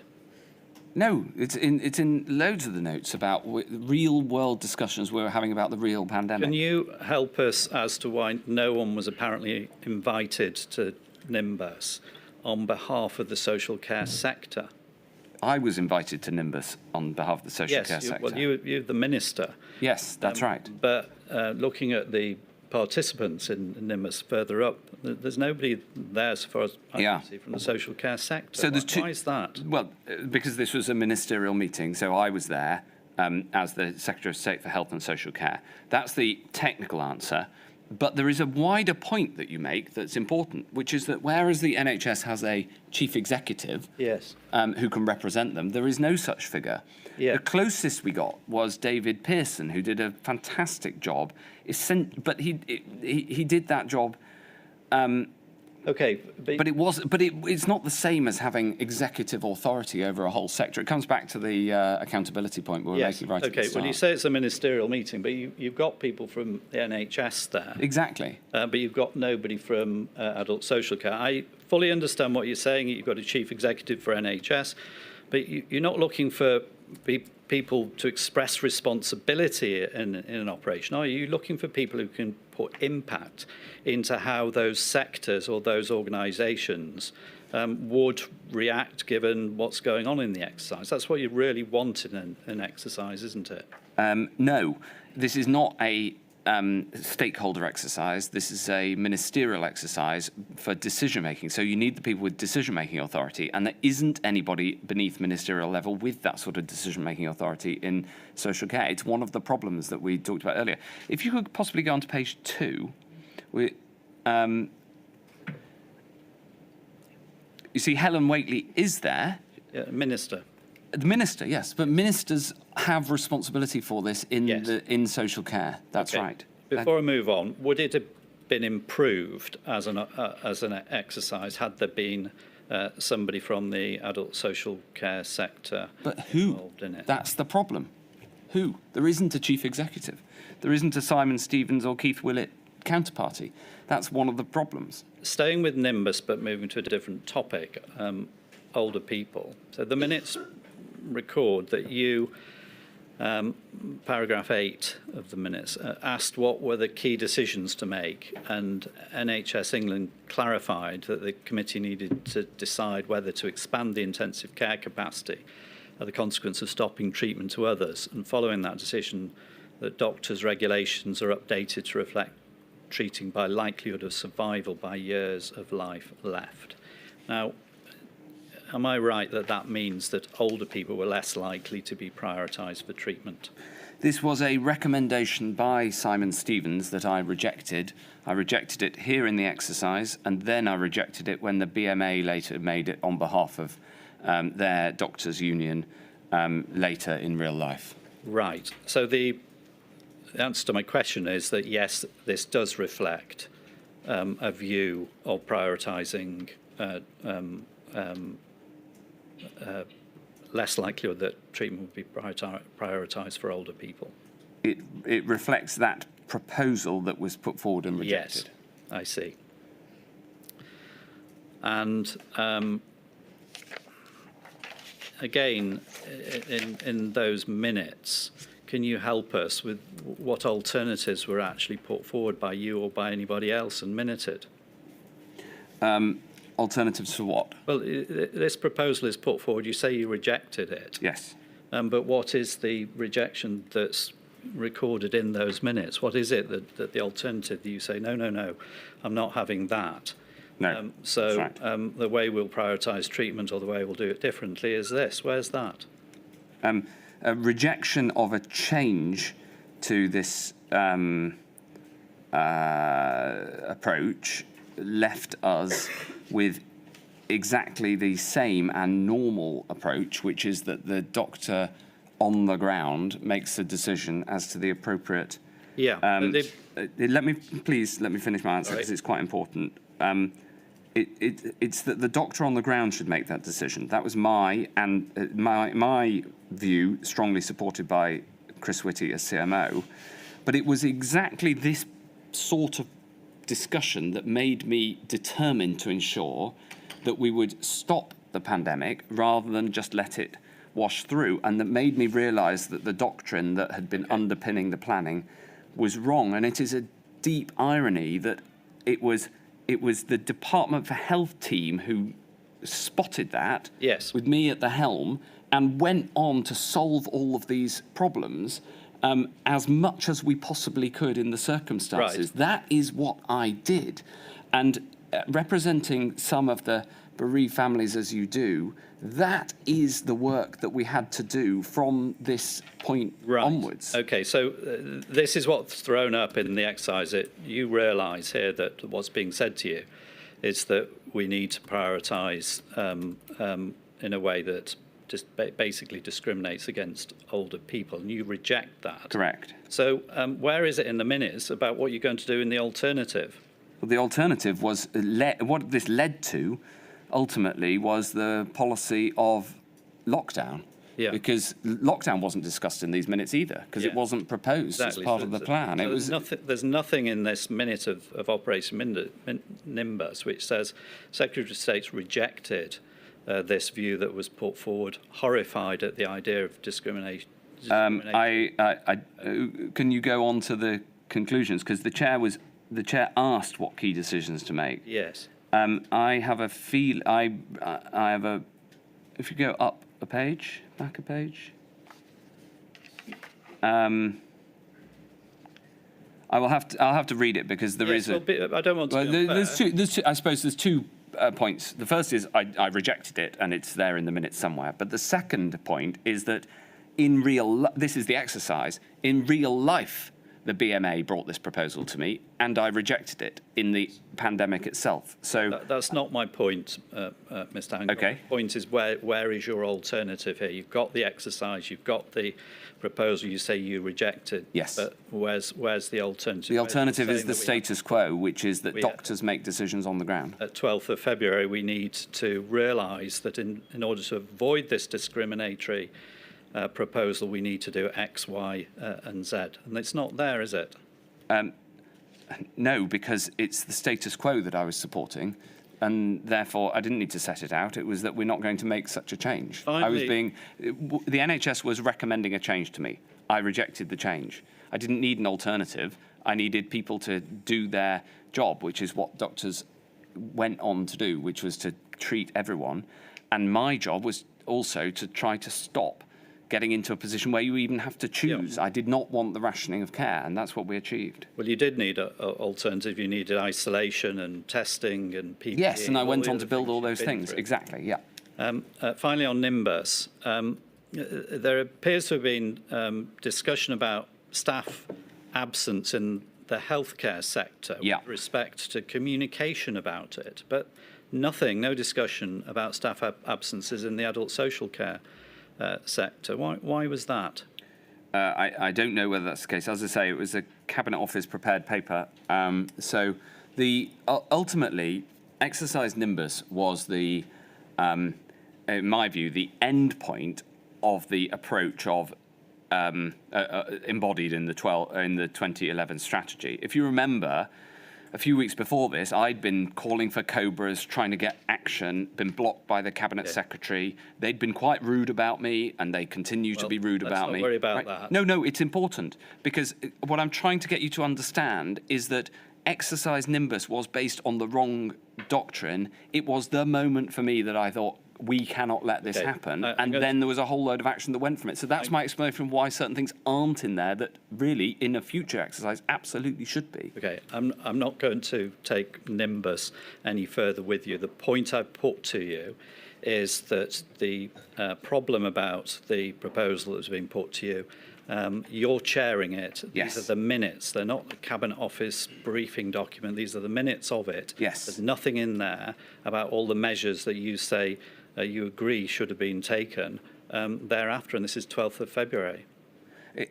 Yes, and my response to that is that all you're doing is reinforcing the point that I would make in response to Nimbus, which is the exercise highlighted the wholly inadequate attitude that was being taken by the Cabinet Office to how to respond to a pandemic. Mr. Weatherby, it's not your fault. You are over your last time, but we're going to take a break now. And don't worry, if you could try and work out during the break what you can do if I allow you another 10 minutes. That's very kind. Thank you. I shall return at 10:02. All right.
Mr. Hancock, before we start again, I appreciate how difficult it is for you and how you wish to make sure that any criticisms that aren't fair aren't made. But there's limited time left. The stenographer's had an extraordinarily long day and we still have a number of questions from other core participants. So please, if you could focus on the questions and just answer the questions, I'll be really grateful. Absolutely. Could I just very quickly put on the record a little addition to the previous answer, though, to exactly this point, because I was asked about this point about who took decisions over prioritisation of care, and we could have shortcutted that whole section because in paragraph 35 of the same paper it says the chair stated that clinicians, as part of NEPP, which is the National Emergency Planning Procedure, should be empowered to make decisions. So it's stated there in the minutes. Thank you. Yes, well, thank you for that clarification. That wasn't my point. My point was about the other issues that should have come as a result of you rejecting the proposal that was put. Two topics to finish my questions, and I'll deal with them as briefly as I can. Asymptomatic transmission. On the 14th of March of 2020, your department and the Office of the Chief Medical Officer received data on the Diamond Princess cruise ship, confirming that 696 people on board the Diamond Princess had tested positive, 328 of which were asymptomatic, and some of the cases appeared to be super spreaders. Just for the record, the reference is 48086. Can you help us that those who had been repatriated from cruise ships were required to self-isolate for 14 days and tested within 24 hours of arrival. And that had happened on the 10th of March return of passengers on the Grand Princess cruise ship. Why were care home residents discharged from hospital at around this time not treated similarly? The problem here was that the PHE clinical advice said that asymptomatic testing was not appropriate, and of course there weren't enough tests. I had stated in January that the policy should proceed on a reasonable worst-based scenario, noting that there was evidence even then of asymptomatic transmission. You'll have to ask PHE why it didn't update its advice until April. Right. In terms of the self-isolation point, though, the requirement for returning cruise ship passengers for self-isolation for 14 days, why wasn't that something that could be done with the discharges from care homes? For example, by things that you've already discussed about holding accommodation or hotels, Yes. where care homes didn't have the availability to do it themselves. Yes. Why was that not done? You'll know from the discussions that we've had that that is something that ministers were pushing for, but we weren't able to put that in place until the middle of April. In fact, because of my concerns about asymptomatic spread, I'd insisted that people coming back from Wuhan were isolated in February, as early as that. So this was something that the clinical advice was clear from PHE. Sharon Peacock led, I think, on that advice. Okay. It's something you'll have to ask PHE. I'll come on to that in 1 second. Just on this point of the apparently different treatment of returning cruise passengers and discharged patients, and this position of discharges in the middle of March, and then more testing becoming available with the action plan on the 15th of April. Why did you not stop elective treatments, elective surgery, for example, at the same time or before the discharges from hospital to care homes? The NHS were working on their policy of elective discharge, pausing electives at that point. That was a decision for Simon Stevens, so you'll have to ask him about that. That would have meant that the discharges could have been delayed until you had proper testing, more data. Well, not necessarily, because it depended on the spread of the virus and how many people ended up in hospital. But I essentially agree with the thrust of your point.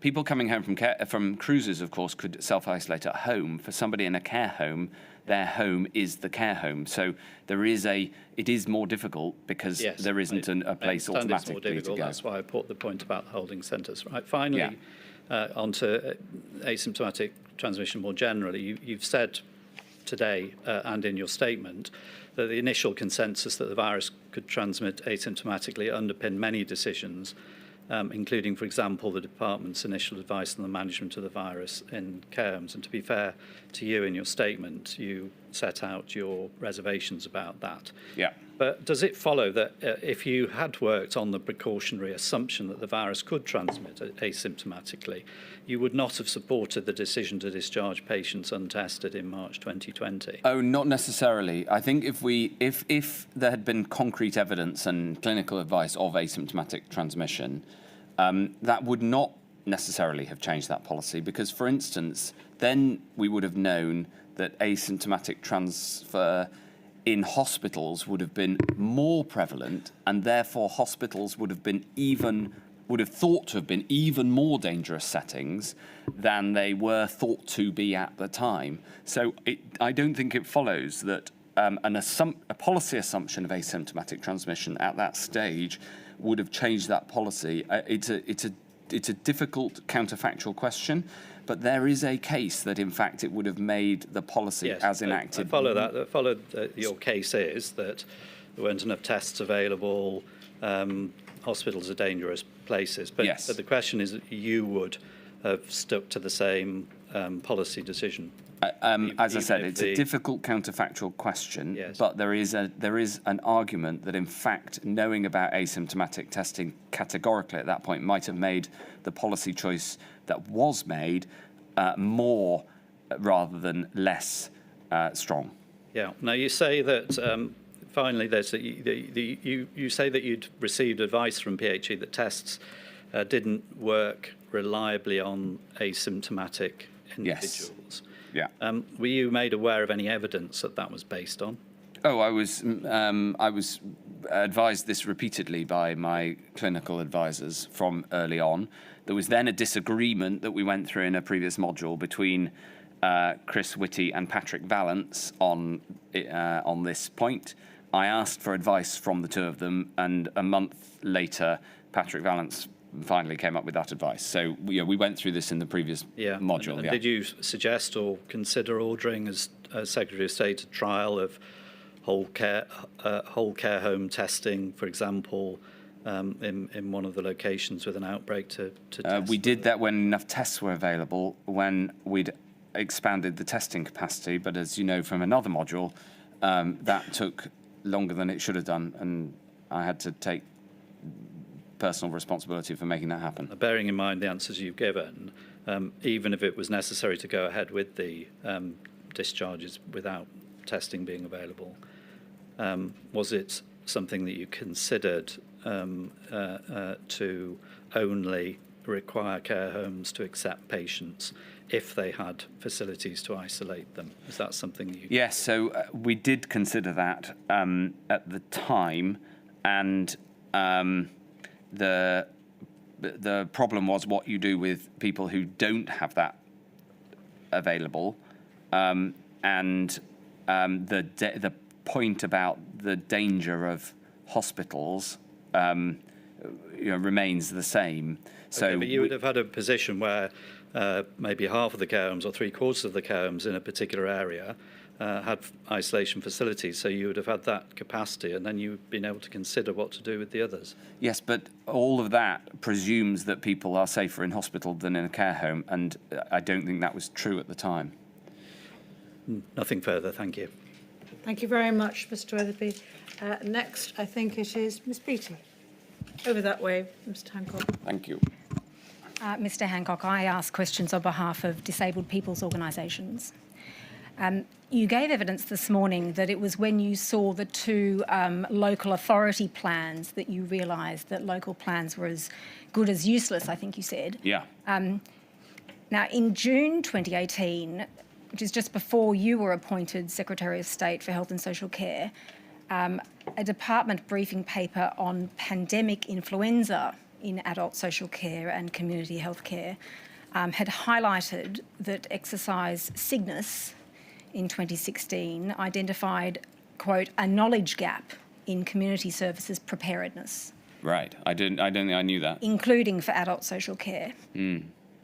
So do you agree that the adult social care sector's lack of preparedness for a pandemic was well known prior to COVID-19, including to your department? I can't testify that because I haven't seen the evidence that you refer to. If that's what it says, I didn't know that until you just said it.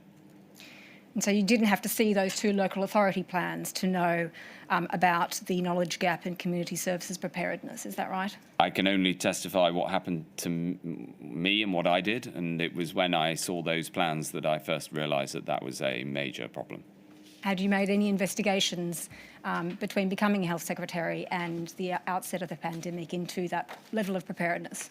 Yes. I was briefed when I became Health Secretary on our pandemic preparedness plans, and I went back in some detail with Clara Swinson, who was the lead official, on this question. But you weren't told what was in that June 2018 paper? No, not that I can remember.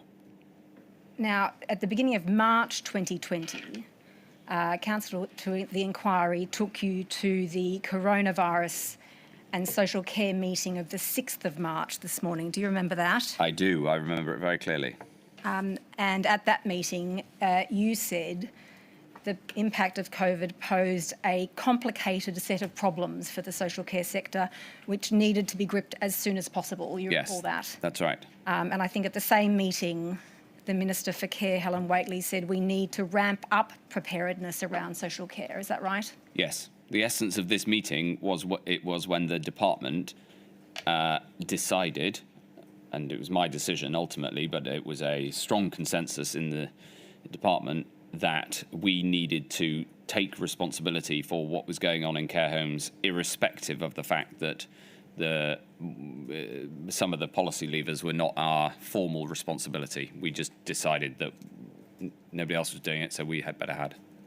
And you say care homes, I assume you mean social care generally. I do mean social care. Thank you for picking me up on that. You're quite right. So having decided that at the beginning of March 2020, why did it take until mid-June 2020, almost 3.5 months after you thought that, there was a complicated set of problems which needed to be gripped as soon as possible, and what you've just told us, to set up the Social Care Sector Support Task Force? That's a misrepresentation of what happened. What happened after the 6th of March meeting was immediate action on a whole series of fronts. We saw earlier the minutes from that meeting saying that I'd set out 10 different areas in which we needed to take immediate action, and a huge amount happened from that moment onwards. The Social Care Task Force was a way of bringing together a disparate sector in a way to have a formalised engagement with the sector that on recollection, was led by the minister rather than by me, largely. But that was it comes back to the problem that we were discussing with the bereaved families group, that there is no single leader of social care. At that, I've looked at the minutes at the exercise that we just talked about. Clara Swinson was there as a departmental official leading on social care and was part of the discussion. So she was doing that job, so it was done. But there wasn't a sector-wide formal grouping in that sense, and so I understand that's my recollection of why the task force was set up. It absolutely does not imply a lack of action. Right, but are you telling us that it wasn't until mid-June 2020 that it occurred to anyone that formalised engagement structure needed to be put in place? No, I'm not saying that. There was a huge amount of engagement, largely led by Helen Whately and the civil service team, Ros and the rest of the team. It was put into a task force form. It's a reasonable thing to do. One of the things that task force was set up to do was to oversee the social care action plan. Is that right? I don't recall. Right, I think that's stated in the letter that you sent to David Pearson on the 17th of June, right, setting up the task force. Okay. And that social care action plan had been published in mid-April 2020. Is that correct? sorry, you understand the action plan was published in mid-April? If that's what you're telling me, you mean the 15th of April document? Yes. Yeah. And would you agree that it's not very useful to set up a task force to oversee delivery of an action plan that had been published 2 months earlier? Nope, I don't think that's true at all. I think we published the plan and we got on with delivering the plan. The plan itself changed the advice in a way that reflected the now agreed clinical recommendation of assuming asymptomatic transmission, for instance, and many, many other things. A huge amount of further work was done, including the changes announced and the extra money announced, for instance, on the 15th of May and many other times. Formalising that after this period of intense activity into a group that could take it forward, led by somebody who from the sector, and David Pearson, was a good next step. It was entirely reasonable to do it in that time frame. And you've given evidence already that it was your department was overstretched and had no levers. So was it an overstretched department with no levers who had been overseeing that action plan? Of course, we were all unbelievably busy responding to the greatest civil emergency in 100 years. So yes, we were busy, yes. The next March meeting which Counsel for the Inquiry took you to was the 11th of March. Do you remember that? It's the social care coronavirus meeting. I don't remember that specifically. It wasn't as momentous as the previous one. Right. Well, I'll ask the questions and you can tell me if I need to bring up the note of the meeting. But it is a social care coronavirus meeting of the 11th of March, at which there was discussion of speeding up hospital discharge. Right. Do you accept that? I don't know. It was 5 and a bit years ago. So right. Well, if it assists the witness, it is INQ 000328131. Could you get an on ask the question while it comes up, Ms. Peter? Please? Sorry, short of time. At the meeting, there was discussion of whether everything was being done to speed up hospital discharge. A discharge to assess option was proposed, which you agreed with. Right. And just to put that in context, is it right that discharge to assess essentially aims to discharge patients from hospital sort of as soon as possible, as soon as they no longer need acute care, but they might still need care services and that would be assessed once they're out of hospital? Is that right? That's the definition of it, more or less, yes.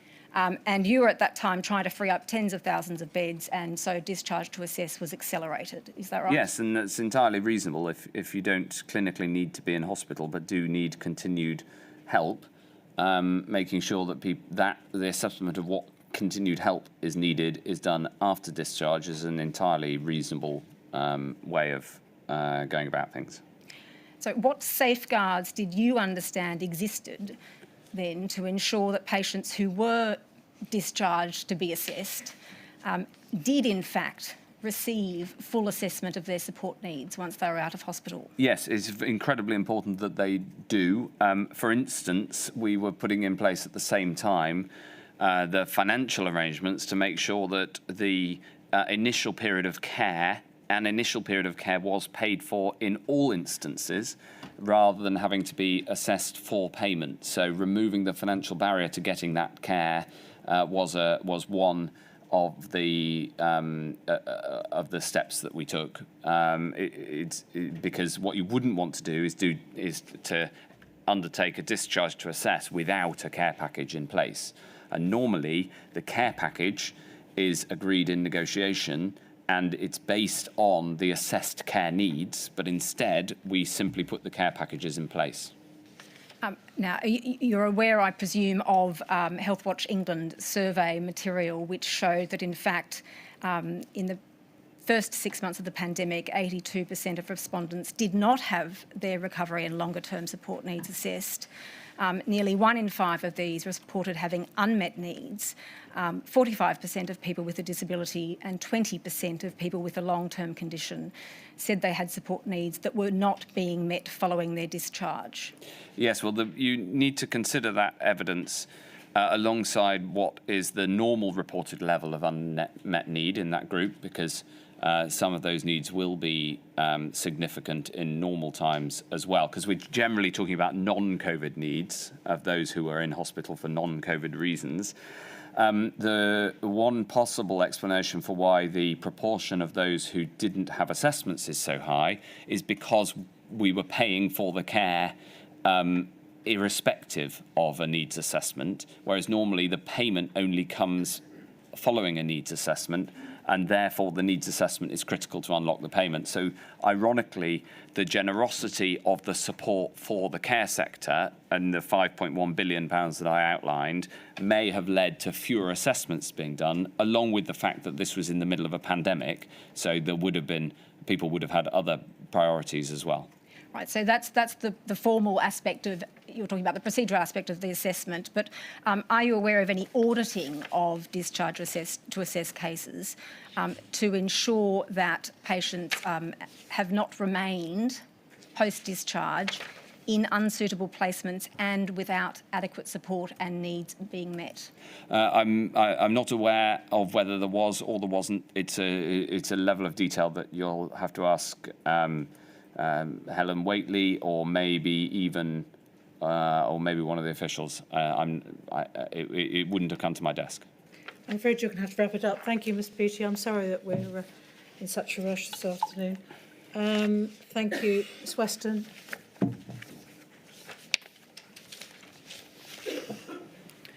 Good afternoon, Mr. Hancock. I'm asking questions on behalf of the Frontline Migrant Health Workers, Healthcare Workers Group. We represent care workers who were at the sharp edge of the pandemic. Yeah. Our questions concern how the employment conditions of workers in the adult care sector impacted on the spread of the virus. Yes. Could I ask that we turn up INQ 88388, which is the early draft of the Adult Social Care Strategy document. If I can ask you to look at 0020, which is paragraph 2.27. So in that paragraph, we can see that the proposal was for paying workers their full wages for up to so many weeks of sickness or isolation during the pandemic. Yeah. And that where local authorities faced particularly disproportionate costs, government to meet the costs, brackets policy not agreed with ministers. Yeah. And then if it wasn't happening, you'd want to know, and you would work with those representing care workers to ensure there's a way that staff can flag if they're not getting that support through. Yeah. And then if we cross-reference that with INQ 88629, which is the minutes of the COVID-0 meeting at which that draft strategy was discussed. All right. Yeah. Page 4. It explains the reasoning for rejecting that statutory sick pay proposal as follows. The commitment in paragraph 2.27, which is one I've just taken you to, might cause difficulty for the government, as it would be the first time the government acknowledged that statutory sick pay was not appropriate. Yeah. And clarification would be needed Yeah. about why the policy wouldn't apply to all key workers who've been declared as essential. Absolutely. So my question is this: do you accept that it was well understood at an early stage that an increase in statutory sick pay was needed to protect care workers and service users alike, but that it wasn't immediately adopted or ring-fenced? Yes, it's safe to say I campaigned in favour of that. I was strongly in favour of the language that you highlighted in yellow, 2.27 in the previous document, and I would have made the case for that in this meeting, but clearly didn't get my way. Well, wasn't the reason to save the government the embarrassment of admitting that statutory sick pay was inadequate across the board? No, I thought that statutory sick pay was inadequate, and I still think it's inadequate, and I made that case firmly.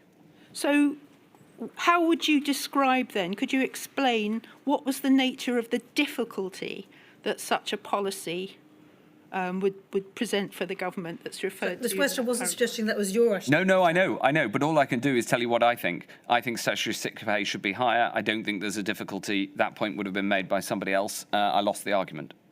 Yes, but presumably you were at meetings where that was discussed. Yes. What the objections were discussed. Can you help us with that? No, because I don't recognise them. I don't think there are any. So you didn't hear anybody talk about any Well, objection? I can't remember, but lots of people make rubbish points that you forget, don't they? I mean, the implication of the question is that there should be better statutory sick pay. I strongly agree. I can't think of reasons not to, other than the direct cost of it. The direct cost, in my mind, is massively outweighed in normal times, let alone in a pandemic, by the benefits of such a policy. I apologise that I can't remember what the people who unfortunately won the argument at that time said in doing so. I regret that they won the argument, and I think that the government should sort out statutory sick pay now, and I would recommend that to the inquiry. Just moving on. Yeah, sorry. Dame Jenny Harries has noted in her witness statement, for my lady's notice, paragraph 913, the financial position of the carer also served to encourage them to return prematurely to work when staff in other sectors would have isolated, supported by adequate sick pay. Yes. That's because the nature of the peripatetic Absolutely. workforce. Yeah. So given that subsequent scientific evidence, I'm thinking particularly of the Vivaldi study, did confirm the link between inadequate sick pay and the spread of the virus. Yes. Firstly, Yes. understanding that it wasn't your decision to take, but do you regret the decision? Of course, I disagreed with it at the time. I'm sorry I can't be more used to you, other than to say that you're completely right.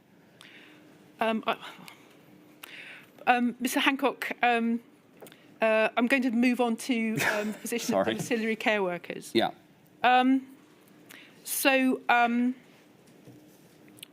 you accept, I think, and you've already recognised today, that workers in domiciliary care are frequently on 0 hours contracts working multiple jobs. Yes. Do you accept that they're also frequently migrant workers on tied visas? Yes, frequently and disproportionately, yes. And that and they are also undocumented workers who have come to the UK legally but whose visas have expired? I haven't seen evidence of that myself.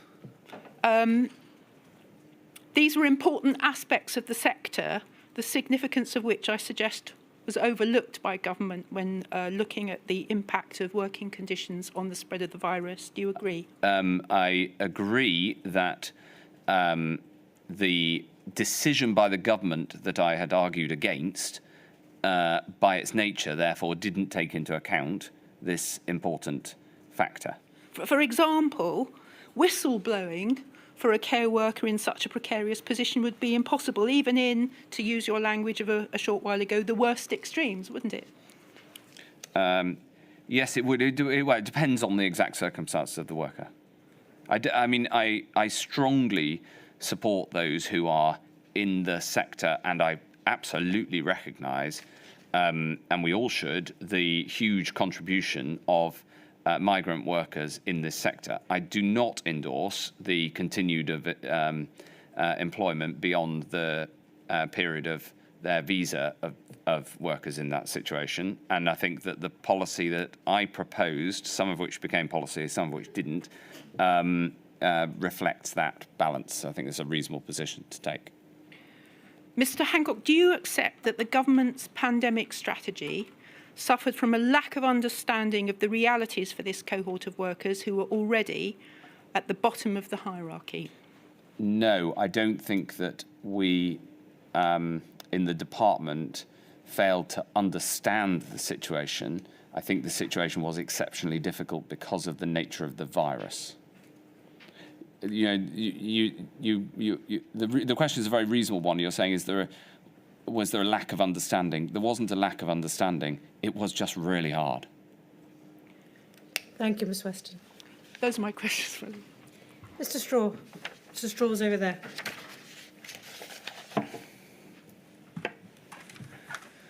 Thank you. Mr Hancock, I represent John's campaign, the Patients Association and Care Rights UK. In January 2021, Helen Whately pushed to have visitor restrictions relaxed. Yes. You refused, and you said that this was because we needed to save lives. Yes. Could I have on screen, please, a document INQ 000 492 343?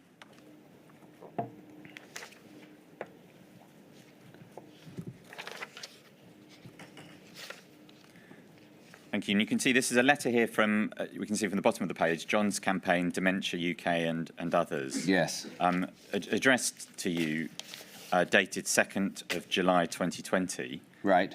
I'm just going to refer to a couple of aspects of it, and then I'll ask you the question, please. So it refers there to the hidden catastrophe taking place in care homes. A little further down, much suffering and a deterioration in mental and physical health among many of the residents because of the ban on all visitors. This enforced separation has had particularly damaging consequences for those living with dementia, who make up over 70% of the population of care homes. And then a couple of paragraphs down, what's more, without these essential family carers, the cognitive ability of a person with dementia can deteriorate rapidly. This enforced isolation from family and friends can be fatal. There's been a significant rise, 52%, in non-coronavirus-related deaths for people with dementia. At that time, were you aware of this type of evidence, that restrictions on visits themselves cause many deaths, as well as other widespread harm? I was aware of the difficulties caused by the restriction on visits, yes. Was this an area of data lack, where you didn't have enough information as to the seriousness of the harms, including deaths and other illnesses caused by visitor restrictions? It's true that the data on this improved over time and was weak at first. It is something that we considered in making the difficult, balanced decision about visiting. In terms of recommendations for a future pandemic, in order to ensure that the data on this very important area is better, can you recommend any changes? For example, the better involvement of stakeholders representing those with lived experience in information coming to government? Well, I largely left it to, delegated to Helen Whately, the discussions with stakeholders in this space. As you've seen from the earlier discussions, I essentially took her advice in this at this time. I understood these considerations. I also had a duty to ensure that as few people died as possible overall, and this was, as I said, a difficult balance to strike. I'm sure that the policy over time can be improved by consideration now about how you can have better options, essentially,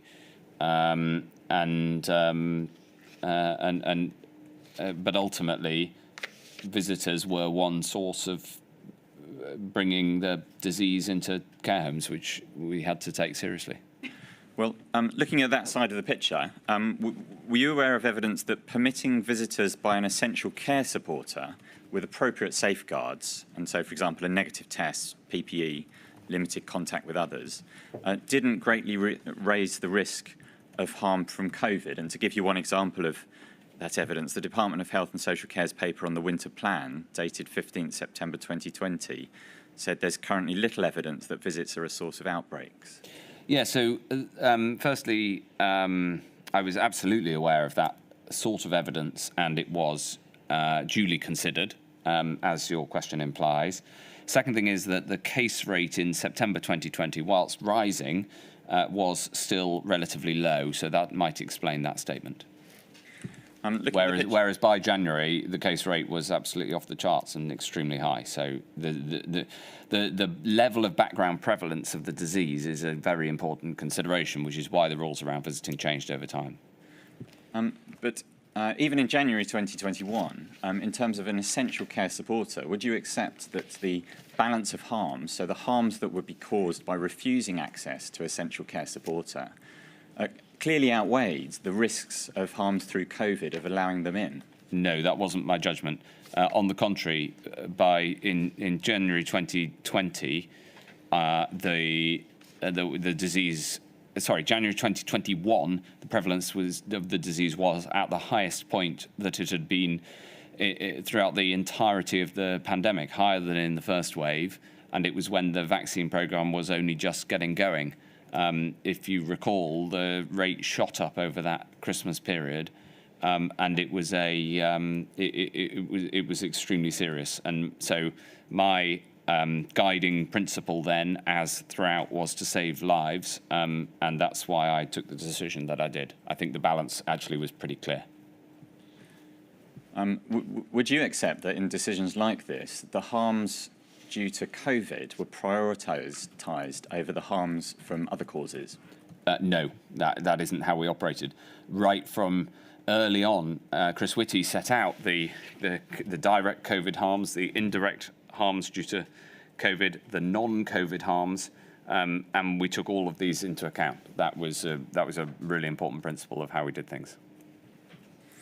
A linked but slightly different question. So going back to CQC suspending its routine inspection, Yeah.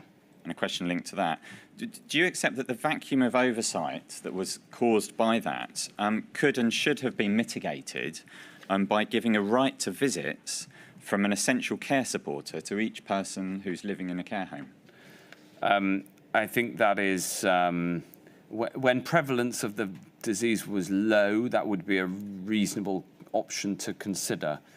But I think the challenge with all of these policy proposals is you have to set them against the cost of increasing the likelihood of people dying, and that's what we did. A different issue now about PPE. You covered this earlier, but there's a slightly different question you haven't been asked. So guidance dated the 16th of March 2020 advised that the provision of care within the home should continue as normal essential care. However, you didn't decide to provide free PPE for extra resident unpaid carers nationally until 20th of January 2021. Yeah.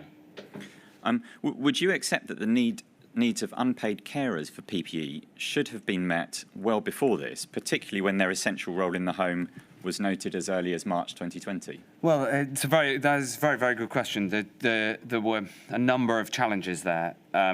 The first is that we didn't have enough PPE, and you'll know from the whole PPE module the extraordinary lengths that we went to buy more PPE, and the challenges that in turn threw up. So that's the first thing to say. The second thing is, as per the previous discussion, defining who is an unpaid carer is hard. I think this is an area where we could seek recommendations from the inquiry for the future, because there should be more PPE more widely available in a future pandemic, and the concept of a definition of an unpaid carer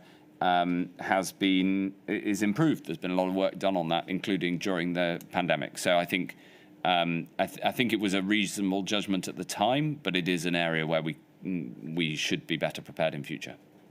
And so, may I do one final question, my lady? Is that my time? I think you've had your time. I'm sorry, Mr. No problem at all. I'm really sorry. Thank you. Right, Mr. Pater. Hancock, I represent the National Association of Care and Support Workers, and the topic for you is the vaccination as a condition of deployment. Yes. CQC registered care homes. And at paragraph 247 of your Module 6 witness statement, you said that the concerns about the mandatory vaccination policy raised during the consultation period, quote, especially about staff leaving these caring professions, did not materialise. Yes. And indeed, you repeated that evidence in response to a question from Ms. Carey this afternoon. Yep. Item 56 on your evidence proposal is a record of a meeting of the Covid-19 Operations Committee on the 31st of January 2022. Could we have INQ *0091577, page 6 on the screen, please? And just while that's being brought up, Mr. Hancock, at that time, the government was considering revoking the policy and associated legislation, which had been in effect for about 2.5 months. And as we'll see on page 6, your successor as Secretary of State, the Right Honourable Sajid Javid, was recorded as having said that there was a, quote, estimated 19,000 people who had lost their jobs as a result of the policy. And you will know from your own time as Secretary of State that 19,000 job losses were well within the predicted estimated range as set out in the legislative impact assessment. So, Mr. Hancock, in view of all of that, do you accept that the concern about the reduction in workforce capacity as a result of the policy did in fact materialise as predicted? No. This was at the lower end of estimates. And you've got to put this in the context of around 2.5 million people who work in the sector. The turnover in the sector is significantly higher than 19,000. It didn't have a material impact, no. Well, Mr. Hancock, the 19,300 figure was the net reduction in the size of the workforce in the relevant period and takes into account both normal turnover and new staff joining and staff leaving. And in December 21, a survey undertaken by your former department of workers gave the second most likely reason to leave as the policy. So again, in view of that evidence, do you accept that it did in fact lead to a reduction in workforce capacity? No. The number isn't material in the context of the normal turnover of a workforce of 2.5 million people. And you're modelling up gross and net numbers to say that people left because they chose not to be protected against harming people in their care.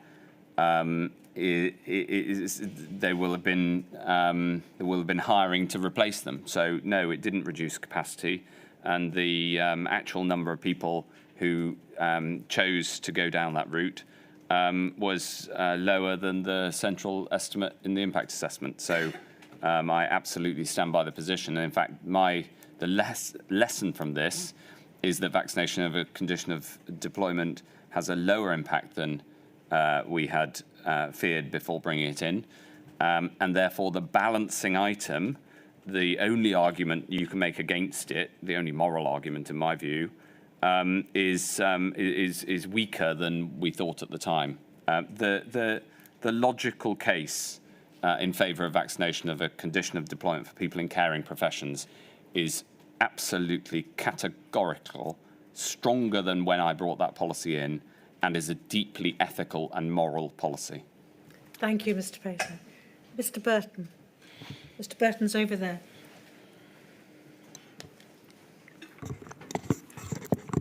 Thank you, my lady. Good afternoon, Mr. Hancock. I ask questions on behalf of the TUC. Yes. The first topic I want to ask you about is financial support for people working in the care sector, and in particular the Adult Social Care Infection Support Fund. Yes. Now, I'm going to refer to that as the fund, if you don't mind. Okay. It's true, isn't it, that as a consequence of the paucity of statutory sick pay and the general insecurity and low wages in the sector, that a particular problem was that employees in the care sector stood to lose out very significantly if they were required to self-isolate. Yes. And as a consequence, that posed a risk for care workers properly being tested because of fear they would have to self-isolate. A risk, that's a reasonable way of putting it, yes. And that was one of the reasons the fund was set up, wasn't it, to address that risk? Yes. And the way the fund worked is that 75% of the grant that would go to care providers had to be allocated to specific measures, including paying staff full wages if they were off work because of self-isolation, yes, but also to ensure that they could employ more staff if necessary, and indeed limit the use of public transport by staff, and indeed, if necessary, provide them with accommodation. That's right, isn't it? I will take as read the points of detail, but broadly, yes. Now, those objectives were discretionary on the part of the providers, and as early as June 2020, a month after the fund was set up, Unison warned the department that they were worried that providers wouldn't actually use the fund to pay staff who were self-isolating. Were you aware of that warning? Yes, I was aware of both that concern and the concern that some of the fund hadn't yet reached the providers from the councils. So the flow-through of the fund from Treasury to MHCLG to the councils, then to the providers, and then to staff had, frankly, drop-off at every point. So there were problems with the flow, but the specific problem of reluctance on the part of care providers to use this money to pay individual care workers who couldn't work because they were self-isolating. Were you aware of that discrete problem? Well, I didn't personally see evidence that I can recall now, but I wouldn't be surprised at all. Certainly, you know, in a in a sector of 2.5 million people with tens of thousands of providers, I wouldn't be surprised at all if some of that flow through didn't happen.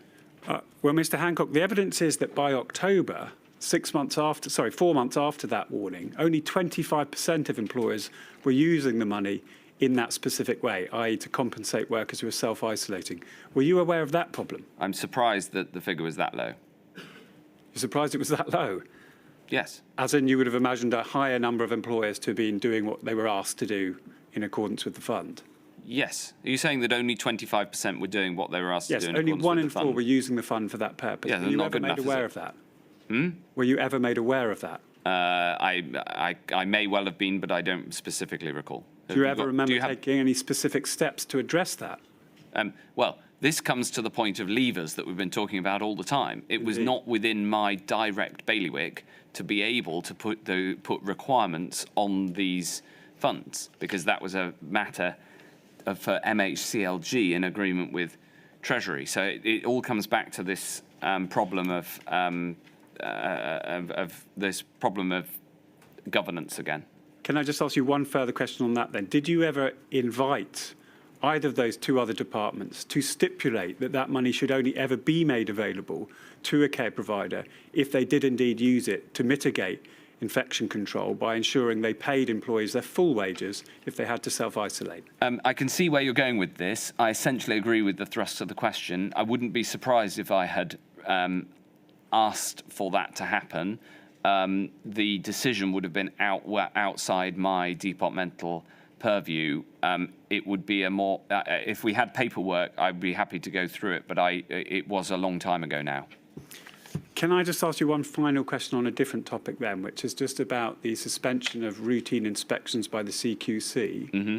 You gave effectively, I think, 2 reasons in broad terms for your agreement that those inspections should be suspended. Yeah. One was that there was a risk of tick box exercises getting in the way of fighting the pandemic, if I can put it that way. Yep. But the second one was perhaps more important, which was that you wanted to ensure that any medically qualified inspectors were available to be redirected towards, as it were, the front line. Yeah. Now, if that second reason wasn't necessary, let's imagine a future pandemic where we were prepared properly. We didn't have to rely on dragging in employees from other departments or other agencies like the CQC. Yeah. In those circumstances, would you have taken a different view? And would you have recommended that inspections carried on? Well, we still may have needed an adjustment to inspections because of the fact that the frontline workforce would have been doing an unusual array of things. So I'm not categoric about it. But your broader point I agree with, which is that if we hadn't had a fear of the NHS being overwhelmed, then we wouldn't have had to take such drastic decisions. But that, of course, applies to a number of areas, and it comes right back to the doctrine point at the start, which I've agreed with the TUC representative on before, which is when a pandemic strikes, you don't have a choice about whether to lock down or not. You have a choice about whether to lock down at a low prevalence, where some of these negative consequences could be mitigated, or at a high prevalence when you have to act in the way that we had to in this instance. You don't have a choice of not locking down, so you should get on and lock down early. That is the single most important thing that the inquiry and the nation can learn. I fear currently the nation's learning on that is going backwards. But I'm in total agreement with you that the impact on things like CQC inspections, which overall are a good thing, would be lesser if the response was early and robust. So in other words, the inspections could have still happened with some modifications if it wasn't necessary to redeploy the staff who would otherwise be carrying them out. I think it's better to answer that question in the future. In the future, I would wish the action at the macro level to happen sooner, and therefore fewer mitigations like pulling staff from CQC to put them into frontline situations would be more avoidable. Thank you, Mr. Batten. Thank you very much. And lastly, we have Ms Wilkinson. I appreciate there are a number of matters that the CQC wanted to correct, but don't worry, we don't have to have oral evidence. We can do that another time. So we just have the one last question. Thank you, Ms Wilkinson. Mr Hancock, I ask questions on behalf of the Care Quality Commission, the independent regulator of health and social care in England. And I'd just like to clarify the one matter in relation to something you've said on a number of occasions. And most recently at paragraph 39 of your statement for this module, regarding the absence of a list of care home providers. Yes. You understand now, and understood at the time in 2020, that what underpins CQC's ability to regulate care home providers in England, or to use your phrase earlier this afternoon, what gives it its teeth, is that it is a criminal offence to provide care home services without being registered with CQC, isn't it? I have looked into this because the CQC wrote to me, made the letter public, and said that I got this wrong. In the letter, they say that there are care settings that aren't regulated by the CQC. That proves my point. I think we're dancing on the head of a pin. There are care settings not regulated by the CQC. Our problem, which I was making clear, and I stand by, is that there was not a list of all these settings. It isn't a criticism of the CQC, but it is a matter of fact. I'm going to be precise about the language you used, actually, Mr Hancock, because the language you used was care homes, care home providers and care homes, not care settings, not unpaid carers, not domiciliary care settings, but care homes. And you used that language a number of times, including most recently in your statement for this module. And it's in relation to care home providers that I draw your attention. Thank you. Because it is a criminal offence to provide care home services without being registered with CQC. That is a criminal offence contrary to Section 10 of the Health and Social Care Act. And it's in that context in which I point out to you that must obviously mean that CQC holds a complete list of all those registered to provide care home services in England. You see, the challenge I've got is that I have sworn an oath, and I take my oath extremely seriously. And I only will say things that I believe to be true. And this has been true in all the modules. Wilkinson's putting to you, if you just forgive me, could you just think of the question? Yes. Yes, no, I'm answering the question because it's Please don't interrupt me, Mr Hancock. Right. One more time, Ms Wilkinson. Please listen to the question. Can you now acknowledge that whatever you were told by whomever in your department, and I'm referring to your paragraph 39, that it is not correct to say that nobody knew how many care homes were in operation across England, because CQC did know that. It's been publicly available on their website to download since 2012, and indeed CQC took steps to check that your department knew fully of that list as early as the 25th of March 2020. Can you now acknowledge that? I can tell the inquiry what I was told. I put it in my statement. I stand by that is what I was told. There are other points where I've been challenged in terms of the veracity of my evidence, and I take it exceptionally seriously, and I take quite a lot of offence at being the implication that I haven't stated the facts as I was told them. And that is all I can say. And the CQC have acknowledged in their letter the complication around language, and it may be that that's what we're getting caught up on. But all I can do is faithfully and honestly tell you what I was told. Thank you. Thank you, Ms Wilkinson. That completes the questions we have for you, Mr Hancock, except one more from me, I'm sorry. It's just going back to one of the first questions Ms Carey asked you, and it was I was thinking back to the decision to discharge patients from hospital to care homes. You mentioned that there was pressure from NHS England, I think you said, that it was a joint decision, members of Cabinet, Prime Minister, everyone involved. That I totally understand. But I was looking earlier at the decision of the Divisional Court in Gardner and Harris against you and others, and that was you as Secretary of State for... Yes, it wasn't me personally, it was my office, if you like. Yes, but it was taken against you as to one of the decisions, which was the discharge decision. Were you involved in that litigation at all? It took No. place after you'd left. So it was very frustrating because... Just please answer the question. Were you involved in it? No. You weren't. So you didn't provide instructions or anything? I didn't provide I instructions. don't want to know what they were. No, but I wasn't given the opportunity to state what I easily could have stated, and I think would have changed the outcome of that case, which is, of course, I considered asymptomatic transmission. I was worried about it from January, and if I could have sworn an affidavit or appeared in court and said that, nobody asked me. The finding was that I didn't consider it. I couldn't believe it when the finding came out. I was like, well, hold on. I was worried about that from a long time before. I just wanted to give you a chance to answer it, because obviously it's a decision of the High Court, and I just wanted you to say. So now at least I know. Thank you very much for that opportunity.